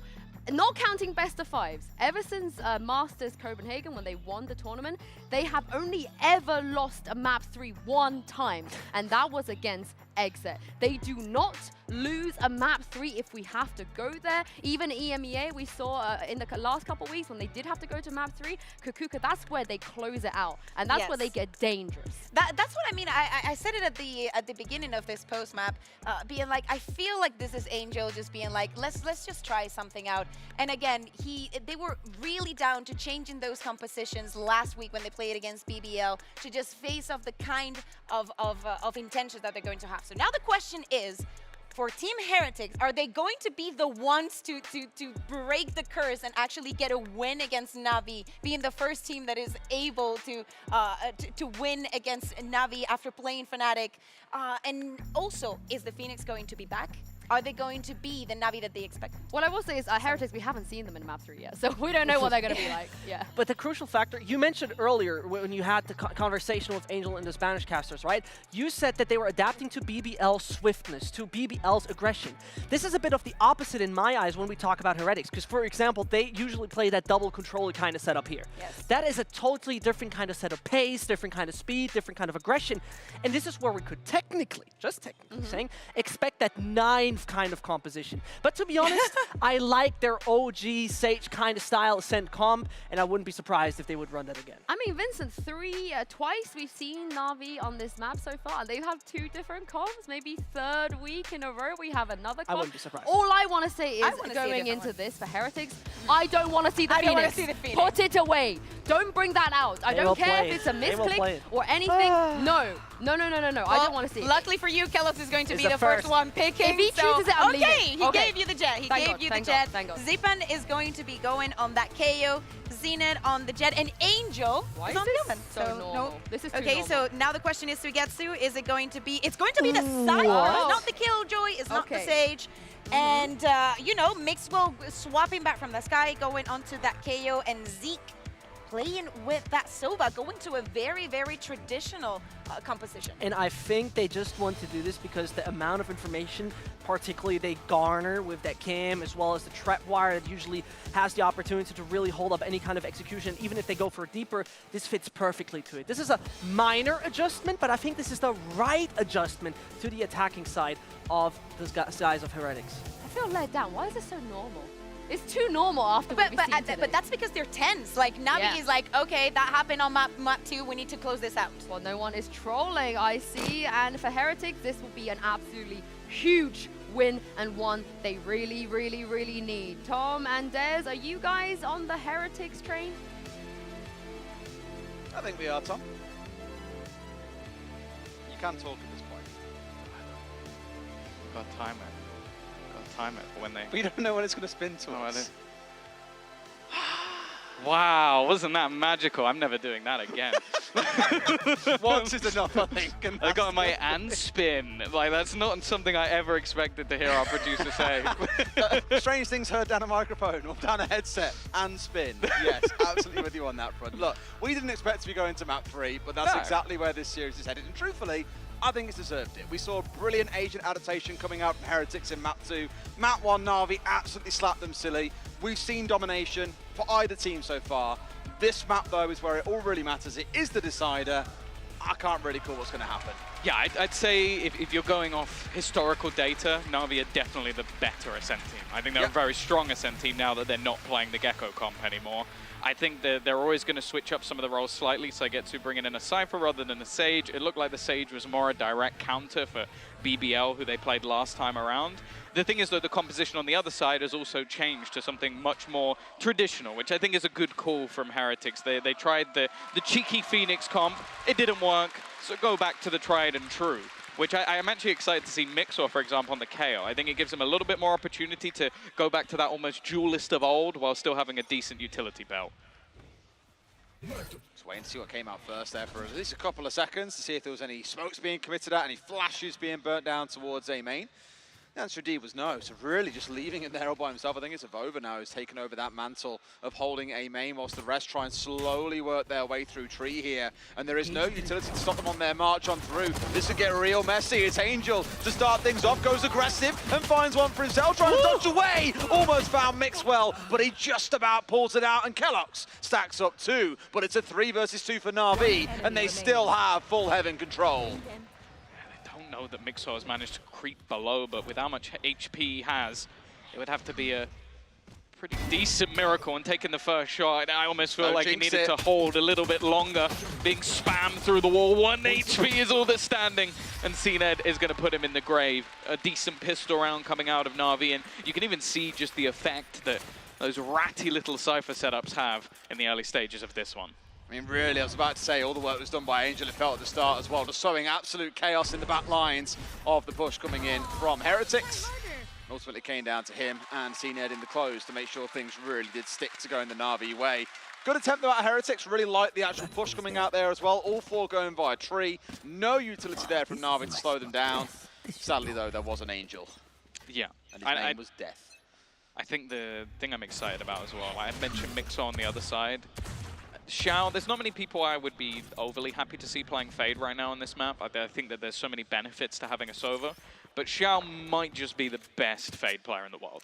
Like, I think so effective on this agent with all the different haunt lineups that he knows, but also just his own ability to sort of get aggressive off the back of his own prowlers. Gives him that little bit of extra freedom to almost, again, just be a bit more of that sort of duelist Xiao when he needs to be. Now, this initial start coming out from Navi is a very passive one. A little bit of aggression out from Zipan, just peeking in towards short. Other than that, they are sat back, holding for any sort of push. And hold for a little longer, they may well have to. Utility about to start raining through. You can see the line of powder Zeke as well, and there it is. Everything over. Flash is coming over. Recon over. Smoke going deep. You name it, the list keeps on going, but they haven't yet pushed their way forward. Almost expecting something else to come out of it, and there we go. Now they're working their way down Speedway and in towards site. Full site control established, and now you get this real awkward kind of midpoint war either side of the boathouse here to re-establish control. Yeah, the problem here for Heretics is they just have no guns. So, like, fighting into this one should be very difficult. Nice pot flash, but ultimately every single one of these battles is heavily favored. It just comes down to how much damage can realistically be done. Both players so desperately low. Boo's flank gets nothing, and Xiao is just quickly cleaning up every single remaining player. Barely any damage in the end done to Navi, but they get themselves a plant and a kill. And when all you've got is Classic, that's okay. Even Xiao switching over to the Classic at the end of the round there as well, dropping away from the Guardian. Good round from Navi once again as expected. This is where it's really going to count though. This is where Heretics get to get their 4-buy, and we get that Logitech power round coming in. Let's see how things shake up. Don't forget the G. All right, Logitech G. Power up round. There you go. You got there. Any more letters in there? I'll forgive you just this time. Well, you know what? To be fair, it is very small. Like, they couldn't have made it like bigger for you, know, right? Just Tom. Maybe the whole screen next time. Tom, shut up. You are so dry and sarcastic. I love it. Well, hate it in equal measure. I think I like it more when you're bullying Mitch with it rather than me. Yeah. I've heard that before. All right then. Looks to be another A-main battle coming out for Heretics. Last time around, let's not forget, they dropped away and left Avova here by himself and rotated everyone off around towards Tree, which I think is why you can see on the other side, the KO of Zipan is stuck waiting around Garden, just looking in towards Tree, expecting that push to come in, whereas Heretics have changed things up a little bit. At least maybe. 3 of them for now holding it, and the Sova deliberating on where this push should come through. Of course, they've got to be careful with the knife of Zipan. Not going to be a massive amount away. You can already see Mixor's looking to come back online. If this knife goes through, all utility will dissipate, but the same can be said from the other side. A little bit of info to be had, and a nice entry onto CNED that garners them the entirety of the A site. Absolutely, at least getting one back on that side. It's Angel bringing down Zeke, so that's Sova, the difference maker in some way, being offline too. And Kellogg's caught in between a rock and a hard place there. Gets domed down from below. site control established, but the numbers of Heretics are dwindling. They're down to just 2 against 4. Zipan again re-establishing control, getting control of Tree, and flooding in towards the site. You know about Mixwell, he manages to find one before being traded, and the last one left standing is Boo. Turret now taken offline, has got to find a way to march his way forwards here. Has the right sort of idea, but nothing more to be said for it, so Getsu gets the closing kill. Shao going to get the defuse in, and up to Navi 3-0 we go. This is one of those rounds where you're looking at a Kellogg's as a hero or a villain. Like, you have him at that sort of aggressive position, and when he doesn't get anything and dies, the round just is a domino effect. Then you have the aggression to try and get them back into a 3 versus 3 and sort of have a favorable afterplan, and because of that, they just lose basically every single player on a reswing and end up in a 4 versus 2. Navi didn't actually have to do too much in that retake because it was made very, very easy for them by overfaces from Heretics. Absolutely, well that's 3 on the bounce. Let's not forget what we've seen across our last 2 maps as well has been 4 rounds and then attack timeout comes in from the losing side. Just acknowledging things are falling away from them just a little bit too quick as now we start to move into these ultimate rounds. You can see a couple coming online for either side, mainly looking in towards Mixwell's ultimate here as well, but Shao also not too far away from his. Yeah, I don't know if Heretics would want to throw anything in unless they're granted a freebie. And look at just the control that's already there for Navi. A couple of picks really to make this work, and even then that's a tall order. Yeah, and they know where the push is coming. Like, look at where Navi are right now. All the way up in mid, just waiting. And well, Vova's figured it out. Now, if they can actually put the pressure on here, they might be able to clear this quite easily. A wonderful flash. Angel actually having to just peek back out to almost make sure they don't lose too many members here. And this actually makes the round a bit more interesting. A 1-for-1 trade, and the gun very much retrievable. Well, retrieved by Mixwell so far. Yeah, this is what I mean. And this is where the ult might now get to come online. But really, I think you want to find a second pick here to really get this round rolling because you're still running into the ult. In fact, it's come out a little bit earlier than maybe expected. Yeah, it's so it gets to find one towards Kellogg. Shao a second, maybe pulled out a little bit too soon on that one as Shao. And so he gets to, they mow everyone down. Heretics crumble, ult offline, rifle lost, Navi up to 4-0. And there it is, that classic round 4 timeout. Yeah, that it almost ends up being a bit of a burden on them. That one kill and picking up a rifle, it baits them into using that null command, thinking, okay, we can pressure the Cypher, we can get it onto the site. But Saigetsu, I think he pops the cages just before they're about to do that. So they basically still have to try and blitz through all of his utility, even though some of it is offline. And then you also have the cross held by Xiao as well. And as said, like, he's fearsome as ever when playing this agent, currently 7-0 in the server. Just really not much being shown so far by Heretics. Maybe a couple of kills across the rounds that you look at and go, okay, something was building there, but largely Navi have had the run of the server so far. Unsurprisingly, as mentioned, that timeout coming in at this point. Have we seen a round 5 converted yet after a timeout? I don't think we have. Across the maps, this is. I don't believe we have. No. You're shaking your head. You make me sound like an idiot when I'm speaking to myself. I know, but that's... You have to be able to say no. No, but that's more fun. Just watch you scram a little bit, you know? You mean when no one replies to what you're saying? Yeah. It's really good. But the thing is, the difference between the two of us is I quite like the sound of my own voice. So getting back in, I'm actually looking forward to seeing what those sort of adaptations are going to be doing here from Heretics. Like what sort of ideas they're going to have, how they're looking to try and set up onto Kellogg's and continuing in on my solo cast. It looks like they're setting up in towards the A site. So 4 players currently there, Lurk obviously being held by Boo. But because CNED's got that operator, he's going to be looking for a little bit of control into mid.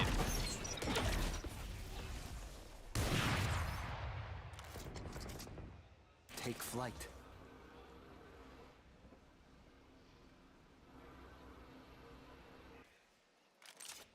You are too stubborn. Yep. Really wondered how long we go for there. That was your round to take. It's also maybe Kellogg's straight in already, dashing in off the back of this jet. Looking to establish that site control that we know he loves to do oh so much, but has to make a kill off it, and makes it far too easy for Saigetsu by enlarging that target by a scale of about 10. Up in his face, shut down. Boo back onto the other side, but yet again, Navi maintain the numbers advantage. Oh, they want the spike. He's just picking up guns. Throw it somewhere else, quick.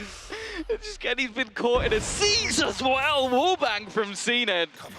As clean as ever. Will Avova ever get the spike back? Oh no! Oh no! He's just been tapped zapped through the smoke by Xiao. On the last bullet as well. That's the real heartbreaker. And now Zeke, all he can do is look on, maybe shed a few tears. This round 5 is absolutely not going the way that Heretics would have hoped for. Oh, dear. I love it. I'd also love to see, just after this, how many pieces of utility Kellogg's got hit by him. Well, I don't think Zeke was ever expecting an operator to kill him from behind.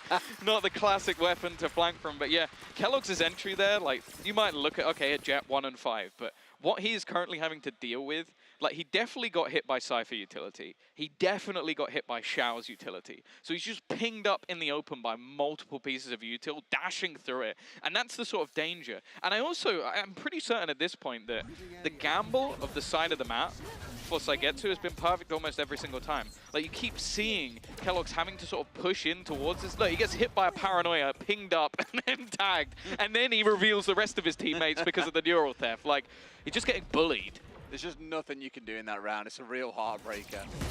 Interestingly, a comment you and I had while we were talking about it on the game. Oh, not again. I mean, no breather this time around. It's more CNED who can't catch a break. That's an op. Yeah, I mean, I'll give you a little bit aggressive. I was going to say that really we were speaking about this in the break between, you know, seeing what CNED had been up to. Obviously, he dies as I start talking about the point, but last map didn't really see all that much of him when he was playing across on the Omen. Here, though, on the Jet, we are seeing him getting more involved in the game. Yeah, of course. This is the agent which not only was he known for, but he was pretty much infamous for within the scene. One of the best Jets to ever do it. Okay.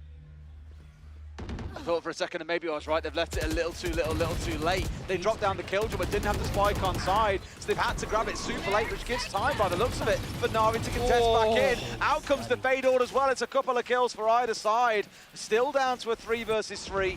This is winnable for Heretics. Yeah, the thing is they got caught in the trip. They got caught in the second trip as well. They're just walking into every piece of utility. Nice shot from Avova though. That operator in play, but Saigetsu just thriving. Spike down, B. They even know that he's in that close corner. Avova desperately trying to find a pick, but bear in mind, he's got himself 20 seconds.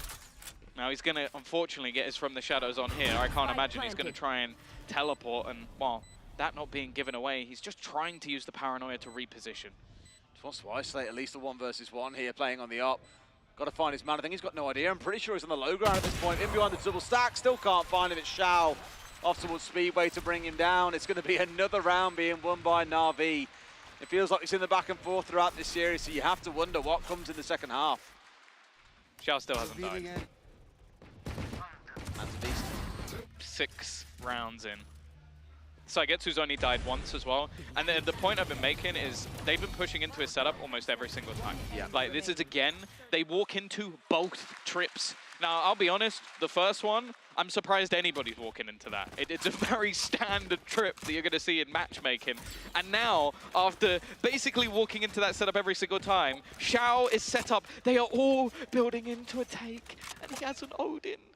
I love this. Normally you see a Sober playing this kind of spot, but it's a similar sort of story. Just sprays on through before getting scanned out, but by the looks of it, they have. I mean, Kellogg's, I love the aggressive taking here as well. If you know that an Odin is posted up at close range, go aggressive, but Xiao finds him first. Yeah, none of the others actually made it out. It was just Kellogg's on his own. Everybody else just sitting in behind, and now Xiao's just got his machine gun back again. Boo. Do they know? I mean, does Boo know? They don't seem to know that he's here. I lied as you ever watched him on close right-hand side as well. Angel, I think, just dropping down a smoke there at the perfect time to let him get away with it. If he tries to they're going through, back he's dead. into Saigetsu's setup again. Oh my god. Again. A double trip Oh, setup okay, as well. it's gone. Okay. It's gone. Cleared out there thanks to the knife, but now they're on the march on through, playing nice and slow as Zeke finds Saigetsu on the march on through. Elsewhere, there's still a battle going down, but the real action is taking place here on side. Cena gets the call out. We saw a couple of those last week. It's 3 quick kills for Navi and a total wipeout as Zeke is left with all but 1 point of HP. Xiao gets the shutdown. Navi up 7-0. He's just going to get rid of the Odin. I hate them. They've thrown it in for 1 round just to strike fear into the hearts of Heretics, just to adapt their setup once again. And now they're just going to go back to something more normal, just a standard setup so that he doesn't need to take the risks off the back of that weapon anymore. He got fully pressured in on the site, and he is still yet to die 12-0. I know I'm going to sound like a broken record, but when a player is just staying alive at all costs, at all times, no matter the scenario, and that's the thing. Him doing that, being able to delay them, then push them back into Saigetsu's. It's whatever the lesser of evils is, but I can understand the frustration at the moment from NeoZenio, because it seems like no matter what decision they make, it's just the wrong one. It's an exact flip again of what we saw back on the previous map, where 2 timeouts coming in insane inside half. I mean, 2 timeouts inside 7 rounds feels absolutely ludicrous. It's needed, though. It's sorely needed, because Heretics need to find a way into this game. You talked about them running into the util. With the way they were stacking up here before that timeout got called in, it was going to be the same story again. With a heavy stack out towards A, now they've dropped the Odin away. They just don't seem to be able to find any breathing room. Yeah, and I think this is where I want to see some of their utility being committed to trying to destroy some of those trips. Like, I know it sounds like such an oversight at this point, but like the fact that they are catching them basically every round in some regard. Okay, the last one not so much, as they did manage to use the knife. The other thing as well is the amount of times where KO has actually hit Saigetsu and he still gets away with a multi-frag because he's pre-popping those cages before they're able to do it. Like, it's a great performance from him, but when you have a KO, if a Cypher is bullying you this hard, I'm a bit worried for your KO. Bit of a friendly fashion on the way through mid here up to market. First time we've seen a hit of this kind come through in this half, so I'm glad to see we're trying something a little bit different. But I can't ignore that a lot of their focus does appear to be off towards B, where we have, once again, the Cypher traps being set up. I think they obliterated them. Yeah, though. they just nuked them out. It's I mean, actually... you said use abilities to clear them out. That's kind of going a little bit beyond. Honestly, I'm okay with it. Like, with the amount of impact that Saigetsu's managed to have. The problem, though, is, again, they get the man advantage early, and already it goes back the other way. Now, this time around, as said, there is no utility other than a singular cam available for Saigetsu. But he has support coming through. Nice shock to at least do a little bit of extra damage. I'm more so looking at that paranoia and this flank coming in. Oh, I mean, Zipman was in a spot to be able to capitalize, but no, it's Angel to start. Chasing up the backside, the spike's going to go down here as well. Is he ready and waiting? Yes, he is. Easy round wing close out once again. Navi just putting Heretics in a chokehold and giving them no room. The Penguin, I think, expressing how many of us feel at the moment. That was mean.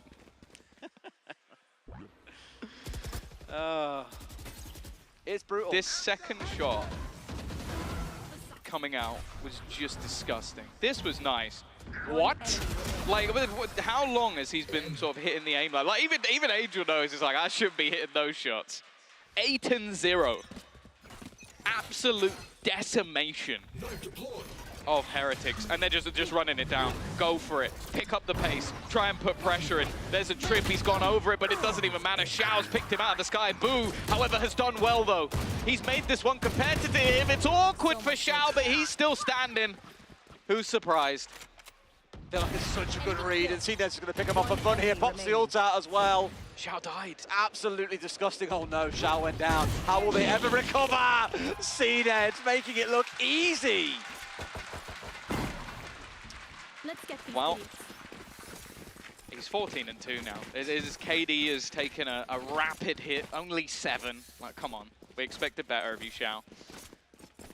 But yeah, it hasn't taken the wind out of the sails of this Navi side at all. 9-0. Ults coming online, lockdown available for Boo, potentially can finally grant them access to a site. And well, over the last few rounds, even just getting the spike down, they've managed it once of the last 6. Surely it's their chance here to make this work.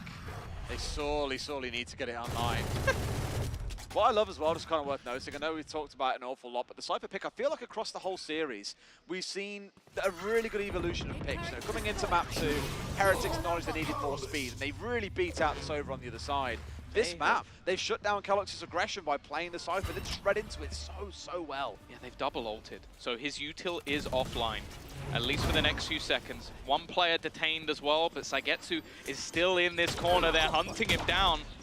Taking some damage from the fragment, but he's still surviving in these backlines. They have not cleared him.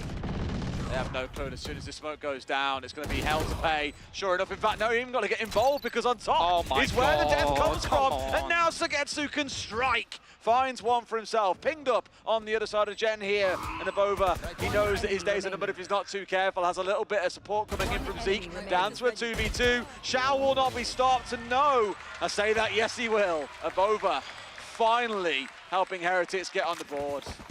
Honestly, like, I wouldn't even blame Mixer at this point if he had punched a hole in the desk. The fact that his teammate runs around underneath Balk and just doesn't clear the angle properly, I thought that was round over. I thought that was it. The fact that Saigetsu managed to just sit in this corner.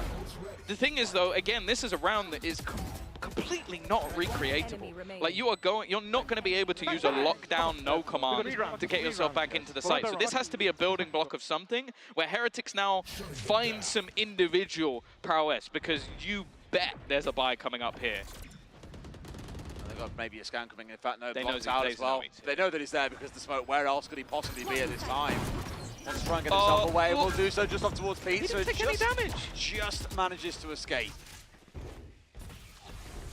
That's actually mind-blowing. He took 0 damage. Angel set up as well with the Paranoia, ready for contact. Has support as well. They can go for the double flash. And while all utility disabled for those players, not worth the risk without any form of pot flash.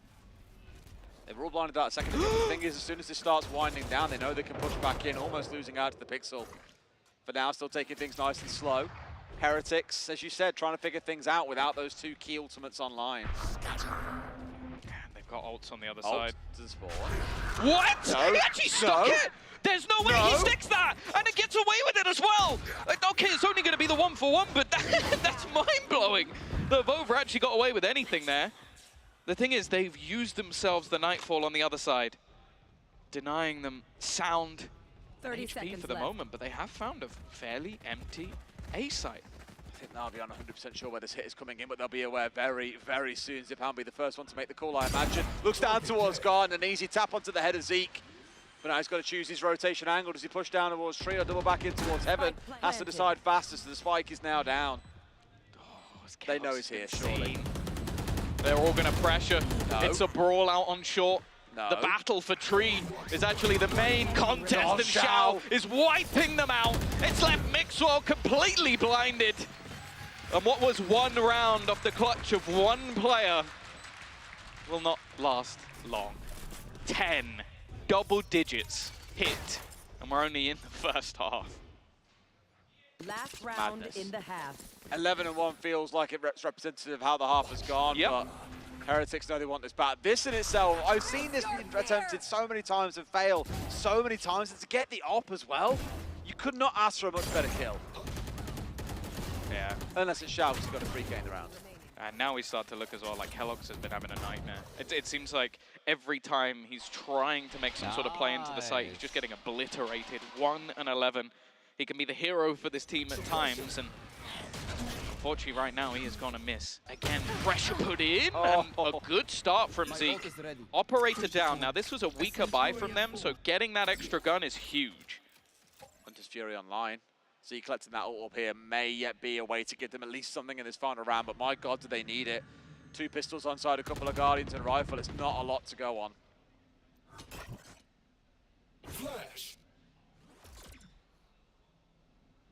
A little bit of utility being expended. It seems like Navi have the right read here. 3 players, although facing into Boo.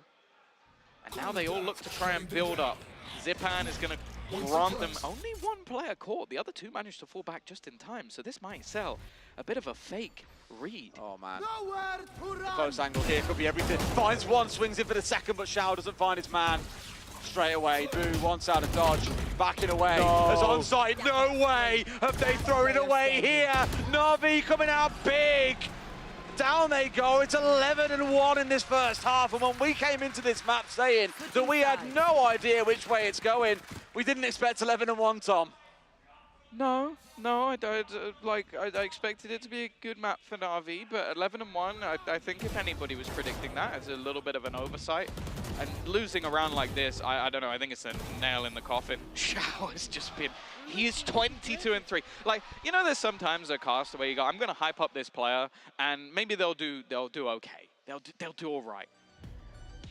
I have to say, I'm quite happy with my prediction of Xiao doing quite well on the fade. 22-3. You did say he is that guy. He's him. Best fade in the world. I don't know if it's necessarily been the fade or just him as an individual. It's both. It's both. But he is literally more than double anyone else in the server in frags. And yeah, also has the least deaths. Joint least. More than triple anyone on the other team as well. Yeah, we don't want to go too far. Let's bring out the maths, bring out the multiplication here as well. Because it has been absolute exorcism of Team Heretics so far.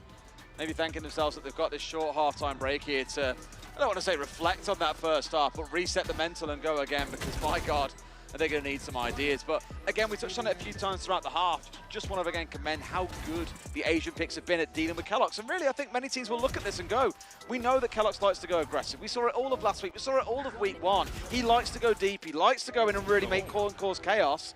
Slow him down if you can using your utility, and you're in a good spot. Yeah, I want to almost add to the pile. You can add 4 of their players together and you just about get Xiao.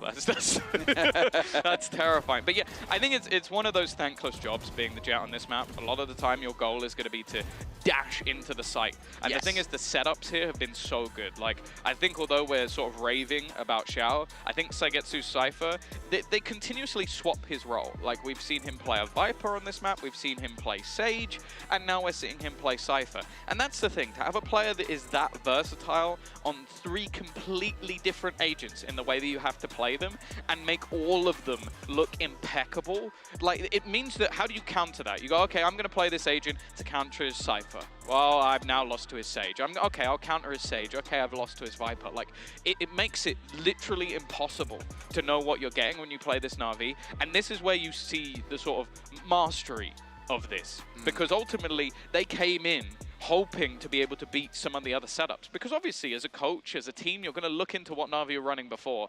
They look lost playing against a Cypher. I honestly think a lot of this probably comes down to the Jet being a bit of a kryptonite almost for Heretics on the map. For themselves, it's not working out the way they planned, but you look back to when Heretics played against Fnatic, Durka was the ultimate utility baiter. Would dash into a smoke, draw a bunch of nades and flashes, and then back away and get out of dodge. Speaking of that, it's looking like you might get that from CNED on this side. And well, they get this pistol, GG.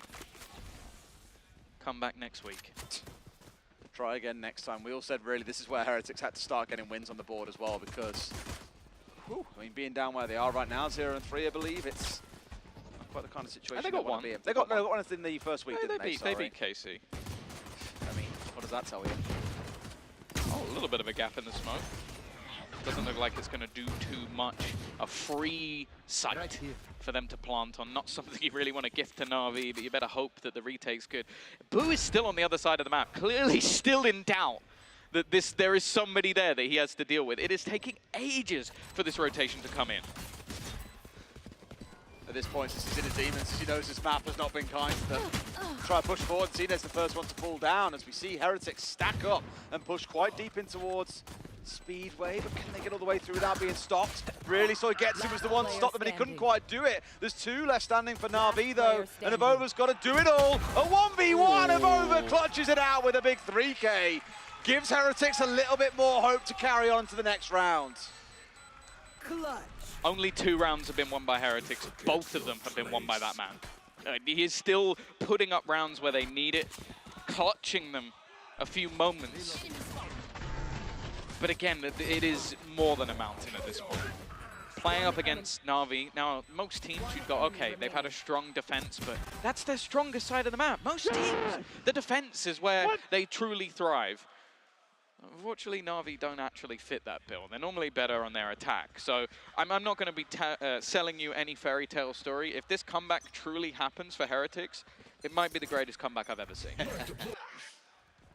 We were seeing almost one coming together on the last one, of course, for Navi, but didn't quite commit. CNED just wide swings into Kellogg's there. Was expecting a little bit of a tighter angle, maybe to show a little bit of shoulder and bring him down, but absolutely not. You're Kellogg's, right? You've had a bad game. You go, do you know what? I'm up against an eco. I'm going to buy a Marshall. They're not going to have shields. I'm going to farm up some kills. Miss the first shot, insta headshot, down in the dumps again. It is just a rough game for him. Kryptonite.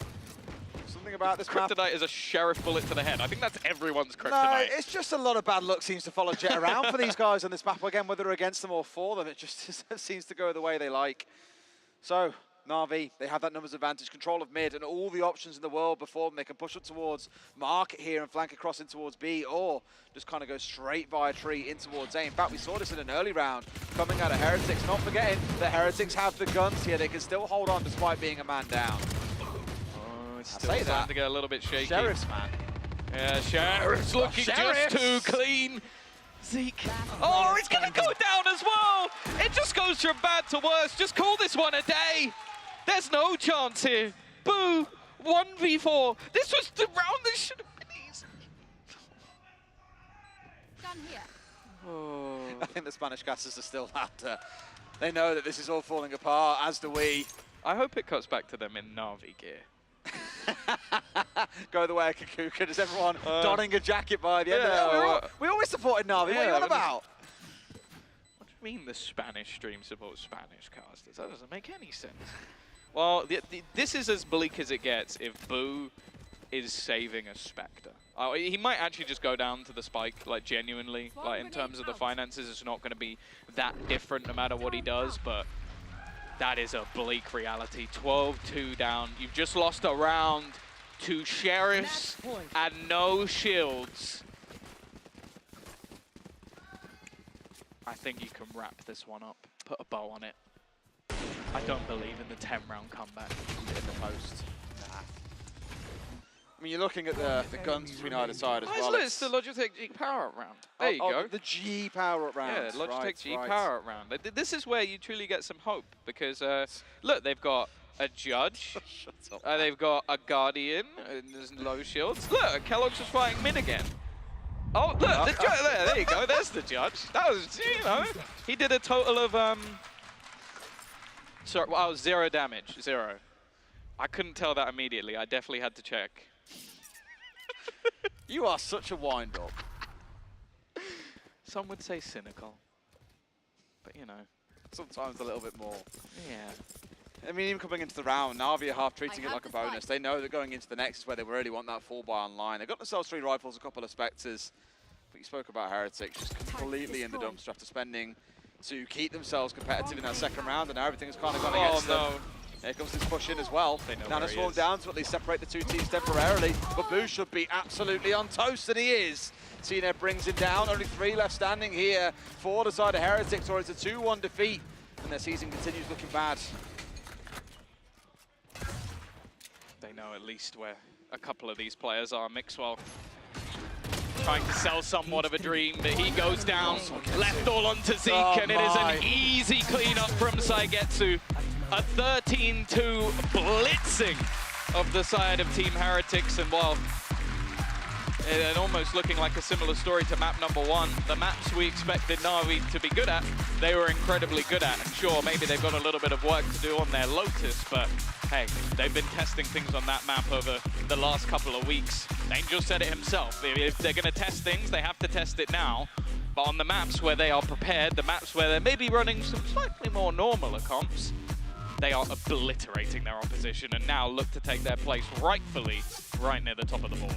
Again, I look back at that second map and really lean towards saying, you know, Lotus to me was Asian mismatch. That's mainly what it came down to.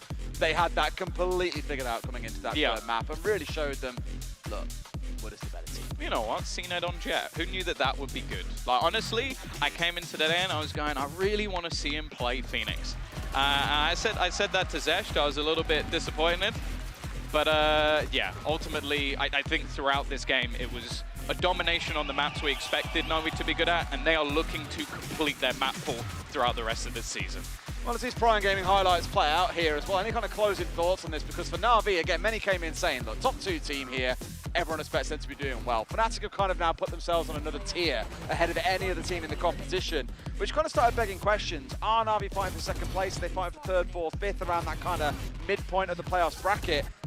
Is this enough today really to say they should be fighting for second ahead of teams like Giants, who equally have looked phenomenal? I'm going to be honest. I'm not going to pretend to speak for Angel or speak for Navi.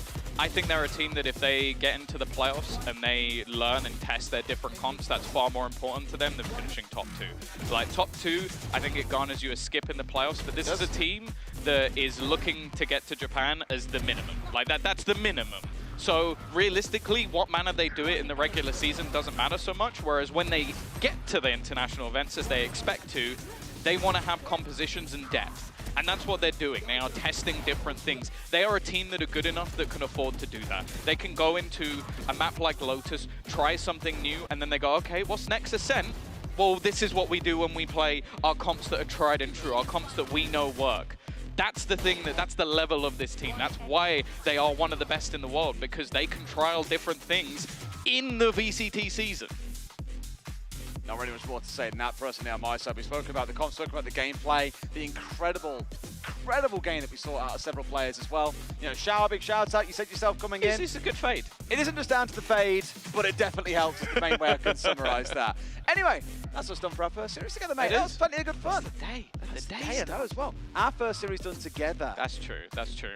See, sometimes you've got to let me finish my sentence and maybe I can get across my point, Tom. Anyway, stick around after the break. We've got post-plant coming up with Yinsu and the gang. See you guys tomorrow.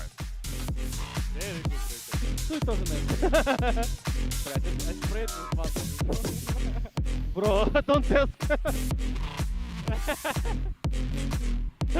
My bad.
Red Bull gives you wings.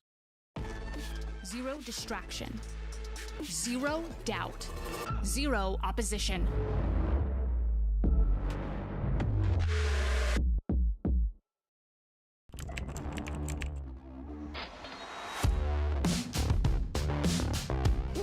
What is this from EA? He is currently unstoppable. He is just a consistent demon, El Diablo. Hey guys, it's EA. Welcome to my course on optimal VALORANT training. I'm going to be demonstrating now some angle clearing. I'll slowly come around the corner as well, making sure no one's on these off angles.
All right, welcome back everyone to the post-plant segment of the show today. I'm joined by Zesht and Doombros. Hello.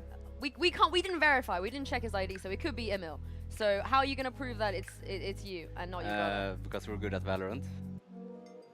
I think that's good enough. That's good enough. Yeah. That's actually good enough. Yeah. Okay. What I tell you is not good enough is Vincent was trying to convince me and Kukuka all day that he does an incredible Swedish accent. So I said... You know it by now. No, but I said if he's going to do it, he needs to do it in front of you and you need to give an honest opinion of this. Okay, but don't offend me. And why would I? I'm from Sweden, and you know that my Swedish accent is really good. Is that it? You're doing it right now? It's a very joyful accent, isn't it?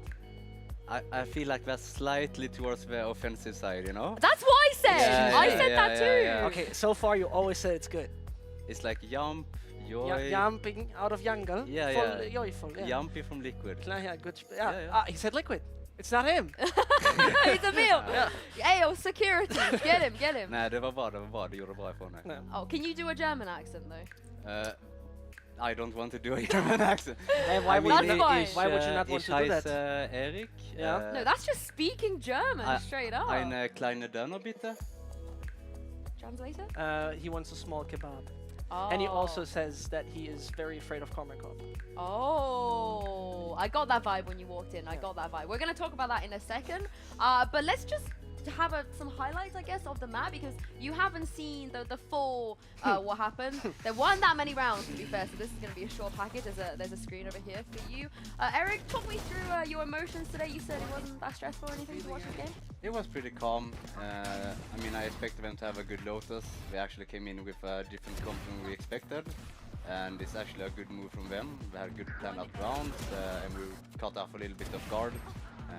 But in the second half we came back and then just everything rolled as it should on Ascent. Yeah, I mean, are you still surprised that teams leave Ascent open for you guys? I mean, I think in the Veto they actually banned Haven and leave Ascent, which is fine for us. Like, we could go either way. Yeah, I don't know. It's just a good map for us, as is all the other 5. Maybe not Lotus, but it will be.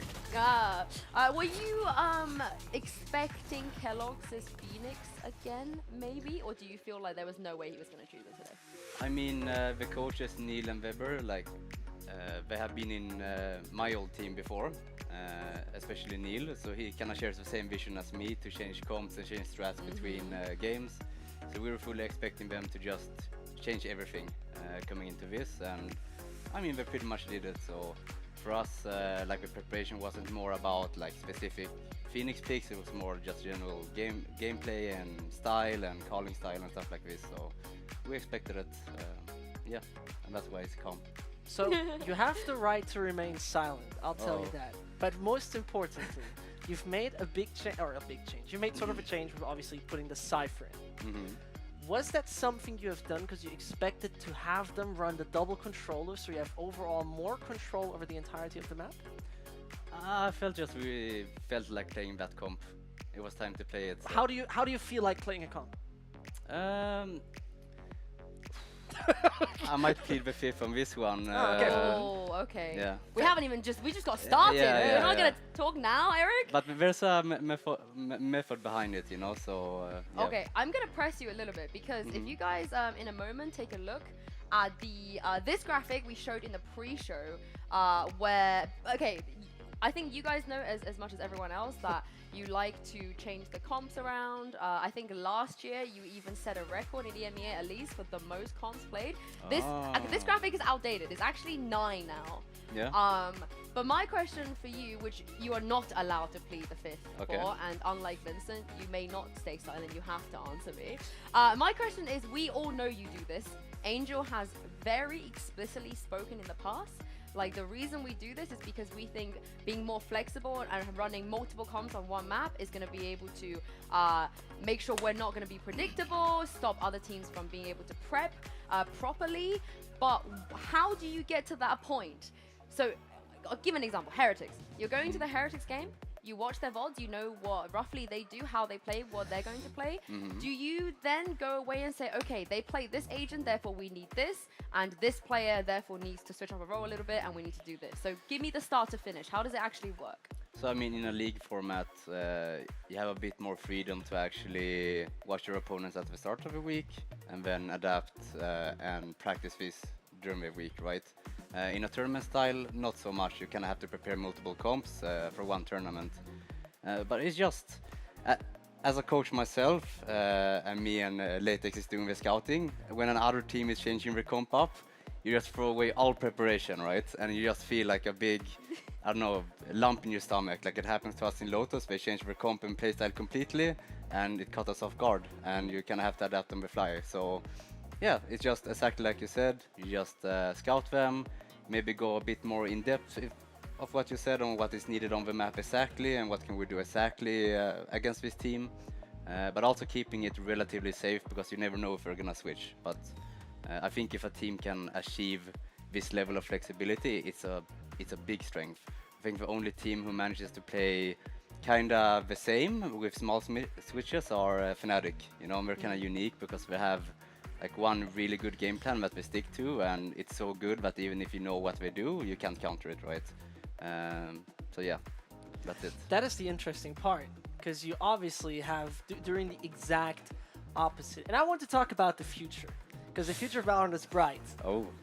Do you think it is a matter of fact that it will not be possible, let's say 3, 4, 5, 10 years from now in Valorant, to do this kind of method that we see right now with the small agent pool that exists? But also, just on the flip side, Fnatic, they don't do that. Exactly. And they win. So exactly. What's the why? Like you cannot do that and still win. So why are you guys leaning so heavily into doing this? I think it's we kind of like the challenge. It's also fun for us. I think people get bored pretty easily when we play the same stuff over and over, and also just future-proofing for metas because I think if you have flexible players, you don't really need to change players every year too much or be in a bad spot. But to your question, I think Valorant is heading towards what League has, where you have maybe, I don't know, 3,000 agents and you have a draft and pick phase, right? And a ban phase. Maybe it won't come next year or in 2 years, but maybe in 5 years. So I think just teaching these players how to flex properly, like putting Cnet on Omen or on Yoru, you know. I know it might be a little bit tough to look at from the outside, but, you know, it's really helping him and all the team to understand the game more, you know, on a deep level. Can we just settle this? That Yoru was not a misclick. Like, he meant to play Yoru. I know Latex tweeted that, oh, he chose the wrong agent, but that was just rubbish, right? Can I plead the fifth? No, Eric, this is the truth chair. You sat in the truth chair. Yeah, okay, we planned it like really thoroughly, like for 2 minutes. 2 minutes when? On the day before? Like, when did this 2 minutes work? It's too much. Oh, okay. Well, okay, I will divert a little bit away from your team specifically, but just from a coaching perspective and from the way that you feel like this method of always changing comps, being flexible could work, can you give me an example of an opposition's comp that you look at that you immediately in your head goes, oh, they played this, it'd be so easy for us to counter it with this? Just like an example. Okay, I mean, I can give you a bad example because I thought this about Fnatic all the time on Icebox. So, okay, yeah, we have a perfect read. We know what we're gonna do. And you saw the whole year, last year, we still lose. You had to ban it, yeah. I mean, it's dependent on team. Like, some teams in this tournament is, like, very static and likes to do the same things. And some people like to switch it up. And some teams are more unstructured and they switch it up just by default. You know, like, I don't want to name any names. I don't want to be rude, but, you know, let's say a team like BBL, like they have some structure, but they are very, how to say it, floaty in the way they go around the map. So for me to actually read them is very hard, right? But you have counter picks, right? Like, you look at that and you're like, oh. There's two parts. There's counter picks and counter strats, right? And you kind of have to either combine the two or only use one or only use the other. So. I was having this discussion because it also goes about compositions and in general your play with a British boltman named Tombus, and I wanted to know because there's a few of them. There's so too many. There's, like, I had to say the name. Yeah. But most honestly, how, okay, this sounds weird. Not how serious do you take those league games, because you obviously do, right? But how much do you use some of those league games right now where you only need to be in the top 6 to be like, you know what, in official environment, we have to try this in this composition, you want to try this in this swap, because obviously, prac environment is never the same as official environment. Yeah, I mean, coming from Brazil to this tournament, we had about 6-7 prac days only. So obviously we wanted to experiment on the new patch, try out the new agents, implement this style that we have now. So obviously we take a big risk on just committing to the ideas we have in our head and playing it on stage. And it might look a little bit goofy, a little bit trolly, but I mean there's some effort to it. Like if you're afraid to make these decisions, you're not gonna win like the whole champions, right? You kind of have to be able to dive into the deep end and just commit to it, and if you lose, fine, but you learn something. So, but I think the more we get deeper into this tournament, we're gonna have more prac time, and we can actually, you know. But to your first question, we take every match super seriously. Like we want to win everything. We get really upset if we don't win. I told you that's what he was going to say. I told you that's what he was going to say. Vincent, we spoke about this earlier. I was like, he's definitely going to say they want to win every single match. But I feel like there is a line between innovation, creativity, risk-taking, and just full-on troll. So where would you describe you guys right now? Like, when do you like dip into the troll a little bit and then go to the innovation? I would percentage? say if troll is here and I mean safety is here, I would say I am more safety and Angel is more troll, and we kind of like have a tug of war and kind of meet somewhere in the middle. And this is usually how we worked the last 2 years, you know. Like I try to calm it down a little bit, and he tries to hype it up a little bit with like strange comps. How often do you win in that battle? Like how often do you realistically tell Angel we are not doing that in your dreams? I think my default safety is probably still crazy for most teams. You know, like like the comps today was like super safe. So yeah. Okay. I want to know this. Imagine one world you wouldn't exist in, and you were only talking about that side of Angel, right? That right hand you hold. Yeah. What would a game look like? Oh wait, if Doom wasn't there, if Eric was not there. Only Angel. Oh my goodness. Where do we end up? Oh my goodness. What happens? Yeah. But there's one answer. We'll just play a lot of Euro. That's it. Yeah? Yeah. What about Reina? So you're the 9 Euro. Yeah. Also, Lofar hates you now. We've seen Angel Phoenix as well. I remember he used to flash the Phoenix out on Haven a lot. Angel Jet. Yeah, Angel Jet, Angel on Reina. Split I think against we've seen Fnatic. it as well. Yeah.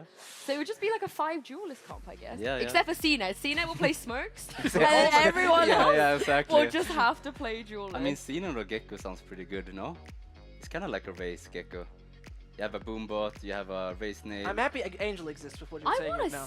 I want to see it. I'm down. No.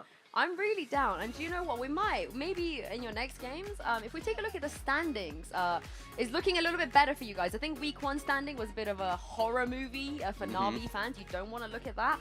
But week 3 standings, it is looking good. Hey. You're looking like where you belong right now. What I wanted to ask is more of the teams near the bottom. I personally think BBL have just been horrendously unlucky. I feel like that doesn't dictate how they played. But why do you think Carmine and Heretics have struggled, given if you look on paper their roster, they shouldn't be struggling this hard, right? I mean, I think Heretics has a really good coaching staff and they actually have good ideas. I just think we're a bit of we're pretty explosive, so they can win one map from you and be really, really good, and Kellogg's has a good game. But if you break them once in a game, then it's hard for them to come back, right? So if we break them on Pearl, we break them on Ascent, and then it just goes bad for the rest of the map, you know? So I think it's just an experience issue.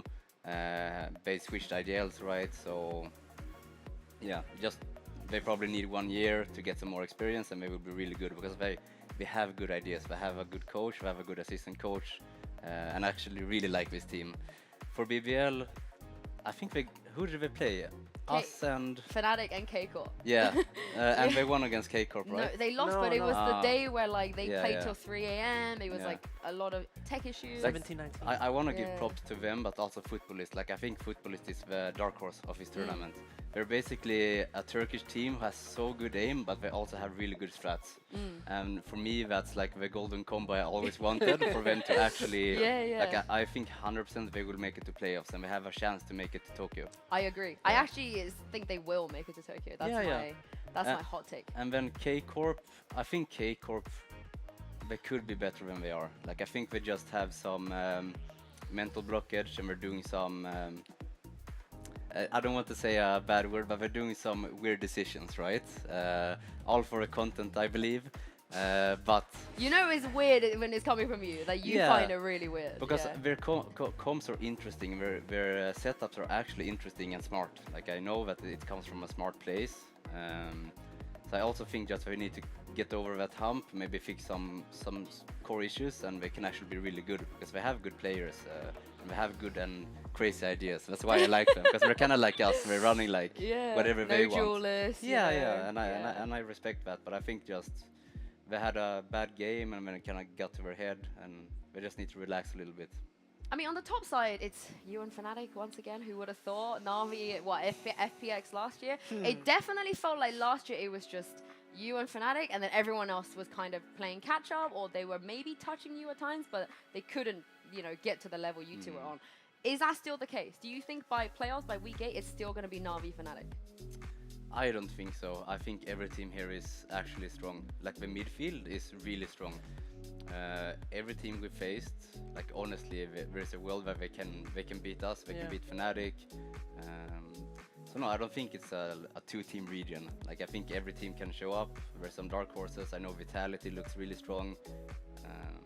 So I just think it's more open than people think. Like from the outside, it looks like a two-team region, but from the inside, like every team here is fighting to their death, for every win, because it's like it is super hard. Exactly about that, because you're playing against Cormine Corp, you're playing against Fnatic, you're playing against Vitality, against Liquid. Is there anyone you're particularly excited for in the sense of I'm really looking forward to that game? And FUT, they haven't played FUT yet. And foot as well. Yeah, I mean I'm excited to play Liquid. I wonder why is that? Oh, it must be the analyst, right? Bacon? You and Bacon go way back? There's two reasons. One, they have Safe, and he likes to shout a lot, so I want to shut him down. And two, they have a really bad head coach who's always taunting me, always writing messages on how bad I am. Toxic, isn't he? He created my career, stuff like this. So I just want to see a smile on their face when they maybe win a pistol and then just crush their dreams. Just, it will give me so much happiness. So, have you anti-stratted Safe's shit talk yet? I mean, we did it in Copenhagen. It was 2-2 against Guild, and then he basically talked to us when we walked out and said, I hope bus ride home will be fun, Not again. And what happened? And Ardis got so pissed, and we played by, and Ardis just top flagged. He's like, honestly, you have to respect the fact that every story I hear about Safe trash talking is him doing it to someone's face backstage. Yes, I respect it because like Safe is, like he has no fear, and it's actually one of his strengths, like being able to talk like this on a LAN, be super confident. So it's a strength of his, and it's like it's no hard feelings. It's just I just want to beat my brother and him. That would just feel so good. We need to give CNED some trash talk lessons, because he's amazing at everything else but that. He's too nice. He's too wholesome. It's just a big teddy bear. That's the problem. Don't spoil him. I'm like gonna he's give precious. him some lessons. I'm gonna poison his mind. I will do it, Eric. I would do it. But we're gonna round things off with tomorrow's schedule. Of course, today is just day 1 of week 3. We got 2 more days coming up. And while I have you here, Eric, let's get some predictions. Right? Koi versus FUT, and then Liquid versus Fnatic. Who's winning? So I think Koi versus Foot. I think Foot can take it for sure, but I think it's gonna be a 2-1 to Foot. Like I still think it's gonna be a good game. Like if Shay just hits his shot as he did against us, it's gonna be a good game. But I'm still thinking Foot can edge this one out. Liquid versus Fnatic. I think Fnatic are big favorites, 2-0. I don't see a possibility of Liquid winning this, unless Safe has some tricks up his sleeve, but I think Fnatic will take it. He really doesn't like Liquid, Vincent. You getting this vibe? It's Eric. It's not. I'm getting that vibe. I'm getting that vibe. Yeah. Someone show Safe this, by the way, so he knows. No. He's not even playing against you. You make me shit talk him and I just feel bad. You know, I have to message him and say sorry. You know, make me do it. No, it's fine. It's fine. But I like him. But we will see what happens tomorrow. But thank you very much, Eric, for joining us. Thank you, Vincent, as well. We're going to be back for more Valorant tomorrow, starting with FUT versus Koi, and then followed by Team Liquid versus Fnatic. Make sure you have a good night's sleep and join us then. We'll see you then.